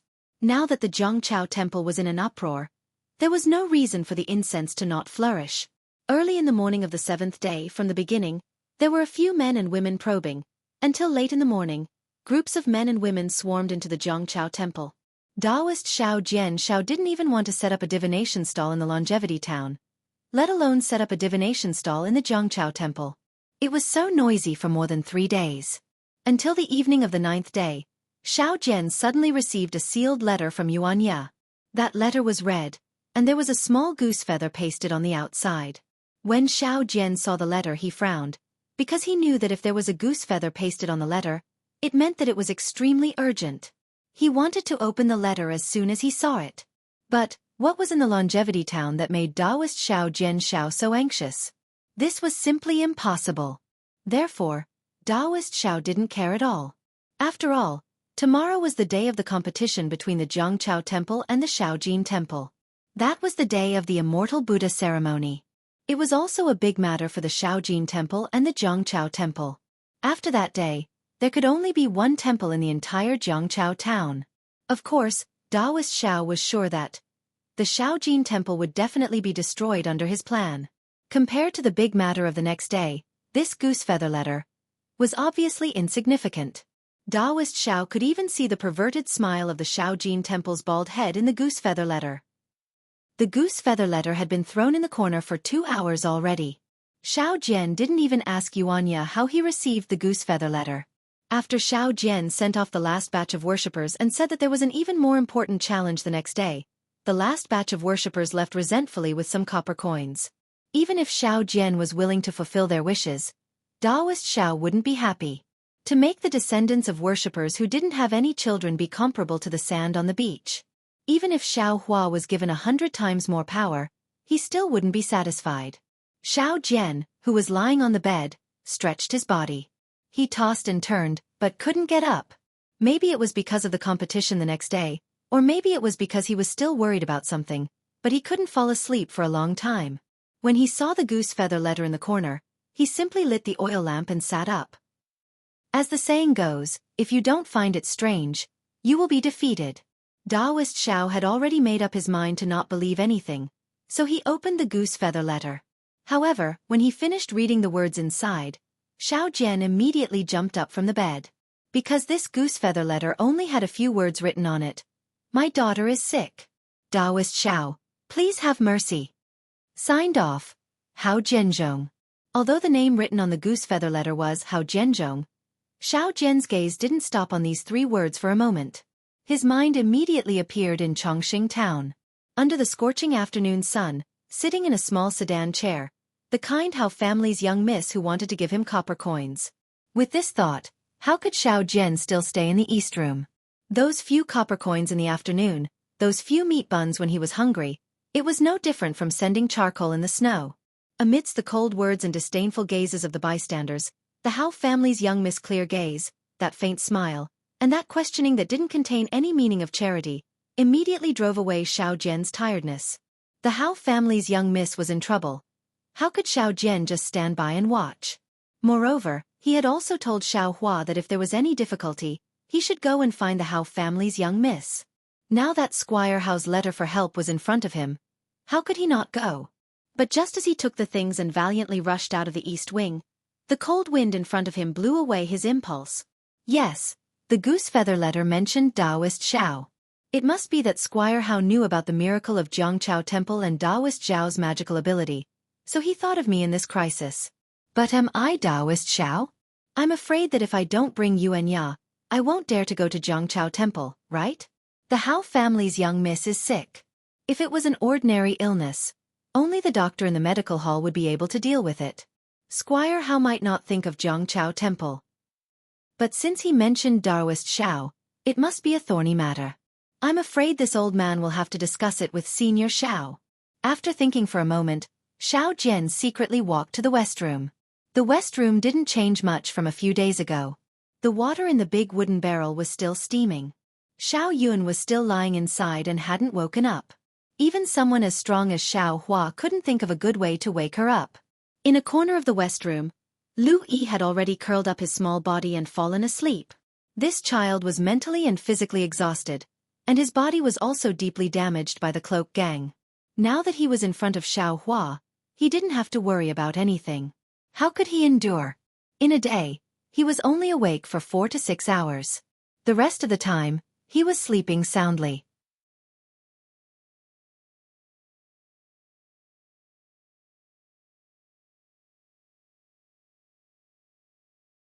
Chapter 3193. Master. Yuanya appeared behind Xiao Jian like a ghost. What's the matter? Humph. Xiao Jian scolded unhappily. What does this old man have to tell you? Yes, master. Yuanya left even more quietly than before. Xiao Jian actually didn't notice Yuanya's figure leaving. Damn it. Xiao Jian couldn't help but curse. Who's master? Fellow Xiao, what's the matter? Xiao Hua, who had his eyes closed, had no choice but to open them. In the past few days, there had been too many people in the Jiangchao temple. There were devout people, but there were even more opportunistic people.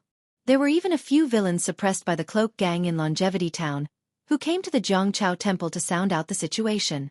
This made Xiao Hua very impatient. He originally had many methods to kill Zhang Mao and the others, but he chose to use heavenly thunder.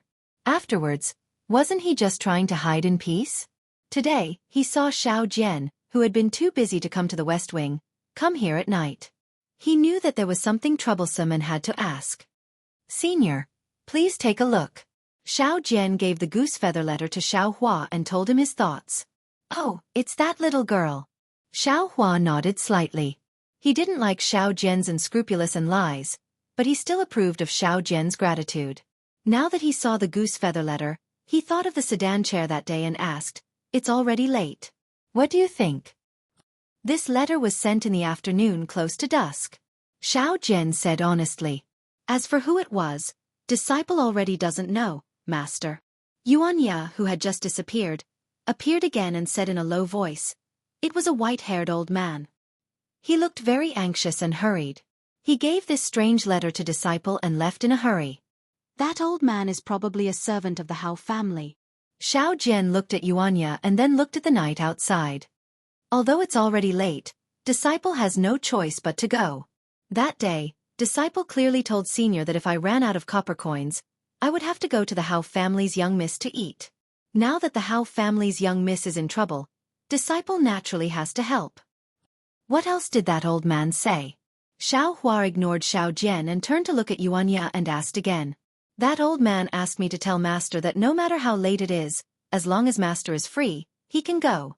Yuan Ya also answered honestly, but master was very busy at that time. He didn't wait for me to say this before asking me to leave. Haha, since that's the case, then just go. Why have you come to this old man's place? Xiao Hua looked at Xiao Jian and asked curiously. Since Squire Hao said that he was asking Taoist Xiao for help, it must be a great disaster. If it weren't for Taoist Xiao, he wouldn't be able to deal with it. Xiao Jian smiled and said, disciple knows his own limits. It's difficult to save the Hao family's eldest miss from this abyss of suffering. Senior, please help me. Xiao Hua didn't know much about Longevity Town. That Hao family's eldest young miss was one of the most unique people in the beautiful scenery. Thinking of that afternoon's calm and respect, Xiao Hua could only stand up, look at Xiao Yun in the wooden barrel, and say with a bitter smile, this trouble hasn't been solved yet, and now another trouble has come. There are so many troubles in this world. This girl. Xiao Jian had never asked before, but he could not help but feel curious. You don't understand. It's pointless to talk to you. Xiao Hua was not polite at all. He waved his hand and said, this old man will go with you to the Hao family. Thank you, senior. Xiao Jian laughed and hurriedly called out to Yuan Ya, yeah. Quick, you run fast. Quickly go down the mountain and find an ox cart. Why find an ox cart? Xiao Hua asked curiously. Xiao Jian smiled and said, it's already late at night. If I wait until we reach Squire Hao's house, wouldn't it be daybreak? Xiao Hua frowned and said, can't we just fly over? Senior. Xiao Jian was a bit surprised, you can fly. Haha, Xiao Hua laughed. That's right, if it was 10 days ago, let alone fly, he wouldn't even be able to stand steadily. Let's go. Xiao Hua clapped his hand and took out a flying talisman. Using what little magic power he had left, he placed it on his own body. He then grabbed Xiao Jian's neck and said, don't be afraid. Just point out the location of Squire Hao's house to this old man. Yes, disciple understands.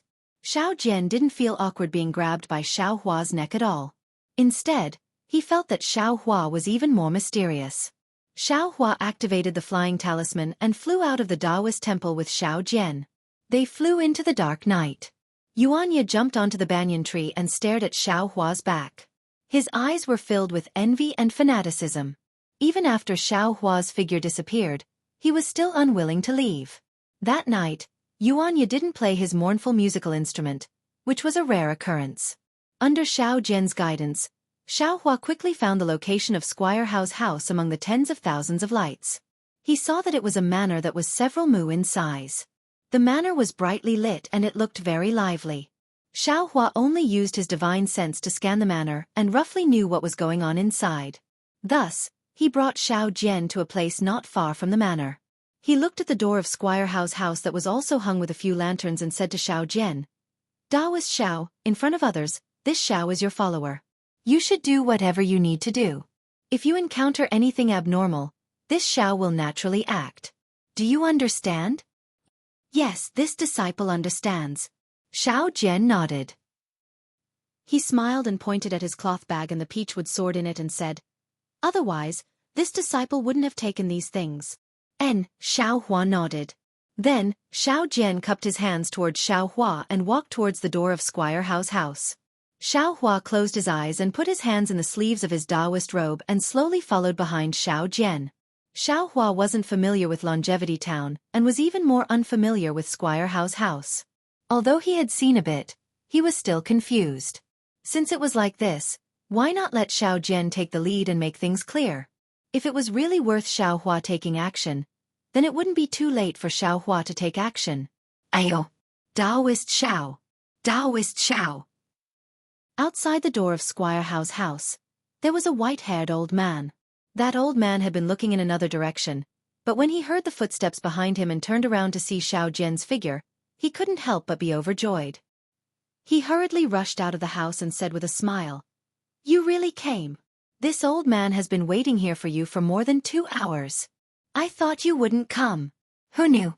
As he spoke, the old man looked behind Xiao Jian with some confusion and asked curiously, "It seems like it's not easy to come here from Squire Zhongchao Temple." Hee. Although Xiao Jian liked the old man's respect, his expression didn't change at all. He cupped his hands and said, "When this Xiao received your house's goose feather letter, I knew that there was a great secret inside, and it was also a big matter. However, in the past few days, there were indeed too many people coming to my Squire Zhongchao Temple. Many things were urgent, so I had no choice but to deal with those even more urgent matters. When I had to deal with the matters that I had to deal with personally, then I handed over some matters that could be avoided to my disciple. I brought this Taoist friend to your house. I wonder who this old man is." "Oh, this old man is Squire Hao Yulong of Squire Hao Mansion." The old man hurriedly smiled and said, "This afternoon, this old man brought Squire Hao's goose feather letter to Squire Zhongchao Temple to meet Taoist Xiao." Seeing that Xiao Jian didn't answer his question, Hao Yulong didn't dare to ask anymore and hurriedly said, "It's just that there are too many good people in Squire Zhongchao Temple. This old man saw that Taoist Xiao couldn't find the time, so I gave the goose feather letter to your disciple and," at this point, Hao Yulong hurriedly stopped and said with a smile, "However, this old man told your disciple that no matter how late it was, as long as Taoist Xiao was free, he had to come.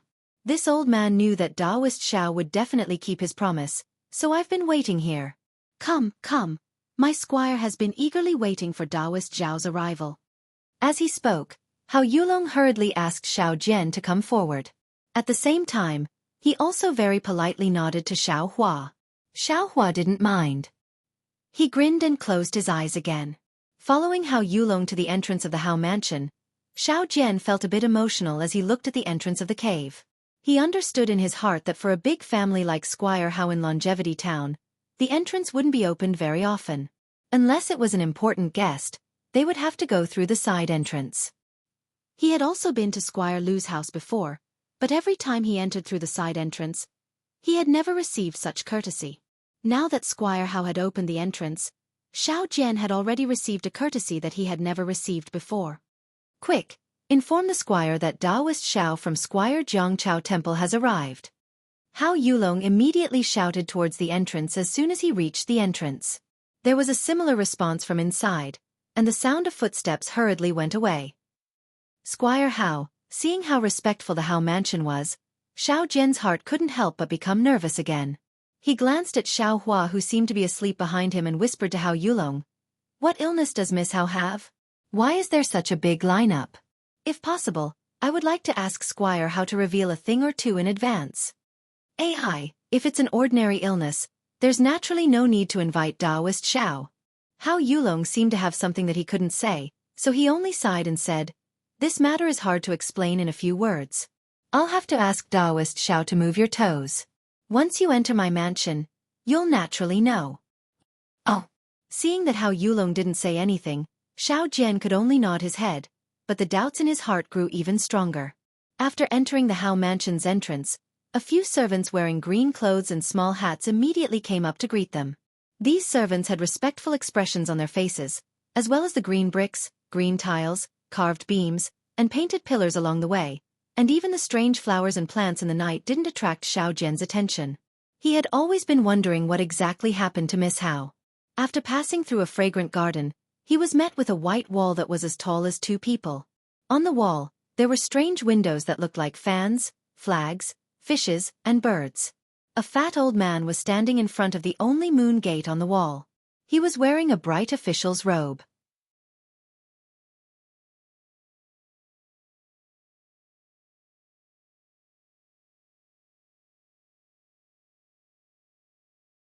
Chapter 3194. Squire Hao. Xiao Jian seemed to have seen this old man before. Without waiting for the old man to speak, he quickly walked forward and shouted. Squire Hao's expression was somewhat dispirited. Although there was a kind of expectation in his eyes, it was extinguished in the darkness of the night. However, after hearing Xiao Jian's shout, Squire Hao raised his eyebrows and a smile appeared on his face. He walked out of the moon gate and cupped his hands. Taoist Master Xiao. I have heard of Taoist Master Zhao's reputation, but I have never had the chance to meet you. Now that I have seen you today, it is just as I thought. You have the demeanor of an immortal. I don't dare. Xiao Jian cupped his hands and said, I am only one of the thousands of cultivators in my Taoist sect. Because of the favor of the sea god, the Zhongqiao Temple was able to bring Taoist Master Zhao's favor to the people of Longevity Town. I am only standing in. Xiao Jian's routine of modesty. However, before he could finish speaking, dang. From the moon gate came the sound of a wooden fish, which made Xiao Jian frown. Xiao Jian's words were immediately interrupted.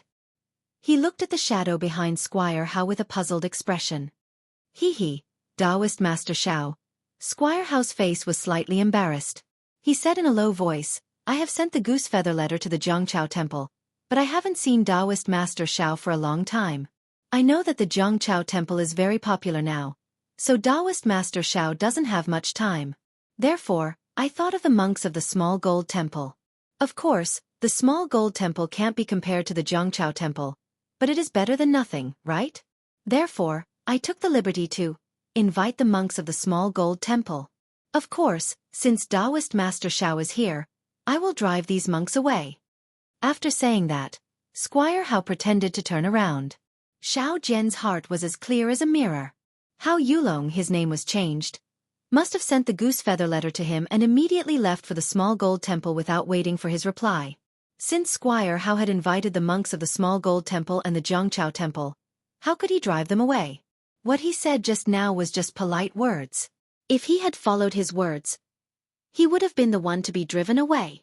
Therefore, Xiao Jian quickly pulled Squire Hao's sleeve and said, Squire Hao's words. What do you mean, Taoist Xiao? Squire Hao wasn't surprised that Xiao Jian stopped him, but he still asked. Xiao Jin Temple is a branch of Buddhism. Naturally, it has its own unique side. Xiao Jian said with a smile, since they have come, let them make the first move. It wouldn't be too late for little Taoist to make his move when they were helpless. Otherwise, wouldn't the official lose face? That's true. Squire Hao slapped his forehead and smiled bitterly. I invited them here. If I drive them away now, wouldn't it seem like I'm disrespecting Buddha? The Taoist priest's reminder was the best. Even if they can't, we can't not give them a chance. Exactly. Xiao Jian nodded with a smile. This Taoist is. Squire Hao looked at Xiao Hua behind Xiao Jian and asked in a low voice after finishing his polite greeting. Oh, this is also a fellow Taoist from the Taoist school. He is passing by the Longevity Town. Xiao Jian said hurriedly, he heard that there will be an immortal Buddhist ceremony tomorrow, and my Zhongqiao Temple will accept the challenge of Xiao Jin Temple. Therefore, he stayed to help little Taoist. However, he is not good with words. I hope Squire Hao can understand. I see. Squire Hao nodded. It seemed that he didn't care about the challenge. He said, then please come in. Squire Hao, please. Xiao Jian raised his hand and gestured. Squire Hao didn't stand on ceremony. He turned around and entered the moon gate. When he turned his head, an indescribable gloom appeared in his eyes. It was more obvious than the shadow between the light and the darkness. Xiao Jian glanced at the silent Xiao Hua and the butler Hao Yulong, who was frowning beside Xiao Hua. His heart felt heavy. Generally speaking, Squire Hao should have told him what happened to the Hao family. Then, he would have thought about how to deal with the moon gate. However, Squire Hao's abnormality made Xiao Jian's heart skip a beat. Squire Hao must have encountered something very difficult, or even something very embarrassing. That was why he couldn't speak. Xiao Jian was afraid that he could only adapt according to the situation. After passing through the moon gate, what came into view was an extremely tall and lush osmanthus tree. Under the osmanthus tree, there was a two-story embroidered building, which was brightly lit. Around the embroidered building, there were several bald monks sitting cross-legged. Each of them had a wooden fish in their hands, and they were tapping it merrily. The murmuring of sutras flowed out from their mouths. In front of the monks was a 3-foot-high Zen platform. Another monk wearing a yellow kasaya was sitting cross-legged on it. He held a Zen staff in his hand and wore a monk's crown on his head. He was also chanting something with his eyes closed. Although this monk's back was facing Xiao Jian, and it was night time, Xiao Jian could recognize at a glance that this monk was Ming Fa of Shaojin Temple. Strange, Xiao Jian was surprised. What's wrong with Shaojin Temple today? Why didn't the old monk Ming Yu come? Why did they only send Ming Fa? Damn it! This old man's reputation has fallen. Thinking of this, Xiao Jian looked around again. Behind these monks were some vulgar housewives. They were standing with their sleeves pulled up. Their gazes passed over the monks' bald heads and fell on the lights of the embroidered building. Looking at the surroundings of the embroidered building, at the edge of the flowers and trees, there were burly men holding swords and other weapons in their hands. They were guarding there very vigilantly. Ah, bitter. Seeing the Hao clan's formation, Xiao Jian first felt regret in his heart. Damn it, why did I open the goose feather letter for no reason? Leaving it there. Even if Minister Hao blames me, I can just say that I didn't see it. Now, I've received a hot potato. Last time, when Minister Liu invited me over, it wasn't like this. I just don't know if Senior Xiao can. Thinking of this, Xiao Jian couldn't help but slightly turn his head and glance at Xiao Hua from the corner of his eyes. Xiao Hua still had the same expression. He narrowed his eyes and no expression could be seen. On the contrary, when Hao Yulong saw Xiao Jian turn his head, he hurriedly walked over and whispered, Daoist Xiao, the place in front of the embroidered building was originally reserved for Daoist Xiao. However, when Daoist Xiao didn't come, Master Ming Fa of the small gold temple came and had no choice but to give it to them. It doesn't matter. Xiao Jian saw that Minister Hao was already sitting on a brocade chair not far away. His gaze once again returned to the embroidered building. How could he still care about this matter? He asked again, now that things have come to this, can the housekeeper tell me the reason for this matter? Yes, Daoist Xiao, this way please. Hao Yulong nodded in agreement and extended his hand to lead Xiao Jian to walk under the cassia tree. Just as the three of them walked past the cassia tree, there was a loud rustling sound. The cassia tree shook violently for no reason, and leaves fell from the cassia tree, scattering all over Xiao Jian and the others. Not only was Xiao Jian startled, but it also attracted the attention of the monks of the small gold temple.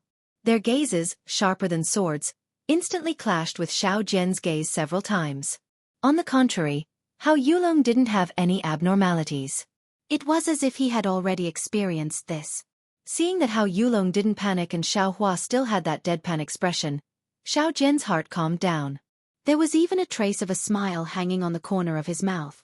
The back of the embroidered building was also brightly lit. However, there weren't any of the Hao family's housewives. Instead, there was a lonely offering table. There were also a few maids gathered around it. Everyone's face was filled with panic. They were originally whispering, but when they saw Hao Yulong coming over, they hurriedly shut up. On the offering table, there were a pair of candles, several pieces of yellow paper, and some miscellaneous things. It seemed that the Hao family had already prepared everything. Daoist Xiao. Hao Yulong pointed at the things on the offering table and said in a low voice, "These were all prepared by this old man. What else do you need?" "No need." Xiao Jian answered very satisfactorily. These things are enough. However, Housekeeper House still needs to clearly explain to me what happened here. Otherwise, I won't be able to subdue the demon. AI, it's hard to explain in a few words. Hao Yulong sighed and explained the matter in a low voice. Although Hao Yulong's voice was soft, Xiao Hua, who was at the side, heard it clearly. It turned out that this embroidered building was where the Hao family's young miss lived. This Hao family's young miss was usually kind. When she encountered injured or homeless small animals that no one wanted to adopt, she would bring them back home. The empty space near the embroidered building was usually occupied by those small animals. Moreover, after these small animals recovered, the Hao family's young miss was reluctant to give them away. Thus, the entire courtyard was in a bit of a mess. If the Hao family was poor, the Hao family's young miss naturally wouldn't be so kind. The family also wouldn't allow this kind of indulgence. However, the Hao family didn't care about money. They only wanted the Hao family's young miss to be happy. Not only did the Hao family's young miss's maids take care of these small animals, even the other family servants often came to help. After a long time, there would naturally be mistakes. Once, after the young miss of the Hao family saved an unknown little beast, the first thing that the little beast did after waking up was to bite off the arm of a housekeeper. Then, it swallowed most of the animals in the small courtyard. Only then did it calmly escape under the vigilance of the Hao family's guards, who were on guard against a great enemy. Fortunately, the Hao family's young miss wasn't in the embroidered building at this time and thus escaped disaster. Ever since that danger, Squire Hao no longer allowed the Hao family's young miss to take in small animals. However, the Hao family's young miss was after all kind-hearted. When she saw unattended kittens and puppies, she couldn't help but take care of them behind Squire Hao's back. Squire Hao couldn't do anything about it.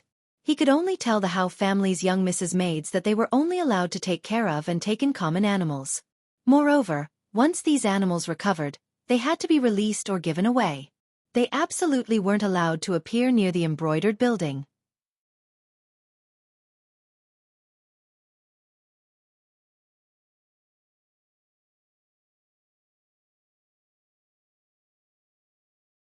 Chapter 3195. Another few years passed, and nothing unusual happened. Young Miss Hao's good name was well known in Longevity Town. However, a few days ago, on the third day after Miss Hao met Daoist Xiao, Miss Hao's mood suddenly changed. First, she panicked and asked her maidservant to call Squire Hao over and said some strange things. Then, after Squire Hao left, she seemed to have gone mad. Not only did she cry bitterly, but she also screamed hysterically. In particular, yesterday, Miss Hao no longer ate, nor did she allow anyone to enter the embroidery tower. Not to mention that the food that had been sent in was thrown out. Even the ordinary guards who tried to force their way in were knocked unconscious by some inexplicable thing on the embroidery tower and thrown out. Squire Hao walked around the embroidery building for a day and a night. He couldn't enter the building no matter how hard he tried. He couldn't even see his daughter, so he had to think of another way. At this time, miracles appeared one after another in the Jiangchao Temple. Squire Hao immediately sent Hao Yulong to the Jiangchao Temple to ask Xiao Jian to come and subdue the demon. However, because he had to care about his face and Miss Hao's reputation, he didn't dare to make a big fuss. After hearing Hao Yulong's words, Xiao Jian felt a little strange. He looked at the lights of the embroidery tower and then looked at Hao Yulong. He said in a low voice, "Housekeeper Hao, what you said really makes me confused. Kindness is a good thing. Even Taoist Xiao and the sea god have to protect you. But what does the adoption of small animals have to do with Miss Hao's embroidery building and Miss Hao's strange behavior? Could it be that there are small animals in the embroidery building again? If you don't explain it clearly, how can I subdue the demon?"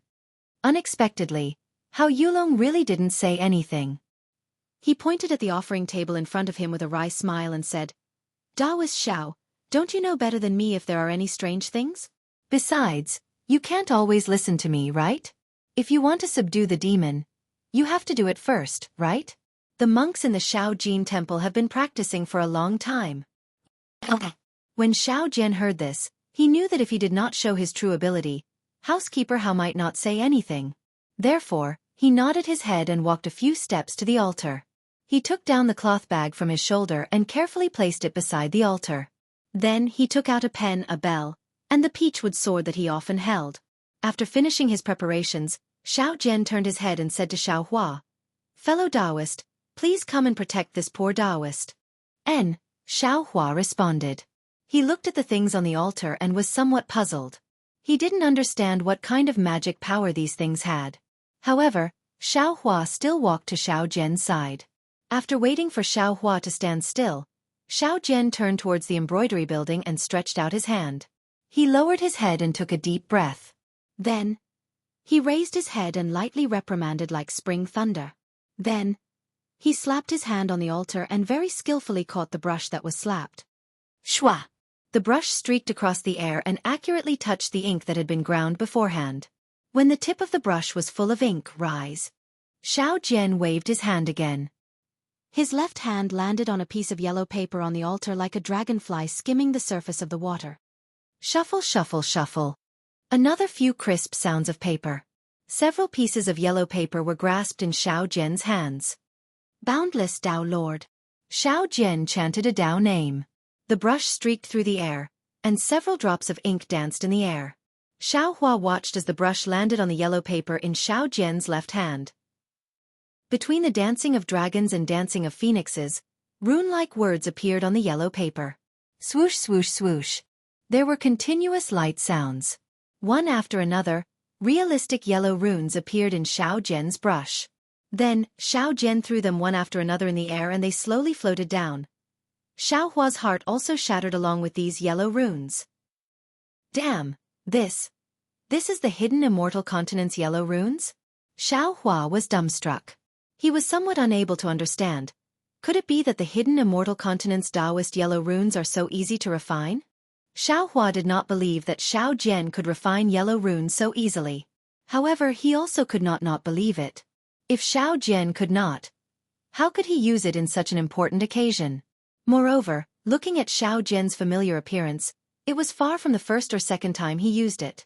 While Xiao Hua was flabbergasted, Xiao Jian continuously drew many yellow runes and these yellow runes scattered all over the ground. Even Hao Yulong's face was filled with respect and piety at this moment. Quick, at the end, Xiao Jian threw a handful of yellow runes into the air. Then, with sharp eyes and nimble hands, he threw the brush in his hand onto the sacrificial table. His right hand reached out and grabbed the peachwood sword. His left hand even grabbed and the bell also fell into his hand. Following Xiao Jian's so-called incantation, the bell rang incessantly. Following the ringing of the bell, Xiao Jian stepped on the Big Dipper in front of the sacrificial table and the peachwood sword in his hand began to dance. In particular, Xiao Jian's mouth was chanting an indescribable incantation again. At the beginning, Xiao Hua's brows were tightly knitted. He was very puzzled. However, after a moment, the corner of Xiao Hua's mouth once again carried a smile. Because within Xiao Jian's dance, not only was there no magic power fluctuation, even the sword moves were sloppy and full of flaws. Xiao Hua was confident that he did not need to use any strength. As long as he attacked with one move, he would definitely heavily injure Xiao Jian. However, just as Xiao Hua was feeling disdainful, a strange fluctuation suddenly appeared on the peachwood sword. At this moment, he heard Xiao Jian's loud roar. "Tao Sovereign, help me!" Following Xiao Jian's angry roar, the peachwood sword in his hand suddenly became extremely methodical. It was as if it was a type of brilliant sword technique. With a wave of the peachwood sword, it hit the dozen or so yellow runes scattered in front of the sacrificial table. Boom boom. A few faint explosions sounded. The dozen or so yellow runes were all ignited. The sudden appearance of the flames frightened housekeeper Hao. Seeing the flickering flames, Xiao Jian became even more spirited. He actually jumped up from his original spot. His movements were very vigorous and his sword technique was even more wondrous. In just a short moment, the yellow runes that were scattered earlier all flew up. Moreover, they were all pierced and ignited by him one by one. Go! Xiao Jian's figure landed on top of the sacrificial table. The bell in his hand rang loudly and his Taoist robe fluttered. The peachwood sword even pierced the embroidered tower. All the yellow runes turned into fireballs and rushed towards the embroidered tower.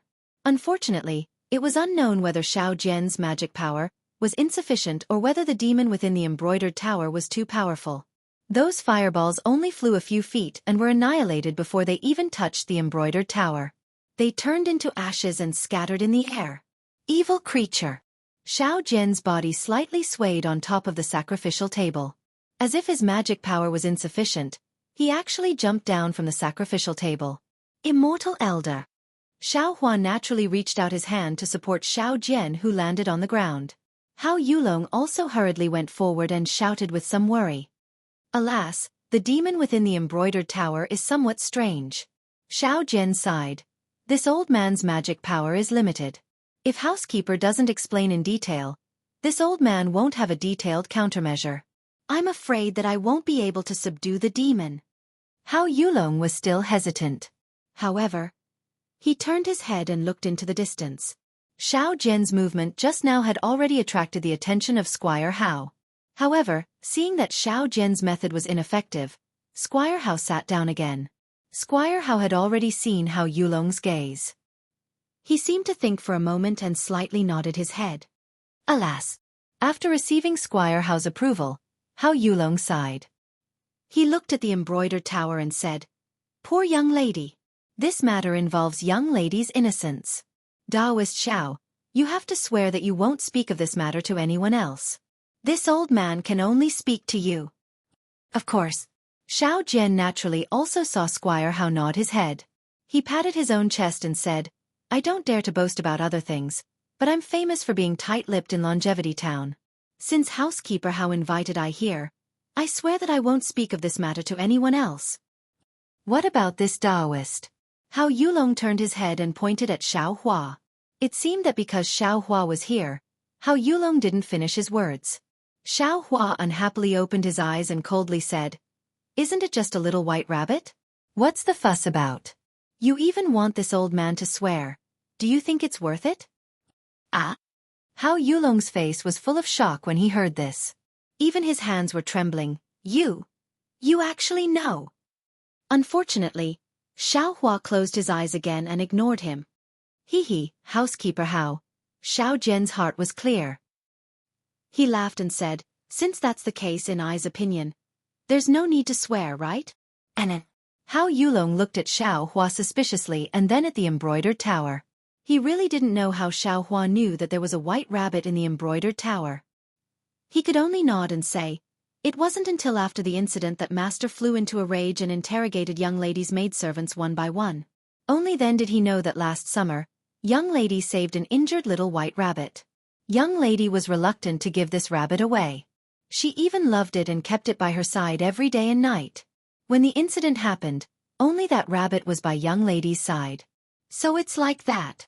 Hao Yulong didn't say much and Xiao Jian didn't ask too much. However, Xiao Jian already knew that this rabbit was definitely not ordinary. Young lady Hao had been with this rabbit for so long that the word innocence had long been lost along with the river water of Liao River.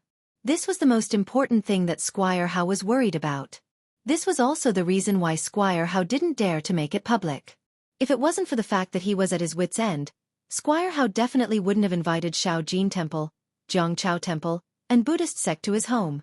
As for Chongqing Academy, Xiao Jian naturally knew that although the academy also had methods to subdue demons, there were many students in the academy. These young students were different from the monks of Shaojin Temple and Jiangchao Temple. Not only did they come from all over Chongqing Town, but they also had close ties with the young people of Chongqing Town. If they subdued the demon, young lady Hao's matter would inevitably be exposed. Then, young lady Hao's future marriage and other matters would inevitably be troublesome. Hee. Xiao Jian laughed for no reason. Not to mention that he had the senior Xiao Hua behind him. It seemed that subduing any rabbit wouldn't be a problem. Even if he failed today, Squire Hao's hush money wouldn't be small, right? This kind of money thing that Xiao Jian liked the most.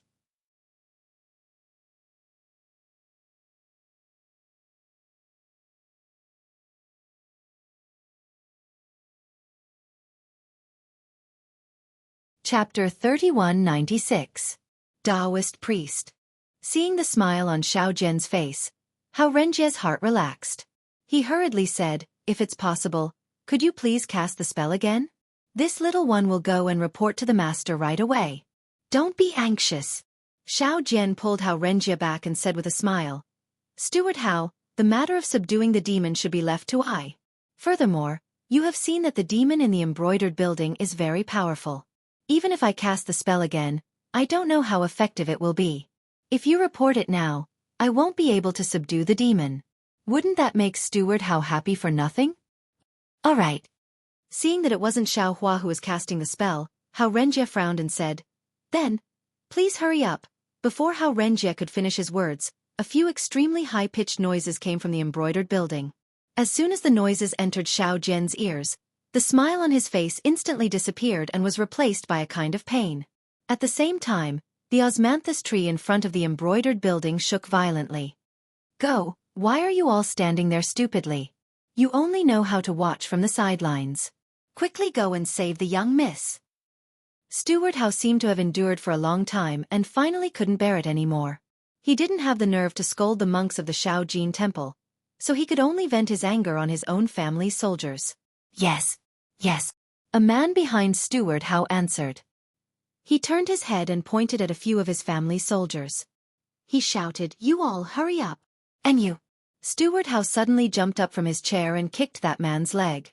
"Why would I raise you? Hurry up." "Yes, master." That family's soldier didn't dare to be negligent. He stretched out his hand and pulled out a padao from his waist. When the other family soldiers behind him came to his side, he whispered a few orders. 4 or 5 people roared from all directions of the embroidered building and actually jumped into the air, rushing toward the tightly shut window at the bottom floor of the embroidered building. Bam bam. With a few crisp sounds, the window was smashed open by several people. The 5 of them fell into the embroidered building at almost the same time. However, before they could stabilize themselves, a faint brilliance flashed, and another black shadow flashed in front of everyone's eyes. Ah! With a few screams, the 5 of them flew out of the window at the entrance of the building. Their faces were all covered in blood, and their chests were all stained with fresh blood. Useless things. Why would I hire you? Steward Hao's face was ashen. He didn't care about the monks of the Shaojin temple who had forgotten to knock the wooden fish. "Master, I've tried my best." The guard who fell down tried his best to get up and shouted, "The people inside are not ordinary people." Amitabha, at this moment, Ming Fa stood up from the Zen platform and chanted Buddha's name. "Steward Hao, don't worry. Watch this poor monk subdue the demon." "Thank you, master." Steward Hao suppressed his anger and forced a smile. He cupped his hands and said, "These bald donkeys have been whispering here for a long time, right?" Xiao Jian immediately fanned the flames and asked Steward Hao. "Yes, I sent the goose feather letter to the Shaojin temple. I thought Zen Master Ming you would come in person. But only Zen Master Ming Fa came before the sky turned dark.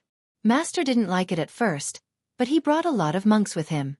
He also said that an expert came to the temple and Abbot Ming you had to stay in the temple to welcome him.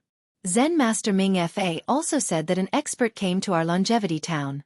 No matter what happened, the Shaojin temple would be able to solve it. That's why Master was happy. However, they knocked here for a long time.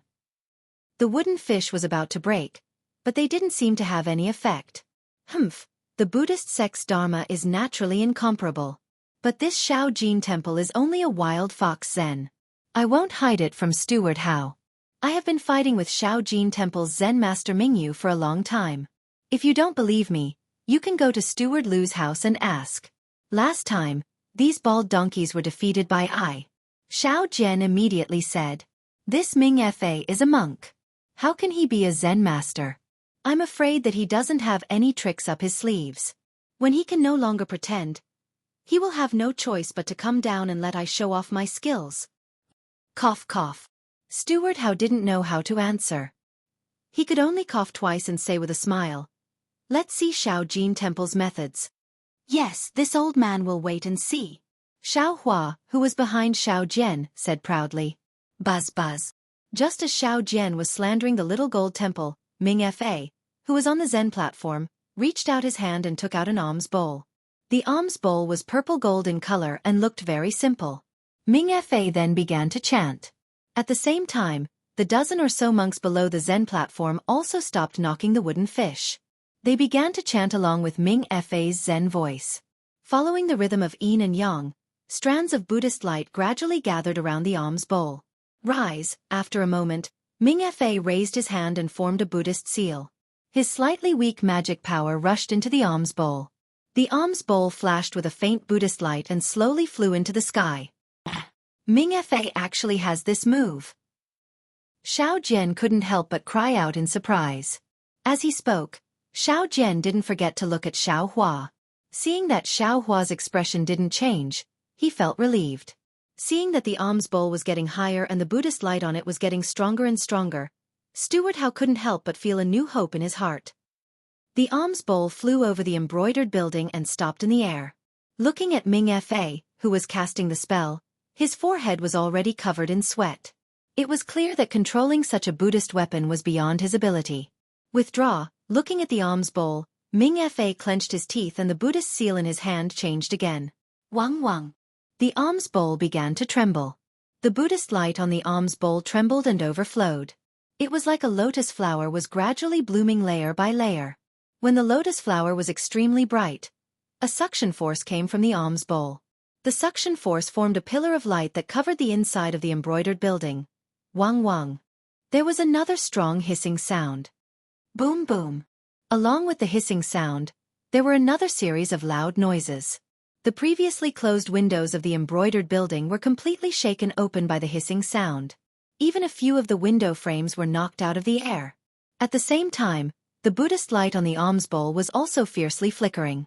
A string of sparks came out from the edge of the pillar of light, creating a sizzling sound. Hiss. All of a sudden, a shadow of 10 feet in size suddenly appeared above the embroidered tower. The light above the embroidered tower flickered with a whoosh sound. The shadow actually ignored the embroidered tower and rushed straight into the night sky. It directly hit the end of the light beam, the shaking alms bowl. Boom. There was a loud sound.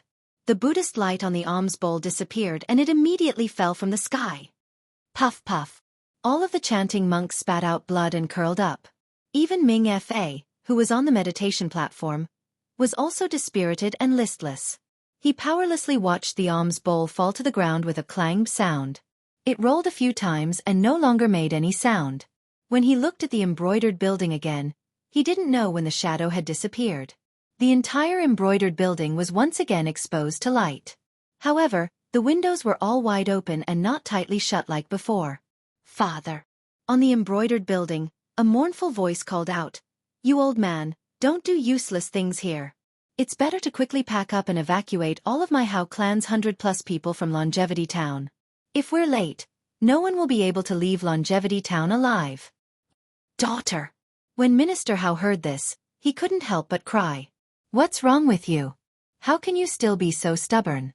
How in the world are you so fascinated by that rabbit? Daughter, although your mother left early, father and you relied on each other for survival. Father has been kind to others all his life. Daughter, you're also kind to others. How can the heavens bear to treat my Hao clan like this? Father, if you don't leave now, I'll die in front of you today. Following a mournful cry, a face full of tears appeared in front of the broken window. Wasn't this the Hao clan's young miss that Xiao Hua saw on the streets of Longevity Town that day?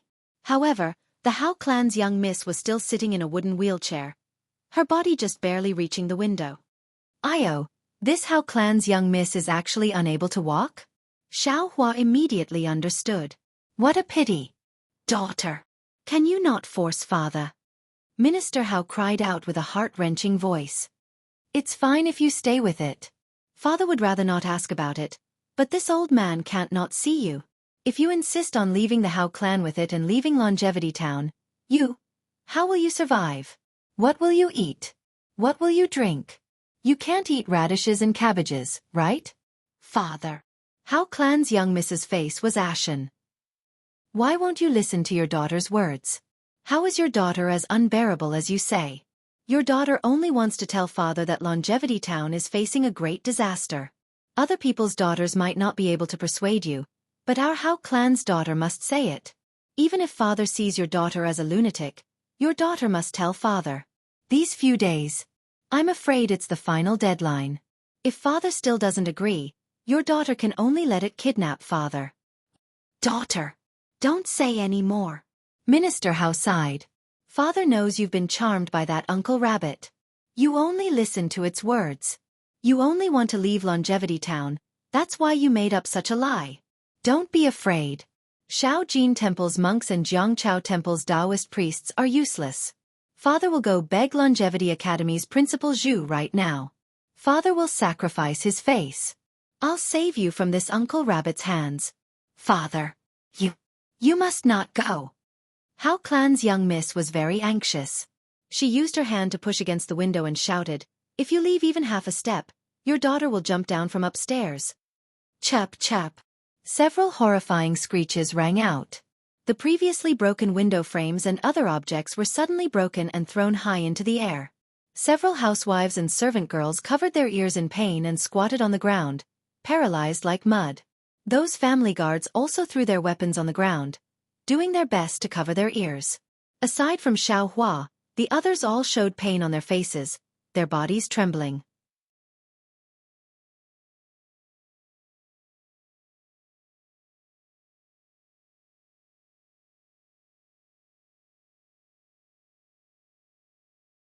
Chapter 3197. A white rabbit suddenly appeared on the windowsill where Hao family's young miss was. This rabbit was over 2 feet long and its entire body was snow white. The rabbit's fur all over its body stood up like sharp swords and its 2 ears were pointed straight at the night sky. Even its 2 scarlet red eyes were currently as ferocious as blood. "You are..." Hao family's young miss saw this and hastily shouted. Squeak squeak. The rabbit suddenly stood up, and its 2 feet long body suddenly expanded, as if it was being inflated. Hoo! A stream of black gas was blown out from the rabbit's mouth. Like a sharp arrow, it rushed towards the monk of the small golden temple who had just taken out the alms bowl. As the black gas rushed out, the rabbit's body shrank once again. It was even smaller than before and the rabbit's erect fur slowly became docile. Seeing that the black gas rushed towards the monks' heads, it immediately turned into a ball and slowly fell towards them. Ming Fa and the others knew that this black gas was powerful. However, they were already injured earlier and had no strength left from the rabbit's scream. Even if they wanted to escape now, they were unable to do so. Seeing the black gas fall, all the monks were entangled by the black gas. In a moment, their bodies tilted and they no longer moved. Damn it! Xiao Jian forcibly resisted the rabbit's sharp cry. Seeing that the monks were no longer moving, the rabbit turned its head and seemed to be looking at him. He couldn't help but cry out and his body retreated a few steps. However, what caused Xiao Jian to be greatly shocked was that the moment he retreated, the rabbit that had already relaxed immediately stood up with a whoop sound. The rabbit's fur stood up again, and the whiskers at the corners of its mouth rapidly trembled up and down, as if it was facing a great enemy. "Don't panic," Xiao Hua's calm voice sounded in Xiao Jian's ears again. "Isn't this the time for the Temple of Tidal River to become famous? This old man has 2 little things here that can restrain this rabbit." Ah, Xiao Jian's heart trembled as he immediately remembered Xiao Hua's power. After he calmed down a little, he immediately saw that a black and a yellow object had appeared on the table in front of him at an unknown time. One was a black dog and the other was a yellow sable. You only need to give orders to these 2 little things. However, remember not to take this rabbit's life. Xiao Hua instructed again. Go. Xiao Jian was the best at taking advantage of the situation. Hearing Xiao Huaji's order, he didn't hesitate at all. He waved his Taoist robe and took out the 2 spiritual beasts as if he was the one who took them out. He shouted, "Take down this rabbit." Woof. That black dog was Xiao He. Xiao He barked and the entire building became silent. Then Xiao He jumped into the air and flew towards the building. Following Blackie's lead, Goldie followed suit with a flick of its tail. Looking at the 2 little things that hadn't changed much in the past 100 years, Xiao Hua felt a trace of happiness in his heart. It was impossible to say that 100 years of quiet cultivation wasn't boring, especially for Xiao Hua's state of mind. After experiencing the abandonment of the Imperial Thunder Sect, the coldness of Fairy Hong Xia, and the helpless death of Xueqi, his heart had reached the lowest point in his life. Although Xueqi and helplessness had a great opportunity after their deaths, they were still dead. When Xiao Hua was cultivating, fretting, and being invaded by his inner demons, he would enter the dark side of the space to explore. Moreover, the stone statue of Zhang Xiaohua that accompanied Xueqi's soul also represented Xiaohua, but in the end, it still hurt Xiaohua's heart. In this extremely low point, Xiaohua's only hope was Xiao Huang and Xiao He. The attachment of the 2 little guys, that kind of unwillingness to leave, made Xiao Hua feel warmth. At the same time, Xiaohua's love for them also made Xiaohua pass through the danger when he first entered seclusion. It could be said that Xiaohua, Xiaohuang, and Xiaohei were the pitiful grandfather and grandmother who depended on each other for survival. At the same time, it was this rare warmth that didn't cause any changes in Xiaohua's heart due to the upheaval. The heart of that kind and simple country youth still existed in the rising perfected Xiao. Naturally, after 100 years of cultivation, Xiaohua benefited a lot. Xiaohuang, Xiaohei, and even little Silver had also undergone indescribable changes. At the moment, Xiaohei and Xiaohuang still looked so cute, but a change was already brewing in their bodies. This change was something Xiaohua didn't know about and couldn't predict. What Xiaohua knew was that this change needed to be accumulated and induced. If he simply stayed in the space, he was afraid that he would never be able to change. Therefore, Xiaohua was really ashamed to make a move on a rabbit that had just entered the market, but these two little things were just right. Chup chup. Just as Xiaohua was sighing with emotion, the rabbit had already moved. There was a strong neigh, like a powerful storm, with the embroidered building as the center, blowing in all directions. Dozens of family guards approached the embroidered building and cried out in unison. They curled up on the ground, blood starting to flow out of their ears.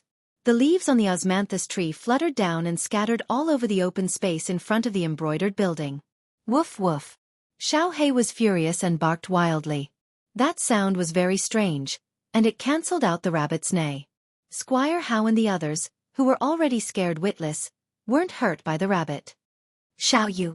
Seeing the rabbit flip out, Miss Hao's expression changed drastically, and she hurriedly called out. Unfortunately, the rabbit's eyes were already red at that moment. Seeing that its neigh wasn't effective, it immediately kicked off with both legs and pounced at Xiaohuang. Its two front teeth, which were usually used to bite carrots, were now shining frighteningly brightly. Sure enough, a rabbit would bite when cornered. It really wasn't wrong. The rabbit was very strong. Even from far away, Xiaohua could hear the sound of the wind. Furthermore, the rabbit was also very fast, and in the blink of an eye, it had pounced in front of Xiaohuang. This rabbit actually knows how to bully the weak and fear the strong. Xiaohua laughed. Ever since it had shown up, Xiaohuang had been putting on airs and disdaining to fight with the rabbit. It had always been Xiaohei charging in front. Seeing that Xiaohei was very powerful, the rabbit didn't dare to bite Xiaohei, and only then did it charge at Xiaohuang. What the rabbit didn't expect was that Xiaohuang's speed was even faster. Just as the rabbit stretched out its fangs and was about to bite, Xiaohuang swung its large tail and swept past like the wind. Its small claws even left a trace of blood on the rabbit's body. Woof, moreover, without waiting for the rabbit to neigh, Xiaohei's figure was even faster. Like a black lightning bolt, it streaked across the rabbit's back, and where its claws passed, it also left behind a few strands of rabbit fur. Gee. The rabbit's neigh was filled with grief. Its figure turned around in midair and turned towards the osmanthus tree. Xiaohua saw clearly from the side that the rabbit couldn't fly, but its figure was strong and healthy. The osmanthus tree was now bare. When the rabbit landed on the tree, drops of blood slid down its back and dripped onto the tree trunk. The rabbit's figure was constantly trembling, and it wasn't clear whether it was because of fear or because it was trembling. Xiaoyu. Miss Hao screamed in distress. Quickly go and save Miss. Only now did Squire Hao come to his senses and hastily shouted. However, in front of the embroidery building, the dozen or so monks were already dead, and the dozens of guards were also paralyzed. Who could still move? Seeing that Xiao Jian's legs were somewhat soft, Xiaohua rubbed his nose and said with a smile. Daoist Xiao, I will go and ask Miss Hao to come down. Fellow Daoist, please. Xiao Jian raised his leg.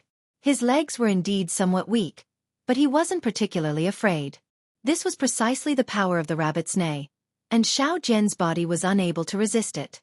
Immortal Elder, many thanks. Housekeeper Hao was almost crying tears of joy at the side. Seeing Xiaohua step into the embroidery building and steadily walk up the stairs, the rabbit became anxious. It rushed out from the osmanthus tree, wanting to rush into the embroidery building. However, with Xiaohuang and Xiaohei blocking it, how could the rabbit succeed? However, the rabbit's body once again appeared with blood several times, and the rabbit didn't even leave the osmanthus tree by 1 foot.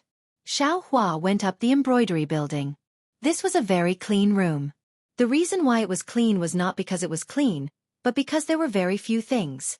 A few potted plants were placed around the room, a dressing table, a few chairs, and a boudoir that was blocked by a curtain. Apart from these, there was only Miss Howe sitting on the chair.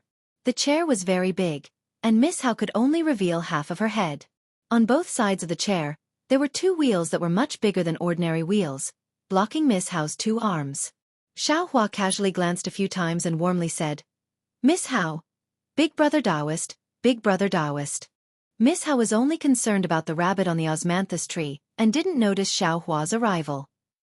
When she heard Xueqi's voice, she looked back with difficulty and immediately shouted, "This servant knows that you are Taoist Zhao's new disciple. This servant begs you, Xiao, you won't harm anyone."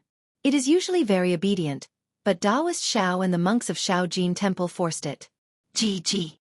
At this moment, the rabbit screeched again. This time, apart from the sound of pain, it was also frantic. Miss Howe no longer cared to talk to Xueqi and quickly turned her head. On top of the osmanthus tree, the rabbit that had just shriveled up was now swollen again, and its body was even bigger, more than 3 feet. "You see," Xueqi still warmly said, "a rabbit is a rabbit, a monster is a monster. They will never be human. You said that it won't hurt people, but what about the monks of Shaojin Temple? I'm afraid that they have no breath now, right? More than 10 lives. They are gone just like that. Yes, Xiao Yu is a monster. It is not human. But it has more feelings than humans. It knows what I am thinking better than humans." Miss Howe saw the rabbit situation, and her tears flowed down. She almost hysterically shouted, "I lost my mother when I was young, and my father didn't like me when I was young. At first, I didn't know what was going on, but when I grew up, I finally understood. It was because I was naughty when I was young, running around on the street. In order to save me from the carriage, my mother used her body to block the horse's hooves. And I was also run over by the carriage, and my legs couldn't move anymore. After I knew the truth, I didn't dare to be naughty anymore, and wholeheartedly tried to please my father, but no matter what I did, my father would not be happy. He always forced me to do things that I didn't like.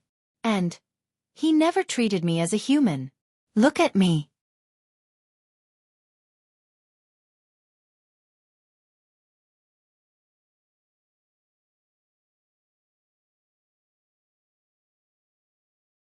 Chapter 3198. How Family's young miss hammered her own legs and shouted, "He was afraid of losing face, so he didn't let me show my face in public since I was young. He never let others know that I don't know how to walk on my own. In the past, I had a girl who, in order to make me happy, secretly took me out of the house. I was so happy, I finally had a few people to talk to me. However, when father found out about this, he actually beat Hong Er to death. Do you know? When I heard Hong Er's miserable screams, I really wanted to throw myself down from this building. I was the one who caused Hong Er's death, poor child. From then on, I didn't dare to casually talk to the girls in the house.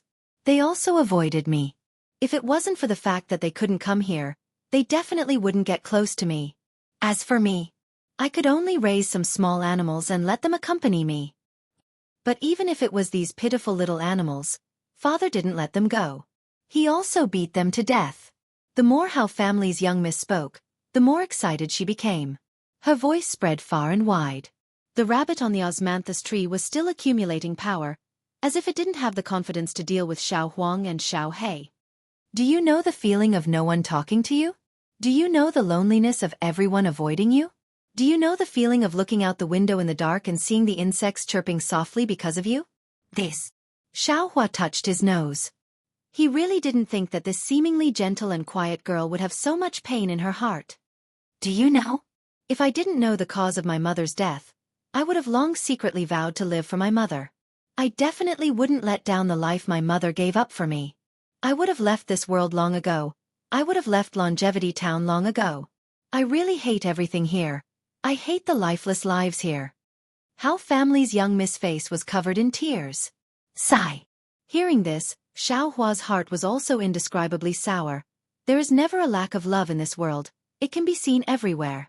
It's like this in Xiaoyu continent. It's also like this in Hidden Immortal continent. There is love among cultivators. There is also love in the secular world. How Family's young miss shed tears and looked at the rabbit outside the window. She said again, When my life was incomparably bleak, I met Xueqi. At that time, I only treated it as a pitiful little white rabbit. I helped it bandage and heal its wounds, just like all the other little animals in the past. But Xueqi was different from other small animals. It seemed to understand what I was talking about and what I was thinking. Although it didn't talk to me at first, I already liked it. I can't live without it. I kept Xueqi behind my father's back, until one day, I suddenly seemed to understand its words. Do you know? The surprise at that time was definitely the only surprise in my life. The sunlight on that day was definitely the most brilliant day of my life. I saw hope in Xueqi, and from that day onwards, I had a new life. GG. The rabbit on the osmanthus tree suddenly erupted. A dense black demonic aura was spat out from its mouth. It was like a fist that struck towards Blackie. Woof. The demonic aura seemed to be several times stronger than before. It was the rabbit's full power attack. However, when Blackie barked, the black aura suddenly dissipated as if it had encountered a gale. Goldie swung its large tail and instantly arrived next to the rabbit. At the same time, it swung its tail again. Boom! It hit the rabbit's back. The rabbit spat out the black aura. It had already shrunk a lot and was unable to deal with Goldie's attack. The rabbit's body was sent flying from the osmanthus tree. Pang! It landed on the altar where Xiao Jian was drawing the talisman earlier. The rabbit seemed to be extremely weak. It actually laid on the altar and spasmed a few times. It struggled to get up but was unable to do so. The rabbit used all its strength to twist its neck and did its best to look at the embroidery building. Its crimson eyes actually had tears. Goldie and Blackie quickly descended and ferociously pounced on the rabbit. It was like a yellow wind and black lightning. The stunned Xiao Jian on the side suddenly woke up and hurriedly shouted, "Don't kill it, don't kill it." The two little things seemed to have heard something. They both landed on top of the altar and one of them rolled in the air. One stuck out its tongue and spun around the altar. The other used its large tail to sweep its fur as if it was tidying up the mess it made when it was bitten. Xueqi. Miss Hao's heart ached. She reached out and leaned against the window to look. She really wanted to cry. Woof woof. Blackie stopped spinning and growled at the rabbit.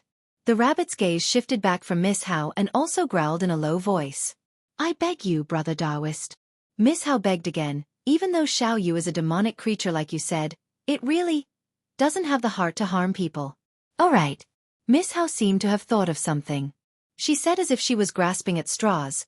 "Xueqi left Immortality Town a few days ago. When it came back, it told me to leave Immortality Town as soon as possible. It said that Immortality Town is in big trouble.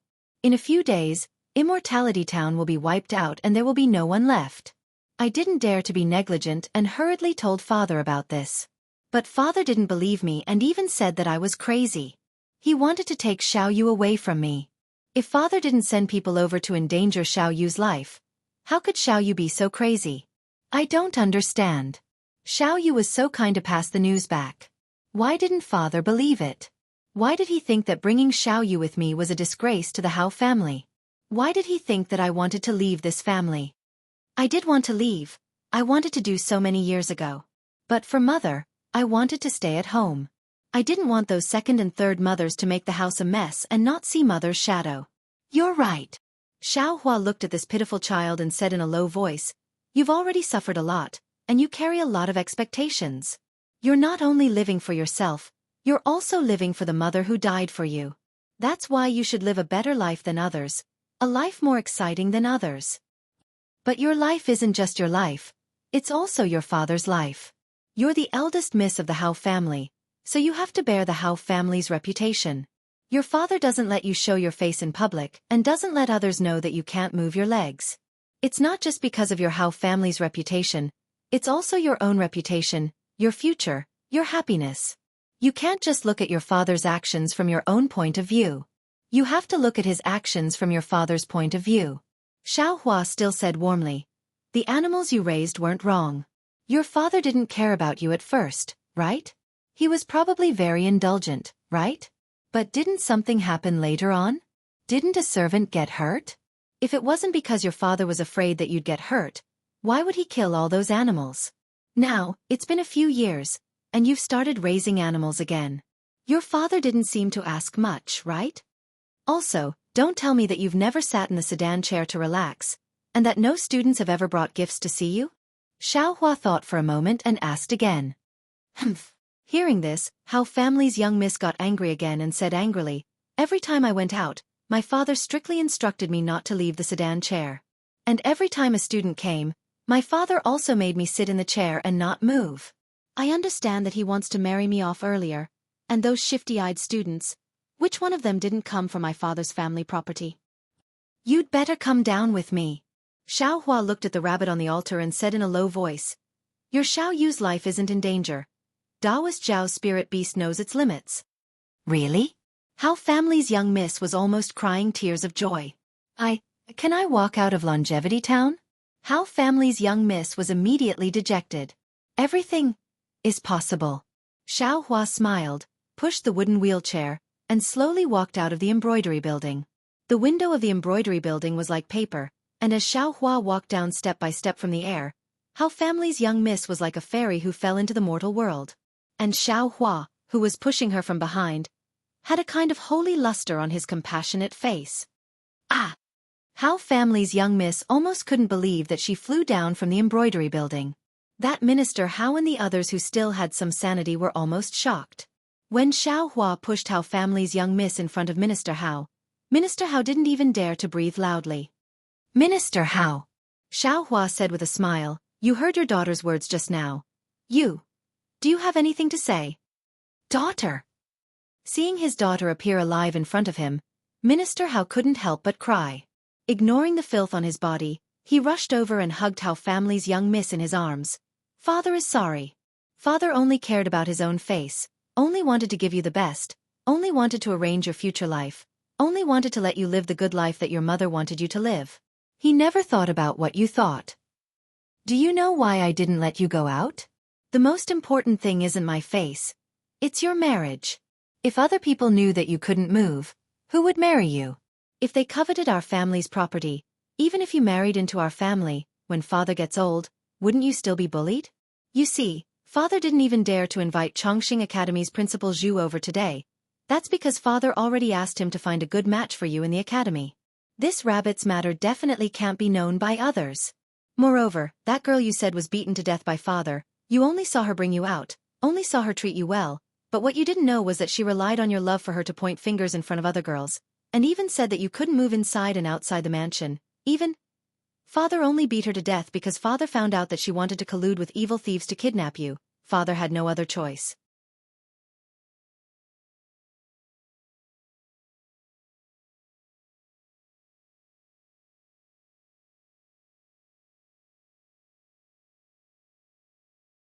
Chapter 3199. Although there are a lot of ugly things in this world, there are also a lot of beautiful things. Xiaohua smiled. You only stayed in Hao family and didn't go out, only relying on your own thoughts. You don't even know your father's true thoughts. How could you know about Longevity Town? Outside of Longevity Town there is still Shi Country, outside of Shi Country, there is still Hidden Immortal Continent, there are a lot of beautiful things. They will make you intoxicated. They will make you feel that being alive is truly a happy thing. They will also let you know that the gift your mother gave you is something that others can't hope for. Father. Hearing her father take the initiative to apologize to her and say so many difficulties, all for her sake, Hao family's young miss couldn't hold it in anymore. Knowing that she had too many misunderstandings, too many mistakes, she immediately burst into tears. Seeing the two hugging and crying, Xiaohua smiled. He walked over to Ming Fa and the other monks, lowered his head and looked at them a few times, then clapped his hands and stood up.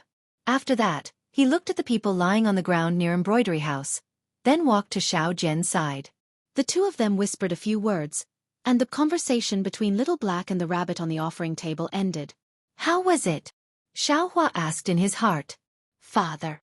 Little Black said in a simple and honest manner. This fellow has honestly confessed. Sweat. Little Black's words almost made Xiaohua's forehead sweat. What did this have to do with anything? However, Little Black still said, it's called Little You, it's an honest rabbit. It has never harmed anyone. A few years ago it was jealous of a rabbit hedgehog. Stop. Xiaohua really didn't expect Little Black to say so many unknown words, and hurriedly asked, Little Black, this honest confession, this jealous of a girl. Where did you learn it from? What's wrong? Father, did the rabbit say it itself? Little Black replied very strangely, is this guy right? Do you want the boy to teach it a lesson again? No need. Xiaohua helplessly smiled bitterly. These words were probably said by that glib-tongued rabbit, right? No wonder how family's young miss liked this rabbit so much. Yes, father. Little Black continued. The rabbit was injured by a group of hedgehogs, that's why it met Coachman? Oh, Cuz is the one with the limp.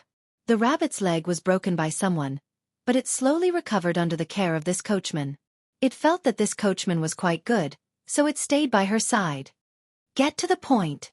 Xiaohua was a bit impatient. He wasn't interested in how family's young miss and the rabbit's complex. The main point? What's the main point? Blackie was confused. What did Rabbit mean when he said that Longevity Town would be flooded with blood? Xiaohua asked patiently. Blackie immediately understood and said, that was the rabbit's own guess. This guy had left Longevity Town a few days ago. He seemed to have gone to visit a friend, but that friend and the people around him were gone. He searched for a long time and finally found someone who was preparing to move. People? Xiaohua stared blankly at first, then immediately came to a realization. The people that Xiao He spoke of were probably those monsters, right?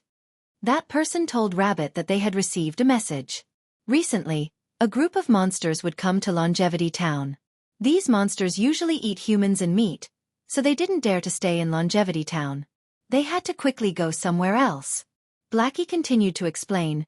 Rabbit knew about this and hurriedly told Cuz. He wanted Cuz to leave Longevity Town to hide. But before the coachman could take it away, the building was surrounded by people. Cuz was in a very bad mood and cried every day. Rabbit didn't know why, but he could only accompany Cuz here and not let anyone in. After listening to Xiao Hei's glib tongue, Xiaohua immediately determined that there was a mistake in this information. He was afraid that this rabbit was a bit exaggerated, and the Hao family's young miss named Xiaoxi didn't understand, so she told landlord Hao that there was a mistake, causing a huge misunderstanding. But thinking about how this rabbit actually chose to stay in Embroidery House and Longevity Town for Hao family's young miss, Xiaohua had a whole new level of respect for the rabbit. Thinking of this, Xiaohua suddenly thought of an even more important question and hurriedly asked, right, is this rabbit male or female? Male or female? What do you mean? Father? Blackie was stunned. Blackie. Xiaohua looked at Blackie with disdain. He had lived for almost 200 years, but he didn't even know the difference between male and female. Blackie wagged his big tail and methodically replied, Mother, what is male and female? Boy doesn't know either. Oh right. Xiaohua slapped his forehead and said with a smile, is this rabbit the same as that big white bird you saw before? Of course it's not the same. Blackie replied without hesitation. Damn it, this is bad. Xiaohua already had a bad plan in his heart, but at this moment, his heart couldn't help but thump. Thinking about the rabbit's glib tongue, how family's young miss innocence. A big white goose is a big white goose. A rabbit is a rabbit. Mother, don't tell me you don't even know this? Blackie said to Xiaohua with some disdain. Moreover, that big white goose is very powerful. This rabbit is far from it. Big white goose? How do you know about big white goose? Xiaohua almost laughed out loud. Looking at Blackie's proud expression, he suddenly asked again. In the past, there was one by the river in our home. Blackie said very simply. Hee, I forgot. Xiaohua smiled and said to Blackie, go ask the rabbit, is it male or female? Let Blackie go ask. Blackie wagged his tail. Talking to this rabbit is really embarrassing. Xiaohua was really angry. Just as he was about to scold Blackie, Blackie immediately rushed to the rabbit and cried out a few times. After the rabbit weakly cried out a few times, Blackie hurriedly shouted, Father, Father, the rabbit said, your servant is naturally female. Why do you think it's female? Ha, good. Xiaohua's heart immediately calmed down and said with a smile, you wait here, no need to pay attention to it. Yes, Father. Little Black immediately flew up from the altar and landed on Xiaohua's left shoulder. Little Yellow naturally wouldn't show any weakness and quickly landed on Xiaohua's right shoulder. That big tail was still swaying on the back of Xiaohua's head. Xiaohua raised his hands and stroked the two little guys. That kind of smile always flowed in his heart. Xiaohua's gaze naturally fell on the rabbit on the sacrificial table. as well as Hao family's young miss who was sitting on a wooden wheelchair not far away. Xiaohua also understood the affection between Hao family's young miss and this rabbit. How could he break them apart? Damn it! This Xiaohua. What is his cultivation level? Seeing the two spirit beasts beating the rabbit into a pulp and being so intimate with Xiaohua, Xiao Jian's heart was also uncertain. Xiaohua was like an iceberg in the sea, revealing more and more magical abilities that he didn't know about. Minister Hao, take care of these family soldiers and monks, as well as some fainted servants. Xiaohua brought the two little guys to Minister Hao's side. Xiao Jian naturally also accompanied them. Xiao Jian looked at the monks with a face full of disdain and said, "These monks are not dead, but they were confused by the demon aura. As for whether they can wake up or not, it will depend on Xiao Jin Temple's methods." Yes. At this time, Minister Hao didn't dare to treat Xiao Jian lightly. He wiped his face with his sleeve and endured the numbness on his body. He hurriedly called the servants who could move outside to call the other servants to clean up the mess near the embroidery building. The Hao family's young miss was naturally thinking about the rabbit on the table. After leaving her father's embrace, she immediately looked at the table. The rabbit there was also looking at the Hao family's young miss pitifully. Taoist. The Hao family's young miss looked at Xiaohua, wanting to say something but hesitated. Go. Xiaohua said with a smile.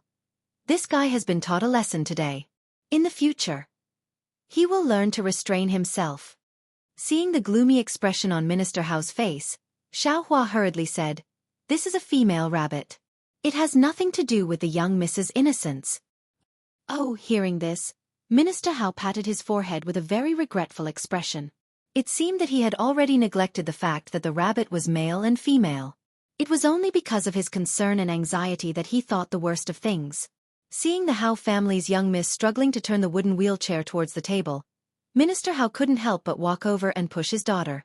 When the Hao family's young miss turned her head and saw that it was actually her father, the smile on her face was like a lily in the night. The Hao family's young miss reached out to hug the rabbit, but unfortunately, the rabbit was too far away from her and she couldn't reach it. Minister Hao bit his lips and held back his fear. He carefully pulled the rabbit from the table and handed it to the Hao family's young miss. Seeing her father's fear, the Hao family's young miss's heart suddenly softened. It was as if she had returned to her childhood, to that night when she looked at the full moon in the sky and cheerfully asked her father to bring the full moon to her. Her father answered her without hesitation that as long as she grew up, he would definitely pluck the full moon from the sky and give it to her. As she grew up, she knew that her father was just being perfunctory. But now, seeing her father bring the rabbit to her eyes, wasn't it the same as plucking the full moon from the sky? The full moon didn't belong to the rabbit or the full moon. It was her father's love and care for her. Father. The Hao family's young miss's tears flowed down again and dripped onto the rabbit. The rabbit endured the pain and leaned its head against the Hao family's young miss's chest like a spoiled child. It's okay. Minister Hao wiped away the Hao family's young miss's tears with heartache and forced a smile. Tomorrow morning, I'll take you out of the city and we'll go to the manor in the countryside. If you don't want to, we won't take the sedan chair. Let me push you and we'll walk through the town. I won't go. The Hao family's young miss said with a smile. I'm still waiting for Brother Taoist to treat my illness. When I can walk, I'll accompany you to the manor in the countryside. What? The Taoist priest can cure your leg? Minister Hao almost couldn't believe his ears.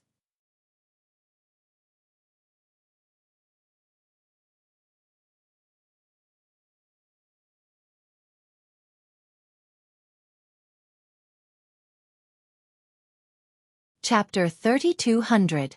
Hao family's miss smiled sweetly. Yes, just now Brother Taoist told me personally. Immortal Elder. Squire Hao almost immediately ran in front of Xiaohua and knelt on the ground, seemingly disregarding his identity as a squire. He cried out, Immortal Elder, please have mercy and save my daughter. Get up. Xiaohua stretched out his hand and pulled Squire Hao up. He said, Since I have spoken, I will naturally keep my promise. Change your clothes. I will wait for some peace and quiet before we talk. Speaking up to here, Xiaohua looked at the sky. Or I can forget about today. You wait for tomorrow. Oh no, the day after tomorrow. Come to Zhongqiao Temple. I will take a look at Miss.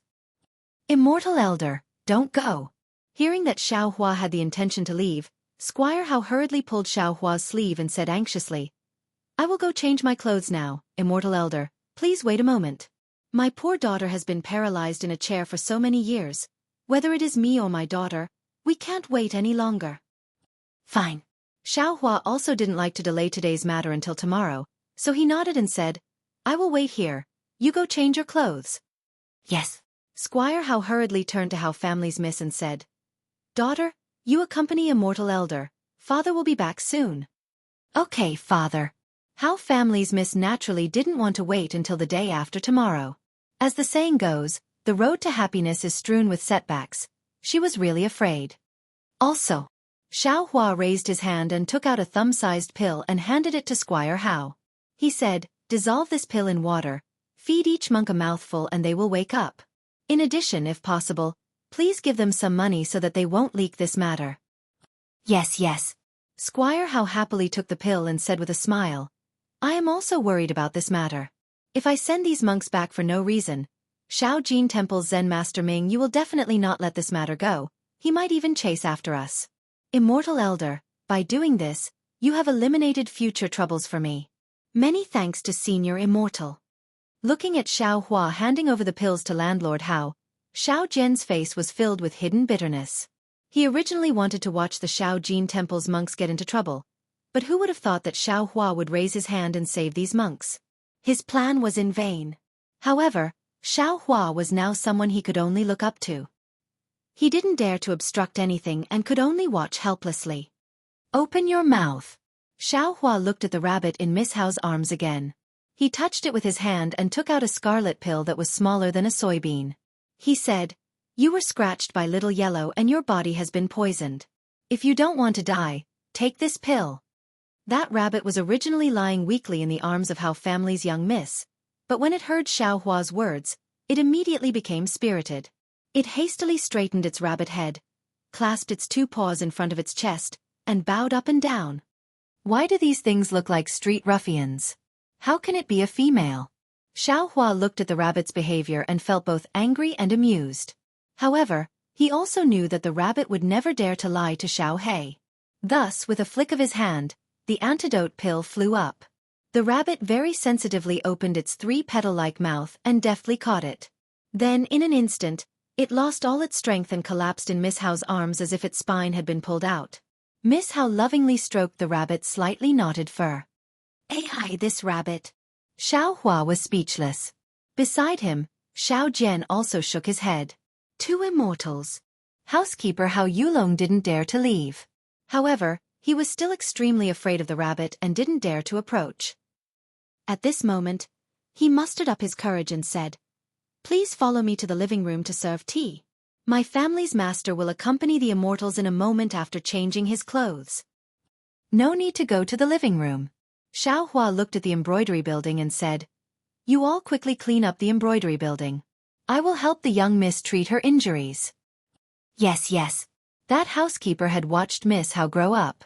At this moment, he was so happy that tears flowed down his face. He hastily called a dozen maids and rushed to the embroidery building.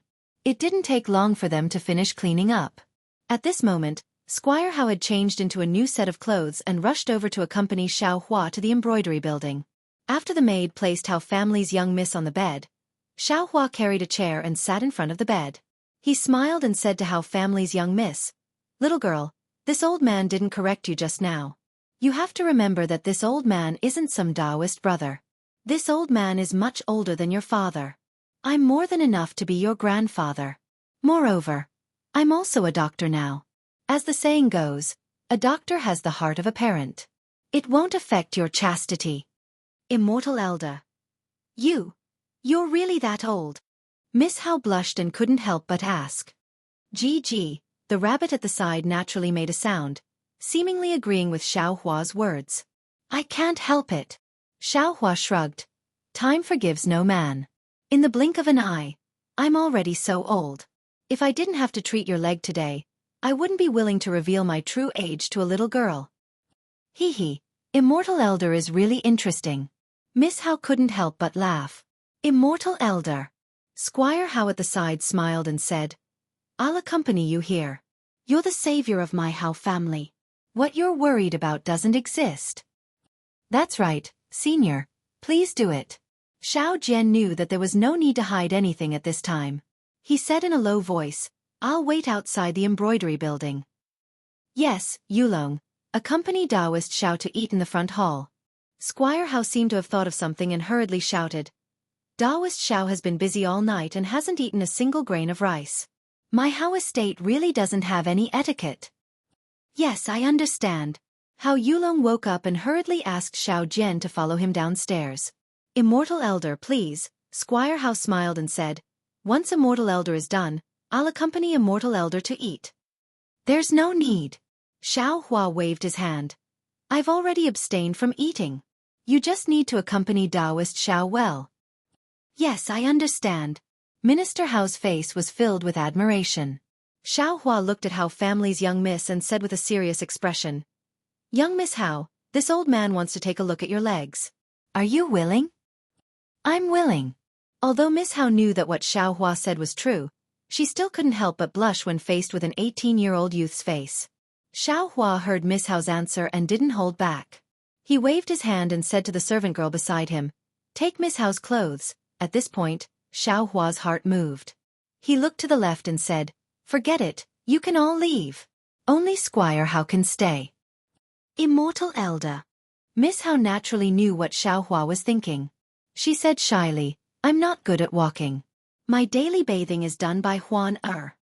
So it's like that. Xiao Hua scratched his head. He didn't do anything for Miss and young master, so he really didn't know about this. He thought for a moment and nodded. Then I'll have to trouble Huan Er.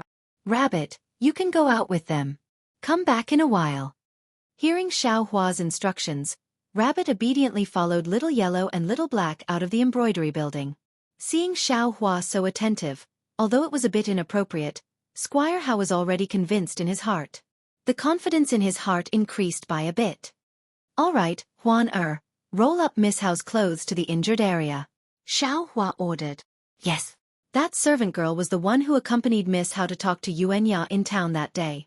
At this moment, she very deftly rolled up Miss Hao's underwear, revealing the pure white skin inside.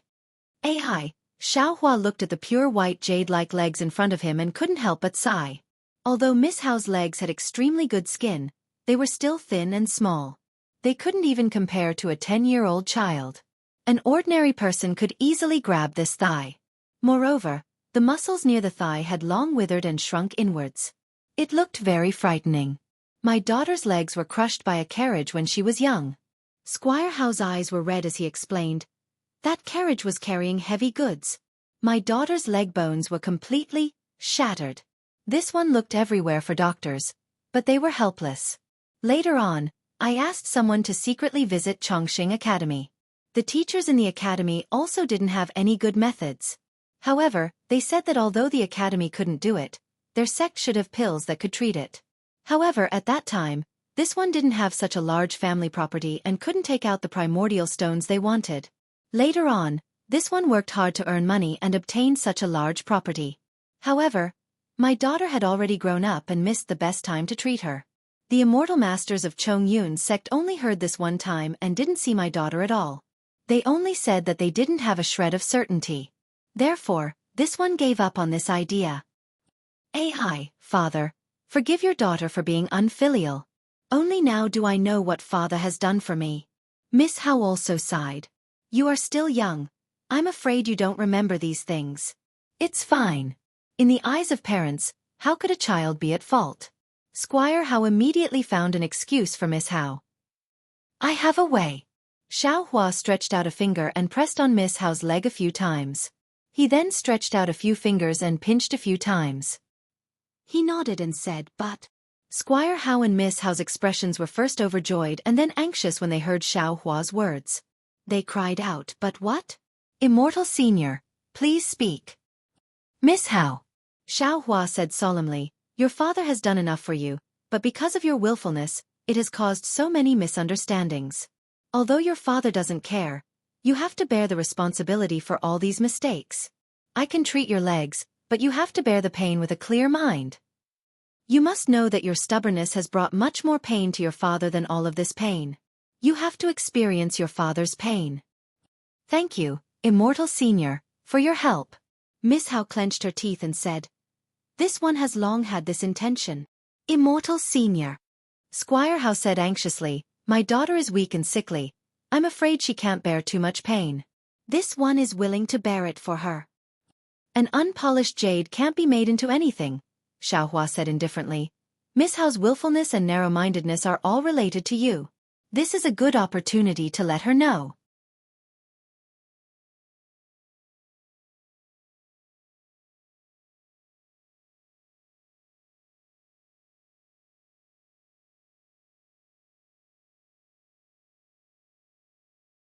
Chapter 3201. Okay. Squire Hao looked at his daughter with heartache. And with I here, you don't have to worry about life and death. Xiaohua calmly said, I know what I'm doing.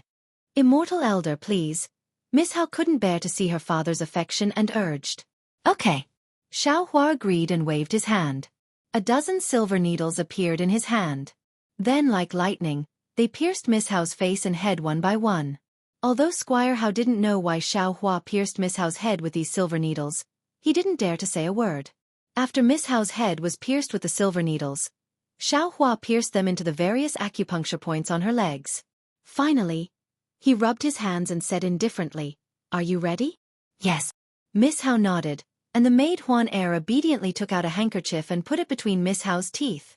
Kachacha Xiaohua didn't hesitate to stretch out his hand and grab Miss Hao's thigh. With a bit of force, the broken bones that had already grown together were completely crushed into powder by him. Ah! Miss Hao screamed. Her eyes turned white, and she almost fainted from the pain. The handkerchief that was bitten by her teeth was bleeding, and the sweat on her forehead was even bigger than soybeans rolling down. Xueqi. Squire Hao couldn't help but call out Miss Hao's nickname. His distressed expression was even more painful than his own broken bones. Unfortunately, Miss Hao was in so much pain that she couldn't answer.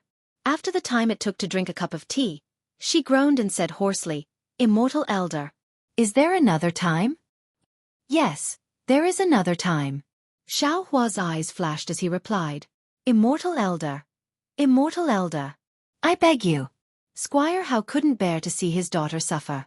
He pulled Xiaohua's robe and collapsed on the ground. He cried and said, Take everything from this lowly one's house. As long as this lowly one can afford it, please don't let Xueqi suffer anymore. This lowly one can't take it anymore. Fine. Xiaohua picked up Squire Hao and looked at Miss Hao. Xueqi. I also call you by your nickname. You are a kind-hearted child, and I can see clearly why you gave the copper coins to Taoist Xiao. I also know that you have the heart to raise injured animals and seek justice for the girl who was beaten to death. This is the bright side of your heart. However, you haven't been able to be as happy as ordinary people since you were young, and you have too much resentment in your heart. You also have too many misunderstandings about your father. Although I've already made things clear today, there's no guarantee that you won't think differently in the future. Today's pain is to let you know your position in your father's heart. It is also to let this pain that you will never experience in your entire life leave a deep impression on you. In this world, there are no parents who don't love their children. Immortal Elder, I understand. Miss Hao replied weakly. Then, go to sleep. When you wake up, you'll have a new life. Xiaohua waved his hand, and the silver needles on Miss Hao's head were collected into his bosom.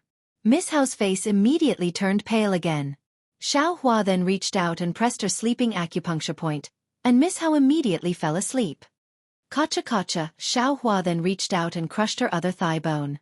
Then, he took out 2 medicinal pills and melted them with his magic power before applying them on Miss Hao's thigh. When the medicinal pills completely melted into her bones, Xiaohua then fed her another medicinal pill. Finally, he took out another jade bottle and gave it to Squire Hao, saying, Miss Hao won't wake up or move for the next 27 days. Feed her a medicinal pill every 9 days. During this period, don't move Miss Hao at all. On the evening of the 27th day, ask a doctor to come and take a look. If Miss Hao's leg bones are completely healed, then don't worry about it. If Miss Hao's leg bones aren't healed, then let the doctor fix it so that when Miss Hao wakes up, it won't affect the healing of her leg bones. It's that simple? Squire Hao asked in disbelief, but he immediately regretted it and hurriedly said, I didn't suspect a mortal elder, hee, it's that simple. Xiaohua smiled and pointed at Miss Hao, who had fallen asleep, and said, the bones in her legs have been crushed since she was a child, which is a tricky thing. Later, she hasn't been treated for so many years. These crushed bones are either growing randomly in one place, or they are already necrotic. Therefore, it is impossible to treat her now. I'll shatter her bones again and use my Taoist immortal pills to fuse these bones back together in 27 days, just like how they grew back in the past. Hee, as the saying goes, it takes 100 days for bones to heal. I am not some immortal. Being able to heal her bones within 30 days is already the best I can do. Yes, I understand. When Squire Hao heard Xiaohua's profound explanation, he was really ecstatic. The trace of disbelief from before also disappeared. I thank Immortal Elder for your miraculous skill. Don't worry. Xiaohua said again, after 30 days, Miss Hao's bones will be healed. However, the muscles in her legs haven't been used for more than 10 years. They can't be used anymore. I still need to let Miss Hao move more and use her legs more. According to within 3 to 5 years, Miss Hao will be able to walk freely. Of course, after this treatment, the doctors in Longevity Town will be more experienced than I. Moreover, with Hao family's financial resources, they will definitely be able to support it. It's already very good. It's already very good. Although Xiaohua wasn't able to make Miss Hao stand up in a few days, which wasn't a miraculous skill, this kind of time that Squire Hao could accept made Squire Hao feel more at ease. I'll wait for you to leave. Xiaohua looked around and said, I have already done what I can do. The rest will depend on Miss Hao's recovery. Please, Immortal Elder, please. Squire Hao hurriedly asked Xiaohua to leave the embroidery building. He ordered Huan to carefully look after Miss Hao and accompanied Xiaohua to the front hall. Walking on the road, Xiaohua thought for a moment and said, Squire Hao, Miss Hao's condition is like this. I won't say any more. I want to talk about another matter. Immortal Elder, please speak. Squire Hao said very respectfully with a smile. Just now, I only scolded Miss Hao and didn't say anything about Squire Hao. But this doesn't mean that Squire Hao didn't do anything wrong. Xiaohua wasn't polite and said with a very serious tone, although I can't control this matter as an outsider, I still want to say a few more words to Squire Hao. Immortal Elder, please speak. Squire Hao's face showed melancholy. Since this lowly one has accumulated this family business, no one has said anything straightforward. Actually, Miss Hao's legs are secondary. The most important thing is her heart disease. Xiaohua also sighed. For so many years, she thought too much and did too little. Others also didn't care enough about her. She can only communicate with small animals. In particular, she is no longer good at talking to people and doesn't trust people. These problems should all be blamed on you.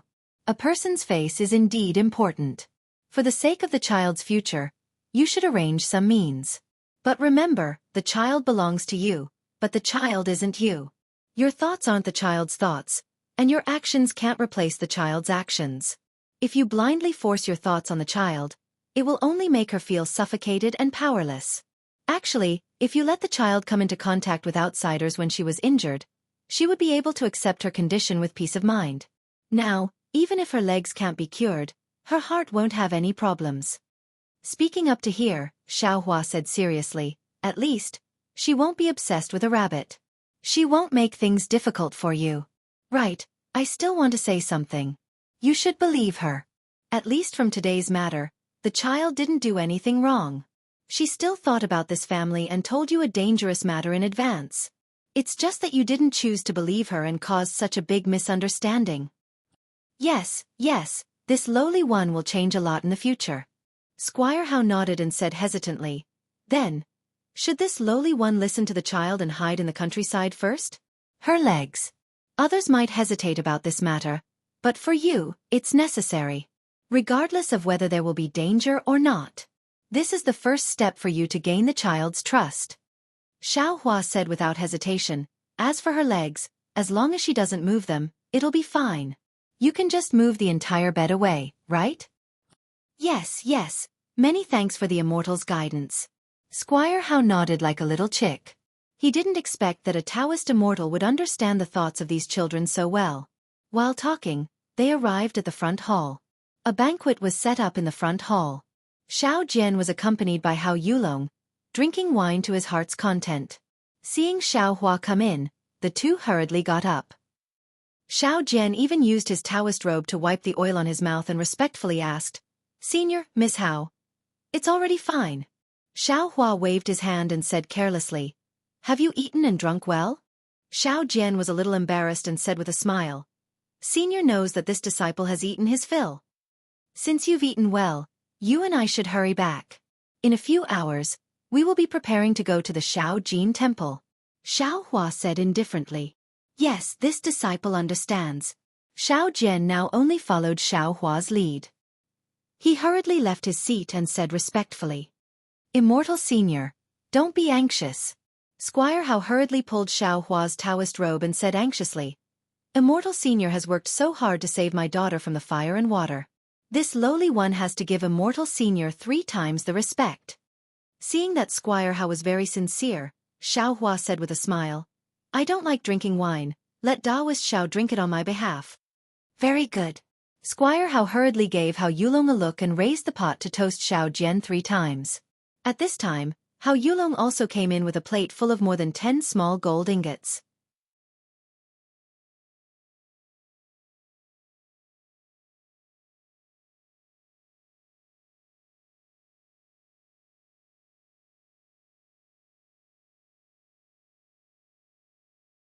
Chapter 3202. Immortal Elder. Squire Hao respectfully said, "This is a small token of gratitude. This small one knows that thousands of taels of silver are not enough to repay Immortal Elder's gift. This is only a small token of my appreciation. Your Jiangchao temple is really shabby, so I ask Immortal Elder to accept it. When the Jiangchao temple is repaired, this small one will put in even more effort." Xiao Hua naturally had no use for these treasures. He glanced at Xiao Jian. What made him feel strange was that Xiao Jian, who previously would have dropped a copper coin, didn't have much of a reaction to the shiny gold today. However, Xiao Hua still said, "Taoist Xiao, this is Squire Hao's token of appreciation. What do you think?" "Very good, very good." Xiao Jian also smiled and said, "Disciple thanks Squire Hao on behalf of Taoist Xiao and Sea God Darren." As he spoke, he unceremoniously took the tray, picked up his cloth bag from the table, and casually poured the gold into it. From the looks of it, it was no different from pouring a dozen copper coins. "Let's go." Seeing this, Xiao Hua didn't say much and brought Xiao Jian out of the front hall. Under the guidance of Squire Hao and Xiao Jian, they left the Hao residence. However, just as they walked out of the front hall, Xiao Huang and Xiao He flew in from the air. Xiao Hua waved his big sleeve and naturally put them back into the space. That glib-tongued rabbit didn't appear. Clearly, it returned to the side of the Hao family's young miss. Outside the Hao residence, a carriage was already prepared. Xiao Hua glanced at the night sky. It was the darkness before dawn. He didn't say much and lifted his foot to get on the carriage. Looking at the coachman driving the carriage away from the Hao residence, Squire Hao and Hao Yulong bowed to the ground and didn't get up for a long time. The carriage was very stable. Xiao Jian sat for a moment and a wave of unbearable sleepiness came over him. He didn't dare to rest and forced his eyes open. He looked at Xiao Hua who was sitting cross-legged and asked, "Senior, disciple has a question. I have always wanted to ask. Is it possible?" "Speak." Xiao Hua didn't open his eyes and said indifferently, "If you want to ask about my origin, then you should just shut up." "I don't dare. Senior's origin has nothing to do with disciple. Disciple definitely won't ask too much." Xiao Jian yawned and said, "Disciple just feels a bit strange. Senior's cultivation is so profound, why don't you like to reveal it?"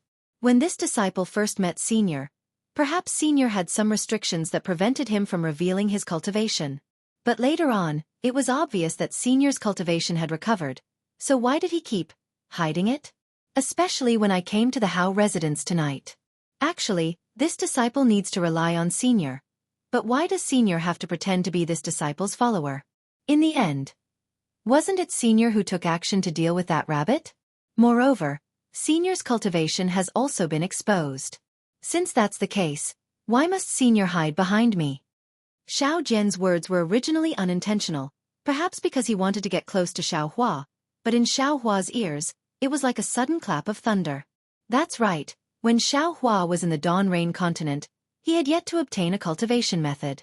From being a rogue cultivator to being abandoned by the heavens, and then to the Imperial Thunder Sect, he had suffered a lot. Not long after arriving at the Imperial Thunder Sect, he obtained a cultivation method from the Buddhist sect, and even had some achievements in Buddhist cultivation. From this moment on, Xueqi became very careful, blindly concealing his cultivation, trying his best not to let others notice him. However, Xueqi was this outstanding, like a sharp flying sword, so he would definitely stand out. A great Dao sword battle resulted in the terrifying Phoenix and nascent soul Nameless, making it impossible for him to hide anymore. However, Xueqi's cautiousness, his habit of hiding himself, remained. Even now, when he arrived at the Immortal Burial Continent, whether it was the Buddhist sect or the Confucian sect, they were all upright. Even the Taoist sect's cultivators were not the kind of cultivators who would be exterminated. Was there a need for Xueqi to be this cautious? Just like tonight, just like what Xiao Jian said, Xueqi simply did not have any need to hide behind Xiao Jian.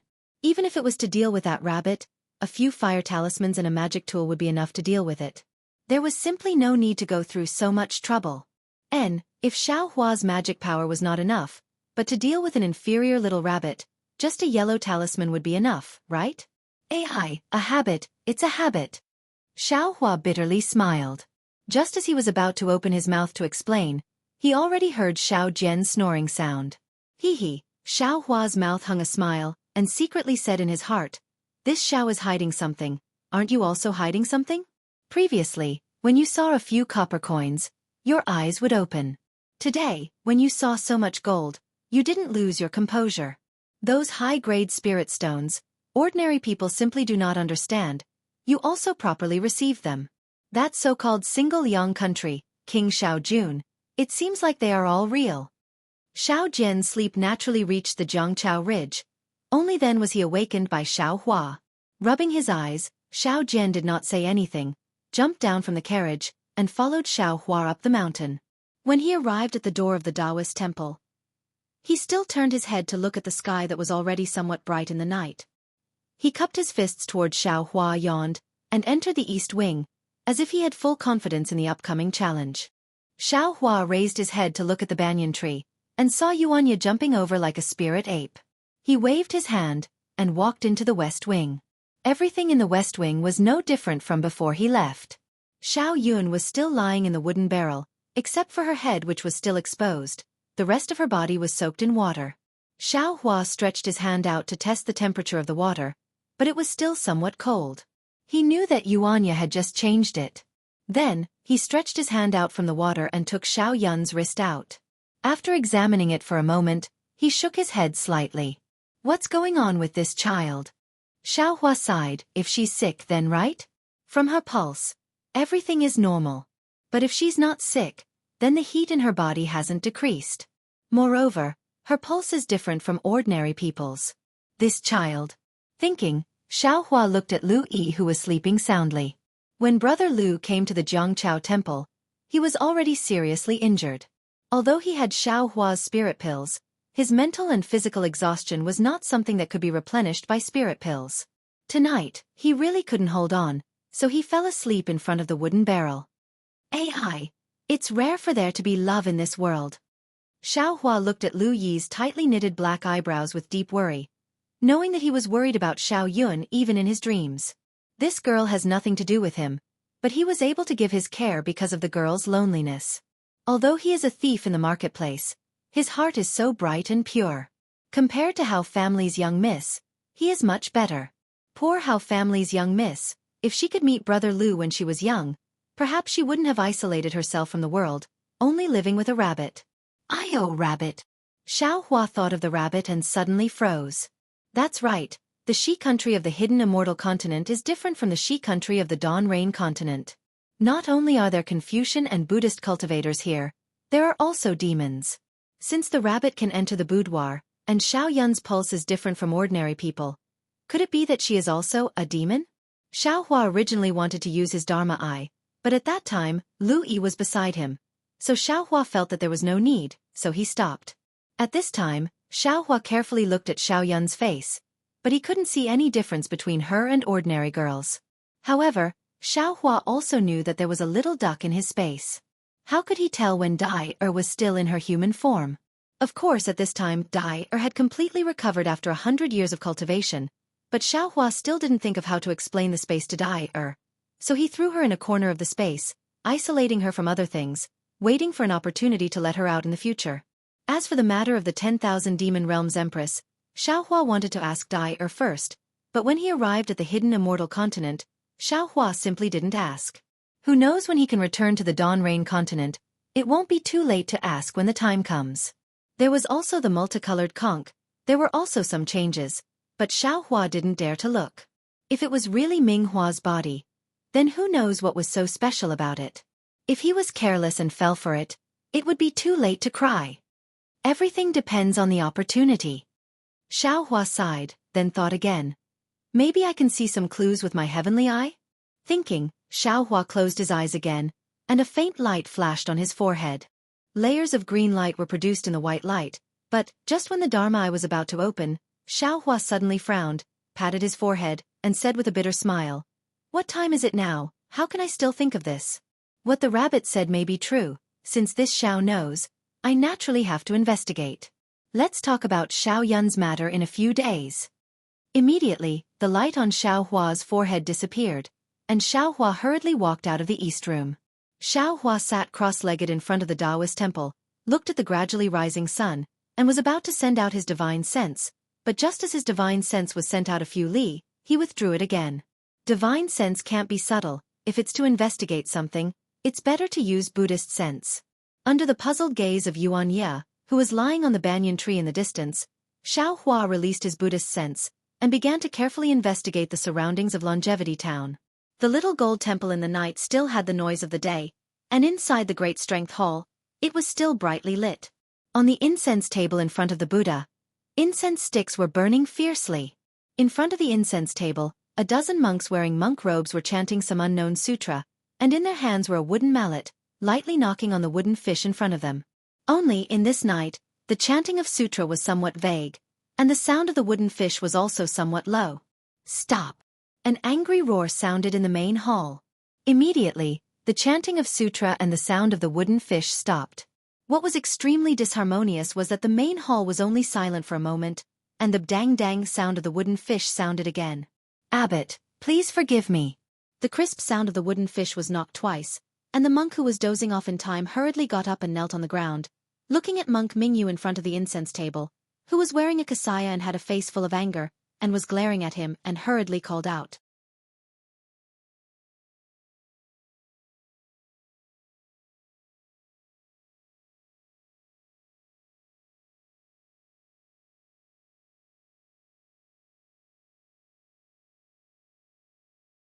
Chapter 3203. Humph. Zen Master Ming Yu's eyes flashed with anger and humphed. "Look at all of you. It's just chanting sutras. Why are all of you so listless? You can't even last a night. What kind of cultivation is this? It's better to renounce asceticism and go home to farm." "We were wrong. Please forgive us, Abbot." The group of disciples hurriedly lowered their heads and said in unison, "Senior brother Abbot." A slightly fat monk standing in front of the group of disciples smiled and said, "The disciples left in the temple are just ordinary monks. They can't be compared to the disciples that senior brother Ming Fa took away. My Shaojin temple is now filled with incense. There are many lay people who come to pray and fulfill their vows. They have been doing good deeds in the temple during the day to welcome pilgrims. They are already very tired. If they stay up all night chanting sutras, I'm afraid they won't be able to support themselves. I hope senior martial brother can understand." Junior brother Ming Jian. Zen Master Ming Yu's face was filled with displeasure as he said, "It's not that I don't understand them. I don't ask much of them, but it's different today. Yunlin Temple's martial uncle Xingchen is coming to my Shaojin temple. No matter how well we do on a daily basis, he won't be satisfied. Our hard work will all be for naught." Say. Hearing this, Ming Jian's face was filled with worry. He looked at the night sky outside the main hall and sighed. "We have been waiting here for 3 nights, but martial uncle didn't come. I'm afraid he won't be coming today. Senior brother, why don't we let the disciples go back and rest? Tomorrow is the day of the immortal Buddhist ceremony. Although my Shaojin temple can't be as lively as Yunlin temple, it should still have some atmosphere. These disciples will have to work hard tomorrow. At this point, Ming Jian couldn't continue. Say. Zen Master Ming Yu was also worried. The immortal Buddhist ceremony is one thing, but the challenge of the Zhongchao temple is more important. If martial uncle Xingchen doesn't come in time tonight, my Shaojin temple will be in trouble tomorrow. Forget it, all of you can leave. Rest in peace early so that you can be energetic tomorrow. Don't tarnish the reputation of the Buddhist sect's disciples. Yes, we understand. The dozen or so monks felt as if they had been relieved of a heavy burden. They all stood up, bowed, and left one after another. Ming Jian, you should go back too. Seeing that Ming Jian was still sitting there, Zen Master Ming Yu waved his hand and said. But Ming Jian smiled and said, Disciple had better accompany senior apprentice brother here. Maybe martial uncle Xingchen will come over soon, so it's better for our Shaojin temple to not lose our manners. Speaking to this point, Ming Jian was puzzled again and said in a low voice, Senior brother Abbot, didn't you say a few days ago that Xueqi should have arrived the day before yesterday? Even if martial uncle is late, it shouldn't be so late, right? If you ask me, who should I ask? Zen Master Ming Yu was clearly impatient. He got up from the futon and walked slowly to the door of the main hall. He looked at the night sky outside and smiled bitterly. The immortal and Buddha ceremony will begin in a few hours. The challenge of Zhongchao Temple would follow soon after. Over the past few days, the reputation of the tidal river temple had risen greatly. They had saved 2 men and women who were about to die, igniting the passion of the entire longevity town. Not to mention the reconstructed golden body called Taoist Master Shao or Lord Sea God. Even the incense was more than 10 times stronger than before. In the past, their Taoist sect had Yuan Ya, and even our Shaojin temple's disciples couldn't defeat him easily. Now that there's a mysterious Taoist Master Shao, how do you expect our Shaojin temple to face him tomorrow? Senior brother Abbot. Ming Jian was a little surprised. That Yuan Ya might be strong and skilled in fighting, but in the eyes of senior apprentice brother Ming Fa and senior apprentice brother Ming Jian, he shouldn't be much, right? That new Taoist Master Shao of Zhongchao Temple has an unknown background and we don't know how strong he is, but it's obvious that he's Shao Jian's blood relative. Shao Jian doesn't have any cultivation, so how strong can his blood relative be?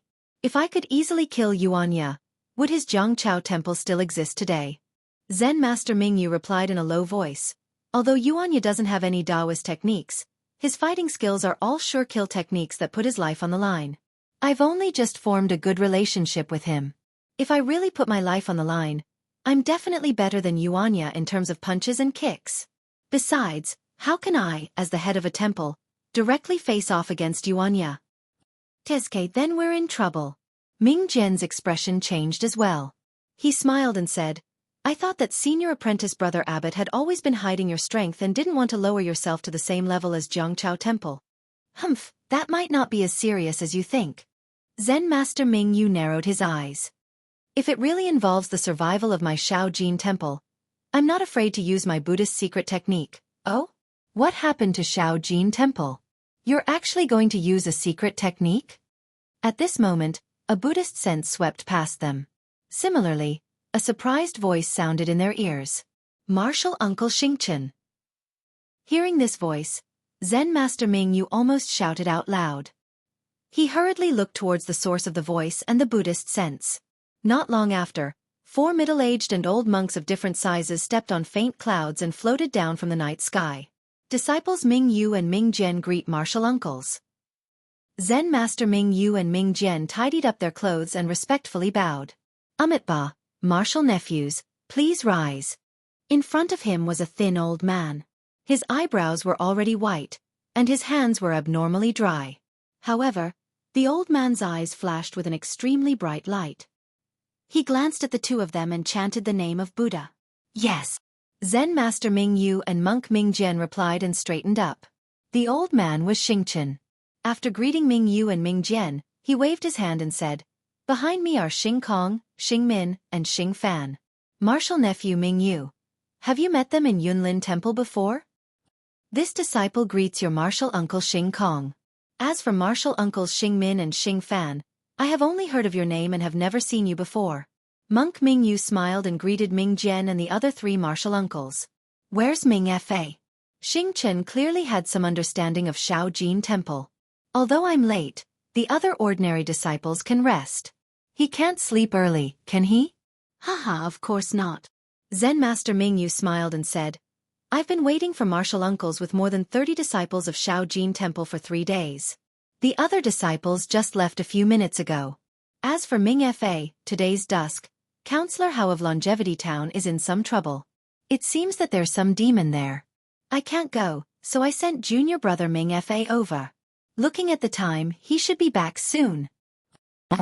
Demon? Xing Chen raised his white eyebrows and said in surprise, What kind of demon is it? Can Ming Fa handle it alone? I don't know what kind of demon it is. Zen Master Mingyu said casually, however, as far as I know, there aren't any powerful demons in Longevity Town. Besides, Ming Fa has the demon-absorbing bowl in the temple and more than 10 disciples to help him. He should be fine. No. Unexpectedly, Xing Chen immediately shouted, Tell this old monk where Squire Hao lives. This old monk will go and see for himself. Okay. Seeing that Xing Chen was so serious, Zen Master Mingyu's heart tightened. Just as he was about to speak, Xing Chen raised his eyebrows and said with a smile, It seems that I don't have to go. Ming Fa. They're back? Zen Master Mingyu hurriedly released his weak Buddhist awareness. Unfortunately, the range of his Buddhist awareness was too small to see anything. However, Zen Master Mingyu withdrew his Buddhist awareness and said to Xing Chen and the others, Since junior brother Ming Fa is back, you don't have to worry about him. Please rest in the quiet room. Xing Chen nodded and looked at the great Buddha's hall. After I pay my respects to Buddha, I'll go. Then, under Zen Master Mingyu's lead, Xing Chen and the others paid their respects to Buddha and came to a quiet room that had been prepared in advance. Ming Yu and Ming Jian poured tea for Xing Chen.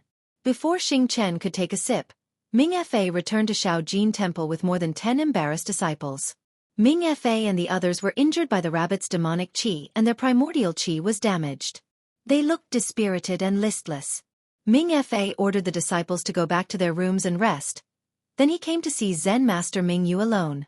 Seeing Ming Fa return with a broken halberd, both Zen Master Mingyu and Xing Chen were surprised.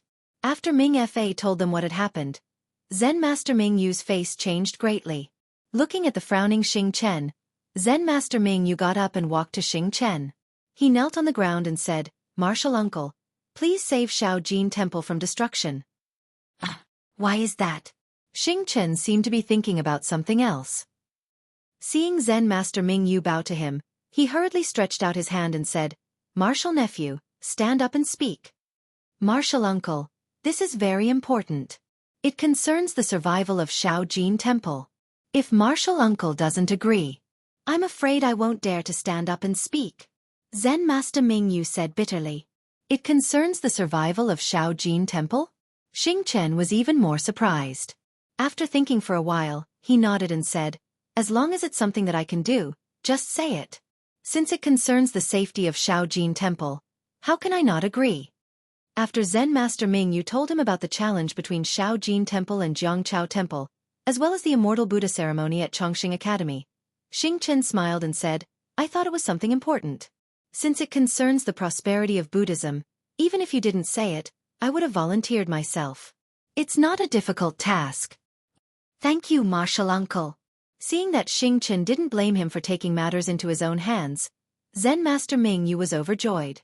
He hurriedly thanked him and said, I just wanted to take advantage of Martial Uncle's arrival to wipe out the remaining Taoists in front of Shaojin Temple. I didn't expect that there would be an unexpected opponent. An unexpected opponent? That's nothing. Xing Chen smiled and said, If you challenged Chongqing Academy, I would have to consider it. A small Jiangchao Temple doesn't need me to take action. This old monk's junior brother alone can uproot them. Haha, that's for sure. Zen Master Mingyu smiled and said, Not to mention Jiangchao Temple, even Chongqing Academy, since Martial Uncle and the others are here, they will definitely win. However, I feel that Chongqing Academy is too powerful in Chongqing Town, so it's not easy to confront them openly. Otherwise, I would have pulled Chongqing Academy into the fight.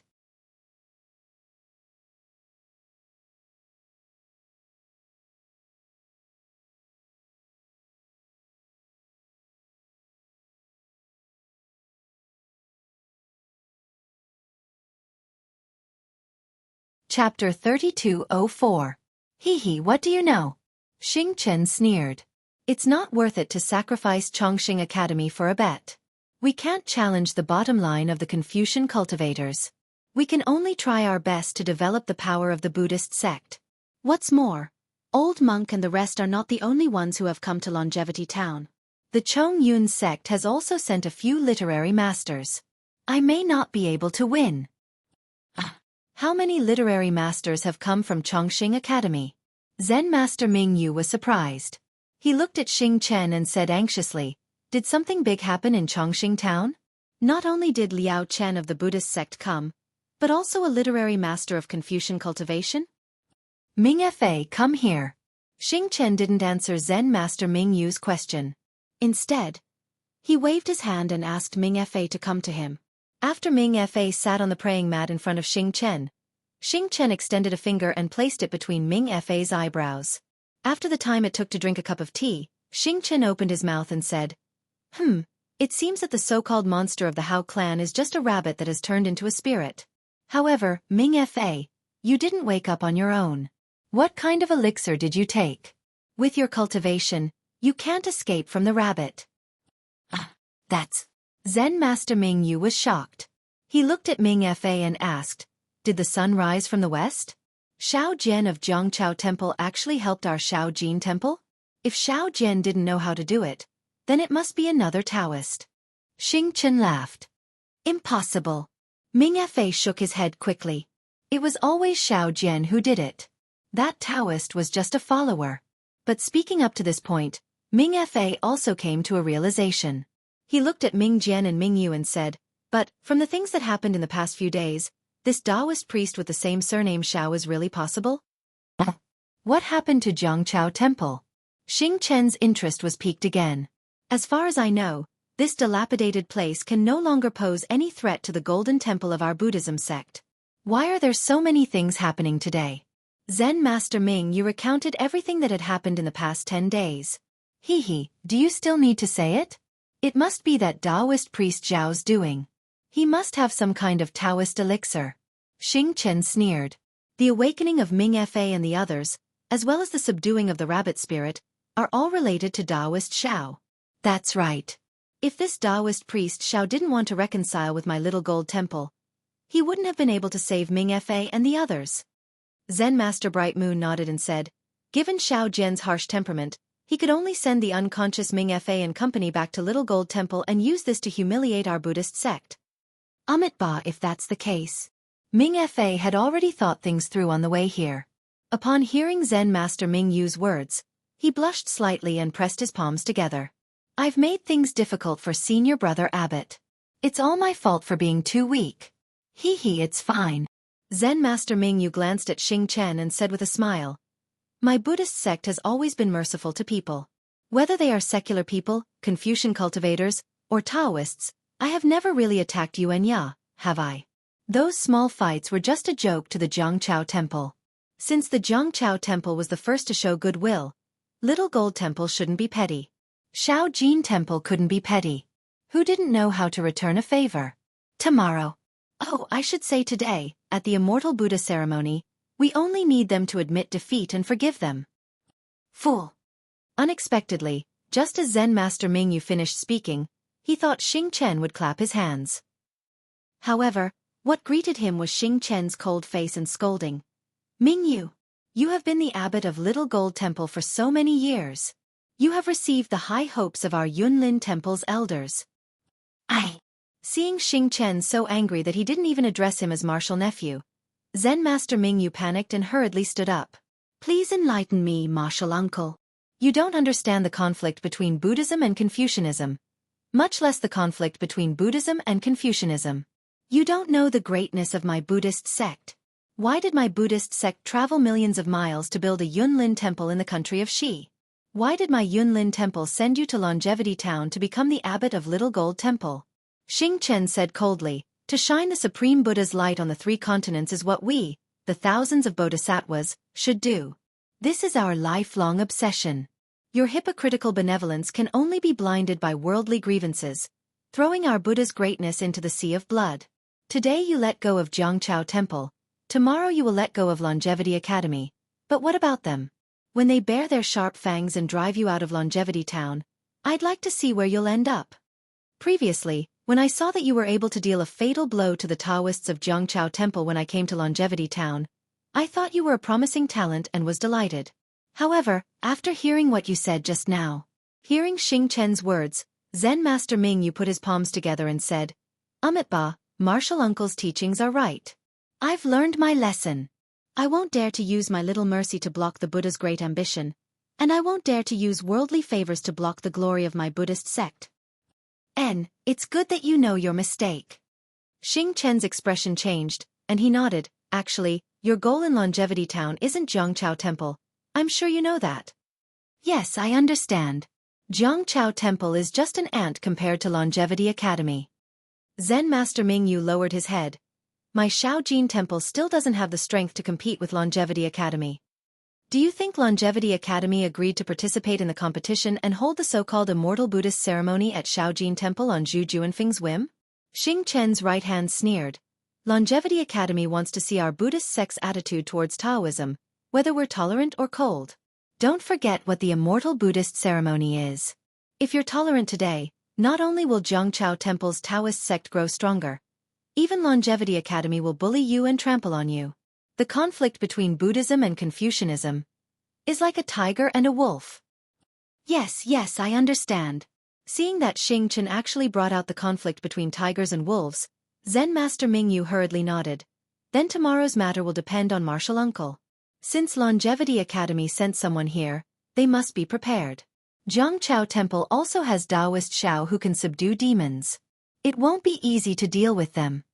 When he spoke up to hear, Chanting Master Bright Moon was clearly shocked again. Of course, a Transcendence Realm Martial Uncle came from his family. A scholar-level Confucian cultivator came from Long Life Academy. And even the unremarkable River and Tide Temple gained a Taoist priest who could subdue demons. Wasn't this a situation of fierce competition? He didn't believe that these people were all here for the Immortal Buddhist ceremony that Longevity Town had never paid attention to before. Martial Uncle. Zen Master Ming Yu asked tentatively, you didn't come to Longevity Town for the Immortal Buddhist ceremony, right? When I came here, who knew that you would hold the Immortal Buddhist ceremony here? Xing Chen sneered, if I wanted to participate in the Immortal Buddhist ceremony, wouldn't I be at Yunlin Temple? Who would have the patience to come to your Shaojin Temple? Zen Master Ming Yu was delighted to hear Xing Chen's nagging and not so serious tone. He smiled and said, then I really don't understand. Is there anyone in Longevity Town that can catch the eye of Martial Uncles? If it's my purpose for coming here. Xing Chen glanced at Ming Fa and said lightly, it's related to what Miss Hao said. Ah? Ming Fa was stunned and almost blurted out. What the rabbit said was true? Say. Ming Fa's words made Zen Master Ming Yu and Ming Chen gasp. They looked at Xing Chen in disbelief. That's right. Xing Chen said lightly. Yunlin Temple received news that some demons are eyeing Longevity Town. It can't be? Zen Master Ming Yu almost cried out in grief. He had put in a lot of effort in Shaojin Temple, and it was not easy for it to have such a scene. If the demons were eyeing Longevity Town, wouldn't his efforts be in vain? Longevity Town is one of the hundreds of towns in the country of Xi. There's nothing to show off. Why are those demons eyeing Longevity Town? I'm not a demon. How would I know what they're thinking? Xing Chen did not refer to himself as old monk anymore. He seemed to have a lot of resentment. What exactly is the news that Martial Uncle received? Ming Cheng was also afraid and asked in a low voice. Perhaps the news is false. It may not be false. Xing Chen shook his head and said, even Chongyun's sect sent scholars to Longevity Academy. The Confucian cultivators must have received this news as well. However, the reason why this old man came a few days late was because I looked around and found a few unorthodox cultivators. I even went to Lucky Shun Town to visit the small bamboo temple. What's strange about it? Zen Master Ming Yu looked at Xing Chen's expression and asked in a low voice. There seems to be some movement, but it also seems to be groundless speculation. Xing Chen shook his head and said, however, it's not like what you think, or what Miss Hao said about the people being plunged into misery and suffering. I'm afraid it's just some small demons who want to do some blood sacrifice. It's not a big deal. Blood sacrifice. Zen Master Mingyu raised his eyebrows and said, "Why don't they go deep into the mountains and forests? Why would they go to Longevity Town where there are so many people? Don't tell me they want to use hundreds of thousands of people in Longevity Town as sacrifices? If you're a demon, you must know. How would I know if they want to use hundreds of thousands of people for blood sacrifice? Damn it, it's just some groundless speculation and they sent me here. Sigh. Think about the invitation to the immortal Buddhist ceremony that I went through so much trouble to get. It's all wasted." Haha, martial uncle. Tomorrow my Shaojin temple will have an immortal Buddhist ceremony, and you're hosting it. Isn't this fulfilling your regret? Bullshit. Xing Chen was about to stand up. However, he immediately came to his senses and hurriedly put his palms together. Amitabha, this poor monk knows his mistake. Then he recited a few scriptures and said, "Look at that nondescript arena in front of your door. You want me to preside over the immortal Buddha ceremony? You really want to embarrass me."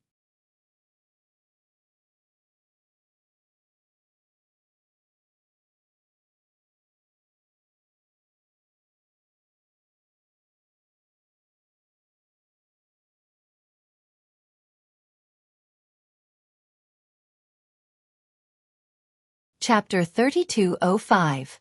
Only now did Monk Mingyu realize that Xing Chen referred to himself as an old man. His eyes narrowed and he hurriedly said, "If martial uncle isn't willing, then sit up there. This disciple will host on behalf of the Buddhist sect. Either way, it's a glorious affair." "What glorious affair?" Xing Chen said in annoyance. This old man has never heard of a Buddhist, Taoist, and Confucian challenge held in an arena made of several wooden pillars. This kind of arena can be used by ordinary people, but it will collapse as soon as a cultivator goes up there. Let's not talk about anything else. With a flying sword from a Confucian cultivator and a Buddhist seal from a Buddhist disciple, wouldn't your thin wooden planks be destroyed? This disciple understands. Monk Mingyu blushed and smiled apologetically, but this disciple's little gold temple only has 30 people. How could we have the financial resources to make it perfect? This stage is nothing more than a place for unranked disciples to play around on. When martial uncle sparred with Longevity Academy's literary masters, he naturally flew back and forth in the sky for the people of the secular world to admire. Why would he need this stage? Although that's the case, this is still the face of the Buddhist sect. We can't ignore it. Xing Kong, Xing Min, and Xing Fan, go add Buddhist light to the arena so that others won't laugh at us if anything happens. Yes, we understand. Hearing the order, the three ahets who had been silent with their brows lowered responded and stood up. "Martial uncle, this way please." Ming Fa glanced at Monk Mingyu and hurriedly said, "Let's go. We'll go out together." Xing Chen waved his hand and said, "It's almost dawn. We won't be able to cultivate in the quiet room for long." "Yes, martial uncle, this way please." Monk Mingyu and the others hurriedly stood up. When they arrived outside the Shaojin temple, they saw a large flat area under the mountain gate. There was an arena that was several zhang in size. Below the arena, there were dozens of thick wooden pillars supporting it. The thickness of the arena was at least a foot.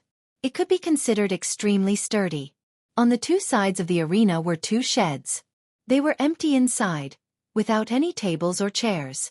Under the morning light, the arena looked very lonely, especially between the thick wooden pillars. Darkness seeped through the gaps, making it look very rough. Perhaps because he had just been scolded by Xing Chen, Zen Master Mingyu, who had always been proud of the arena, felt his face heat up. He stole a glance at Xing Chen in front of him, as if waiting for Xing Chen to speak.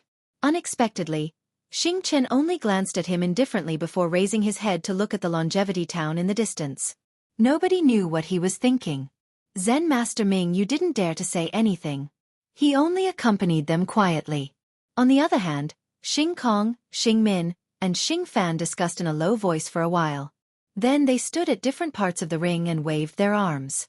Some of them were chanting mantras, while others were making Buddhist seals. After half an hour, a faint Buddhist aura appeared from all parts of the ring. The originally simple and crude ring seemed to have a bit of a Buddhist aura. Ming Fa leaped up and landed on the stage. He circulated his internal energy and kicked the stage a few times. He didn't hear the previous zhuzh sound. He put his palms together and bowed, Many thanks to the three martial uncles. Amit Ba. The three monks put their palms together and smiled faintly. It was already dawn in the east. Everyone's monk robes fluttered in the morning breeze. A solemn atmosphere filled the air around the ring. At this moment, a Buddhist aura that was fainter than the wind and brighter than the sun suddenly swept across the ring. However, it paused for a moment when it swept past Xing Chen and the other monks. Ah!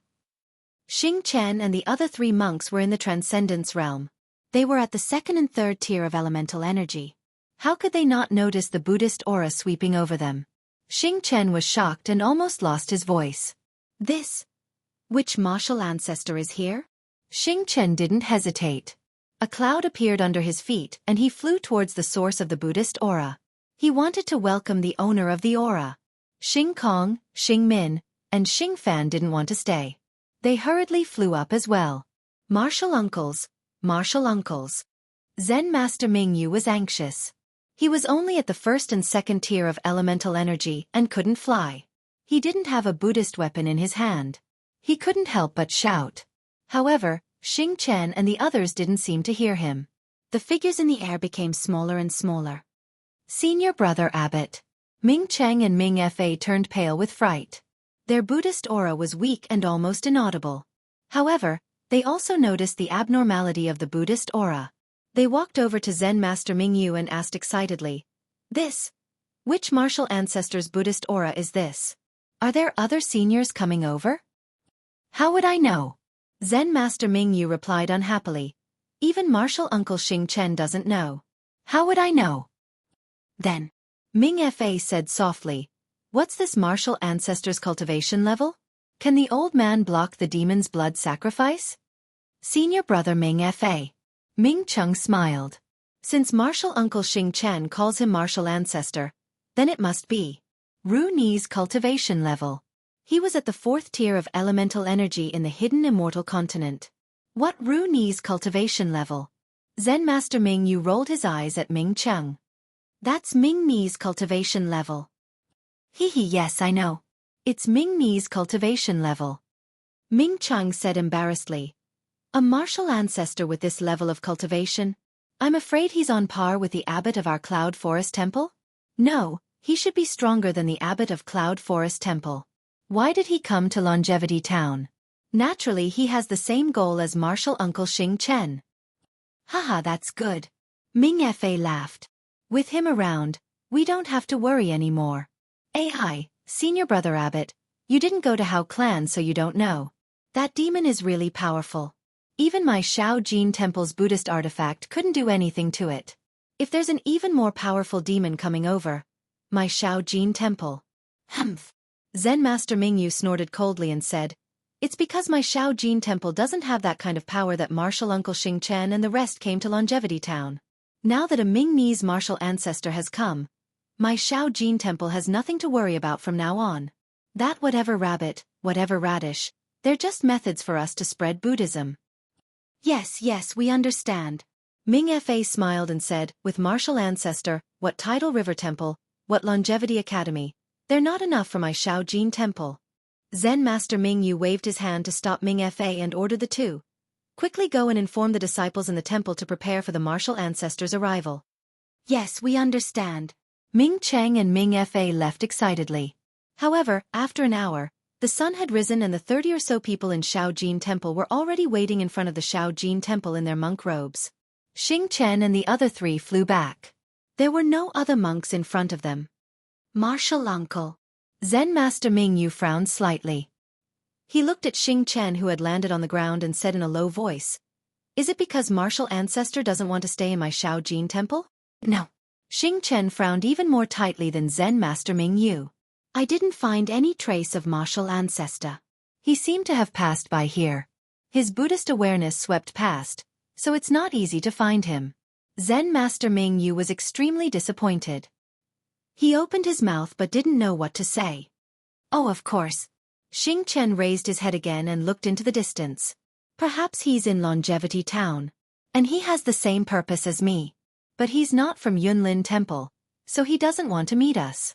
This martial ancestor's cultivation. Ming Fa couldn't help but whisper. Has he already reached Ming Jin? Yes, in terms of Buddhist awareness, he should have reached the Ming-Jin realm.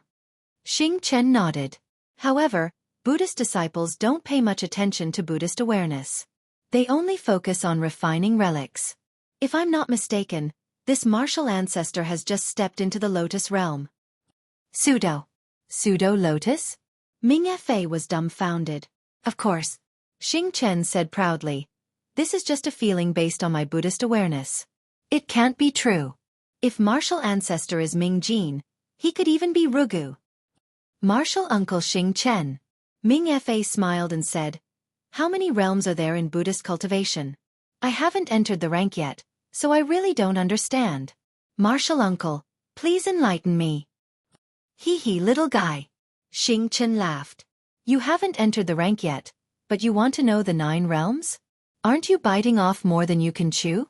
Seeing Xing Chen joking like this, Ming Fei knew that Xing Chen's worries had disappeared because of the presence of the Buddhist sect's master. He smiled and said, although I haven't entered the rank, I should at least know the secret of Buddhist sect's cultivation. Otherwise, if I accept a disciple one day, I'll be too embarrassed to tell him about it. Okay.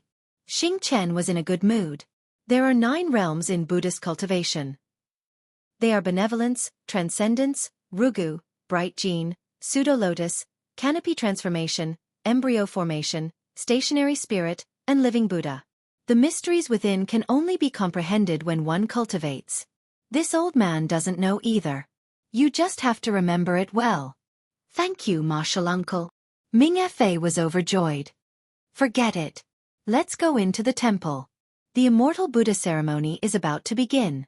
You should get ready. Xing Chen waved his hand and said to Monk Mingyu. All right, you said that the rules of the challenge were set by the temple of Jiangchao. Did they send it here? Monk Mingyu smiled bitterly. Xiao Jian hasn't sent it yet. I don't know if he sent it to Chongqing Academy. Nonsense. Xing Chen scolded. The challenge is today. If you don't even know the rules, how are you going to compete with them? Martial uncle. Monk Mingyu smiled. Originally, there were only 2 people in the temple of Jiangchao. One was Xiao Jian. The other was Yuanya. It wasn't 10 days ago. A third person came. I don't know his name. I only know that his surname is Xiao. These days, the temple of Jiangchao has been very busy. It should be the work of the newcomer, Xiao Daoist. The 3 of them had probably never seen such an exuberant situation before. Where would they find the time to come to my Xiao Jin temple? I can't send people to ask them. Wouldn't that make my Xiao Jin temple lose face? Moreover, I think, as long as martial uncle comes, no matter what the temple of Jiangchao has, won't it be destroyed under the martial uncle's dharma?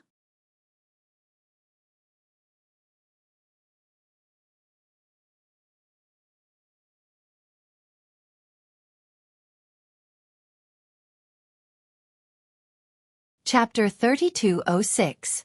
And these past few days, I've been worried that Uncle Master wouldn't be able to come, so I didn't think too much about it.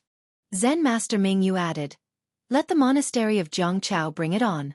Our Xiao Jin temple will deal with whatever comes our way. Why should we be afraid of them? Ha, that's right, Uncle Master Mingyu. Xing Chen laughed when he heard Zen Master Mingyu's last few words. Exactly. No matter what rules the monastery of Jiangchao sets, they're nothing but ants before the power of our Xiao Jin temple. With that, Xing Chen entered the Xiao Jin temple with his head held high. The 3 disciples of the Transcendence Realm followed him, leaving Zen Master Mingyu and the rest behind. Haha, Uncle Master Xing Chen is really straightforward. Ming Fei said enviously. Exactly.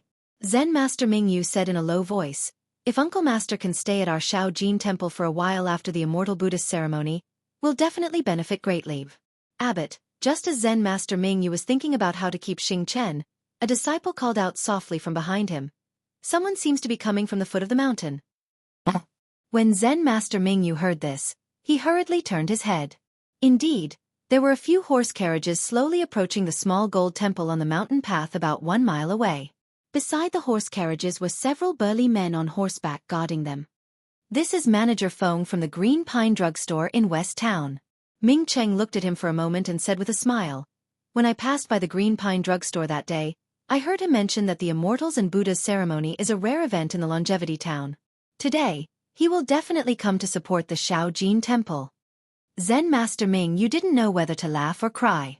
He naturally understood that in the hearts of the people of Longevity Town, the so-called Immortal Buddha ceremony was no different from ordinary social theater and music performances.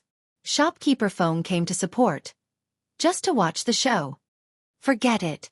Since he's here, he's a guest. My Shaojin Temple can't be too slow. Zen Master Ming Yu waved his hand. Come with me to welcome him. Since Shopkeeper Feng of the Green Pine Medicine Store was here, the shopkeeper of the Sundry Goods Store, the shopkeeper of the Grain and Oil Store, and so on wouldn't be far away. Carriages after carriages and streams of people came from all around Longevity Town towards the little golden temple. By the time the sun was high in the sky, there were already several hundred people gathered around the arena. Looking at the mountain path at the foot of the mountain, there were still many people coming over. Zen Master Ming Yu had really underestimated the gimmick of the Immortal Buddha Grand Ceremony. This was especially so when the Immortal Buddha Grand Ceremony included the competition between the Buddhist sect, Confucian cultivators, and Taoist sections. These hundreds of people had long surpassed the usual number of people who came to the Shaojin Temple to offer incense and worship Buddha. His Shaojin Temple only had about 30 people. How could it handle this? Fortunately, just as Zen Master Ming Yu was sweating profusely and feeling extremely anxious, Longevity Academy sent over 100 disciples. Under the lead of a teacher, they assisted the Shaojin Temple in maintaining the order of the ceremony. While Zen Master Ming Yu was extremely grateful, he originally wanted to discuss with the teacher how to assign these disciples to assist the Shaojin Temple in arranging the hundreds of people. However, the teacher only greeted Zen Master Ming Yu with a smile. After announcing his name, he immediately turned around and instructed the 100 disciples to split into 10 groups and lead the villagers in all directions of the arena. He didn't even bother to discuss with Zen Master Ming Yu. Zen Master Ming Yu was very dissatisfied. This was clearly overstepping one's authority. Where would the Shaojin Temple put its face? However, in just a moment, the Long Life Academy disciples who were divided into groups each carried out their own duties, commanding the villagers. When they saw the chaotic arena become orderly again, Zen Master Bright Moon revealed a bitter smile. Now, how could he not know that his little golden temple, compared to Long Life Academy, couldn't take a single blow? Not to mention the number of disciples and cultivation, just the experience of dealing with such a big scene was far inferior. Zhu Junfeng suggested that the Immortal Buddha ceremony be held in Shaojin Temple. On one hand, he wanted to see how Shaojin Temple would deal with it. On the other hand, he naturally wanted to see Shaojin Temple make a fool of itself. Fortunately, Zen Master Ming Yu smiled bitterly and rejoiced at the same time. This seat has always respected Longevity Academy. Moreover, Longevity Academy doesn't need any incense. Between them, it can be considered harmonious. This is why Zhu Junfeng was able to send disciples over to assist. Although Longevity Academy is strong, today is the Immortal Buddha ceremony. It's not a big deal for them to cover up my Shaojin Temple's brilliance. Immortal Buddha, Longevity Academy is in front of my Shaojin Temple. Regardless of whether it was Zen Master Ming Yu's self-deception or Longevity Academy's overstepping one's authority, the order in front of the arena gradually improved. Even though there were many villagers who came later, they were all led to an orderly place by the Longevity Academy disciples. Naturally, the villagers in front of the arena weren't all kind people. Some of them didn't accept the arrangement and stood in a bad position. It was inevitable that there would be some complaints and conflicts. Longevity Academy's disciples didn't show any mercy to these people. They either subdued them or chased them away. Zen Master Ming Yu and the others were envious of their ruthless methods. In the eyes of the Buddhist monks, these people were pilgrims and parents of food and shelter. However, in the eyes of the disciples, they were troublemakers. They could use any means to deal with them. There were even some ruffians who didn't look like they were here to watch the competition. When they saw the Academy's disciples, they didn't even go near them. They stayed far away and turned around. The crowd was weaving. When the sun was high up in the sky, there was already a black mass of heads in front of the arena. The people at the front came early. Some brought their own chairs and stools. Even if the people at the back brought some, their line of sight was blocked by the people at the front. When they sat down, they couldn't see the arena clearly. Zen Master Ming Yu took a look and got a fright. Weren't there close to 2,000 people here to watch the show? Ba. If these people come to my little gold temple, everyone will burn incense for the Buddha and give a copper coin to the little gold temple. Zen Master Ming Yu couldn't help but think. Just as Zen Master Ming Yu's imagination was running wild, Ming Fa ran over and whispered, "Senior Brother Abbot, no one from Longevity Academy and Jiangchao Temple has come yet." "It's fine," Zen Master Ming Yu smiled and said. "Longevity Academy's disciples are here. How can their dean not come? As for Jiangchao Temple, ayo, I forgot that Xiao Jian and I didn't agree on a time. That guy is so sinister. He won't not come, right?" When he finished speaking, Zen Master Ming Yu's expression almost changed. If Jiangchao Temple didn't come, wouldn't this arena become a joke? These few days, he was jealous of Jiangchao Temple and worried that Xing Chen hadn't come yet. This made Zen Master Ming Yu a bit flustered. Buzz buzz. A slight buzzing sound came from the horizon. Zen Master Ming Yu's ears twitched and a look of joy appeared on his face. He looked up and saw a few figures flying towards him with flashing sword lights in the distance. Ba. Longevity Academy's people are here. Zen Master Ming Yu put his palms together and said with a smile, "The Confucian cultivators are here. This immortal Buddha ceremony can begin. As for Jiangchao Temple's Taoists, if they don't come, it can only be said that they fled before the battle. There's nothing to fear." As he spoke, Zen Master Ming Yu tapped the monk staff in his hand and was about to activate this Buddhist artifact to bring him up into the sky. However, from the little gold temple's mountain gate behind Zen Master Ming Yu, a few loud and clear Buddhist chants came. Ba, excellent, excellent. Martial nephew Ming Yu, hurry up and welcome the Confucian cultivators. Yes, martial uncle Xing Chen. Zen Master Ming Yu was overjoyed. Using the flying technique in front of so many people would be the center of attention. It would be of great significance to the little gold temple's reputation in the future. He could almost imagine the kind of longing these good men and women would have when they came to the little gold temple to worship Buddha and fulfill their vows. However, before he could activate his telekinesis, a few excited donkey cries came from the mountain path at the bottom of the hill. Soon after, a hoarse voice with the same excitement faintly sounded. Zen Master Ming Yu couldn't hear what the voice was saying, but he had a bad feeling in his heart. Because the voice was very familiar. Wasn't it Taoist Xiao Jian from Jiangchao Temple? Sure enough, when he looked up on the mountain path far away, a lame donkey was pulling a broken carriage. In front of the carriage was Yuan Ya. He held a small whip in his hand and was trying his best to control the small broken carriage to move towards the little gold temple. After Yuan Ya was naturally Xiao Jian. He was standing on the carriage and waving his hand at Zen Master Ming Yu. Sigh. Zen Master Ming Yu sighed. Is this the Taoist's honor? How shameful. Ming Cheng. Go and welcome them. Anyway, they're here for the immortal Buddhist ceremony. Our little gold temple can't be impolite. Unfortunately, before Ming Cheng could speak, Xing Chen's instructions rang in Zen Master Ming Yu's ears. Sigh, the Taoist sect has fallen to such a state. How can they be a match for our Buddhism sect? Forget it, nephew Ming Yu. Go and welcome them. Anyway, they're here for the immortal Buddhist ceremony. Our little gold temple can't be impolite. Yes. Zen Master Ming Yu opened his mouth and wanted to say something, but when he saw Xing Chen fly up from the mountain gate with Xing Kong, Xing Min, and Xing Fan, the crowd of nearly 2,000 people was in an uproar. Everyone exclaimed, and many people even knelt on the ground and shut their mouths helplessly. Zen Master Ming Yu waved his hand and shouted, Ming Fa, Ming Cheng, follow me down the mountain to welcome the Taoist sect of Jiangchao Temple. When you see them in the arena later, don't hold back. Beat them into a pig's head for me. Yes, senior brother. Seeing that Zen Master Ming Yu was so angry that he spoke like that, Ming Fa and Ming Cheng didn't dare to not answer loudly. Zen Master Ming Yu strode down the mountain. The mountain path that had been watered and cleaned long ago was already covered in dust after being trampled by 2,000 people, staining the lower hem of the Zen Master's brand new monk robe.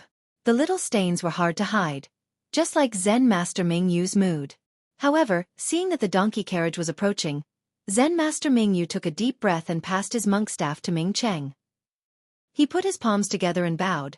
Taoist Xiao, I represent the Buddhism sect to welcome the Taoist sect to the immortal Buddhist ceremony of the Buddhism sect and the Confucian cultivators.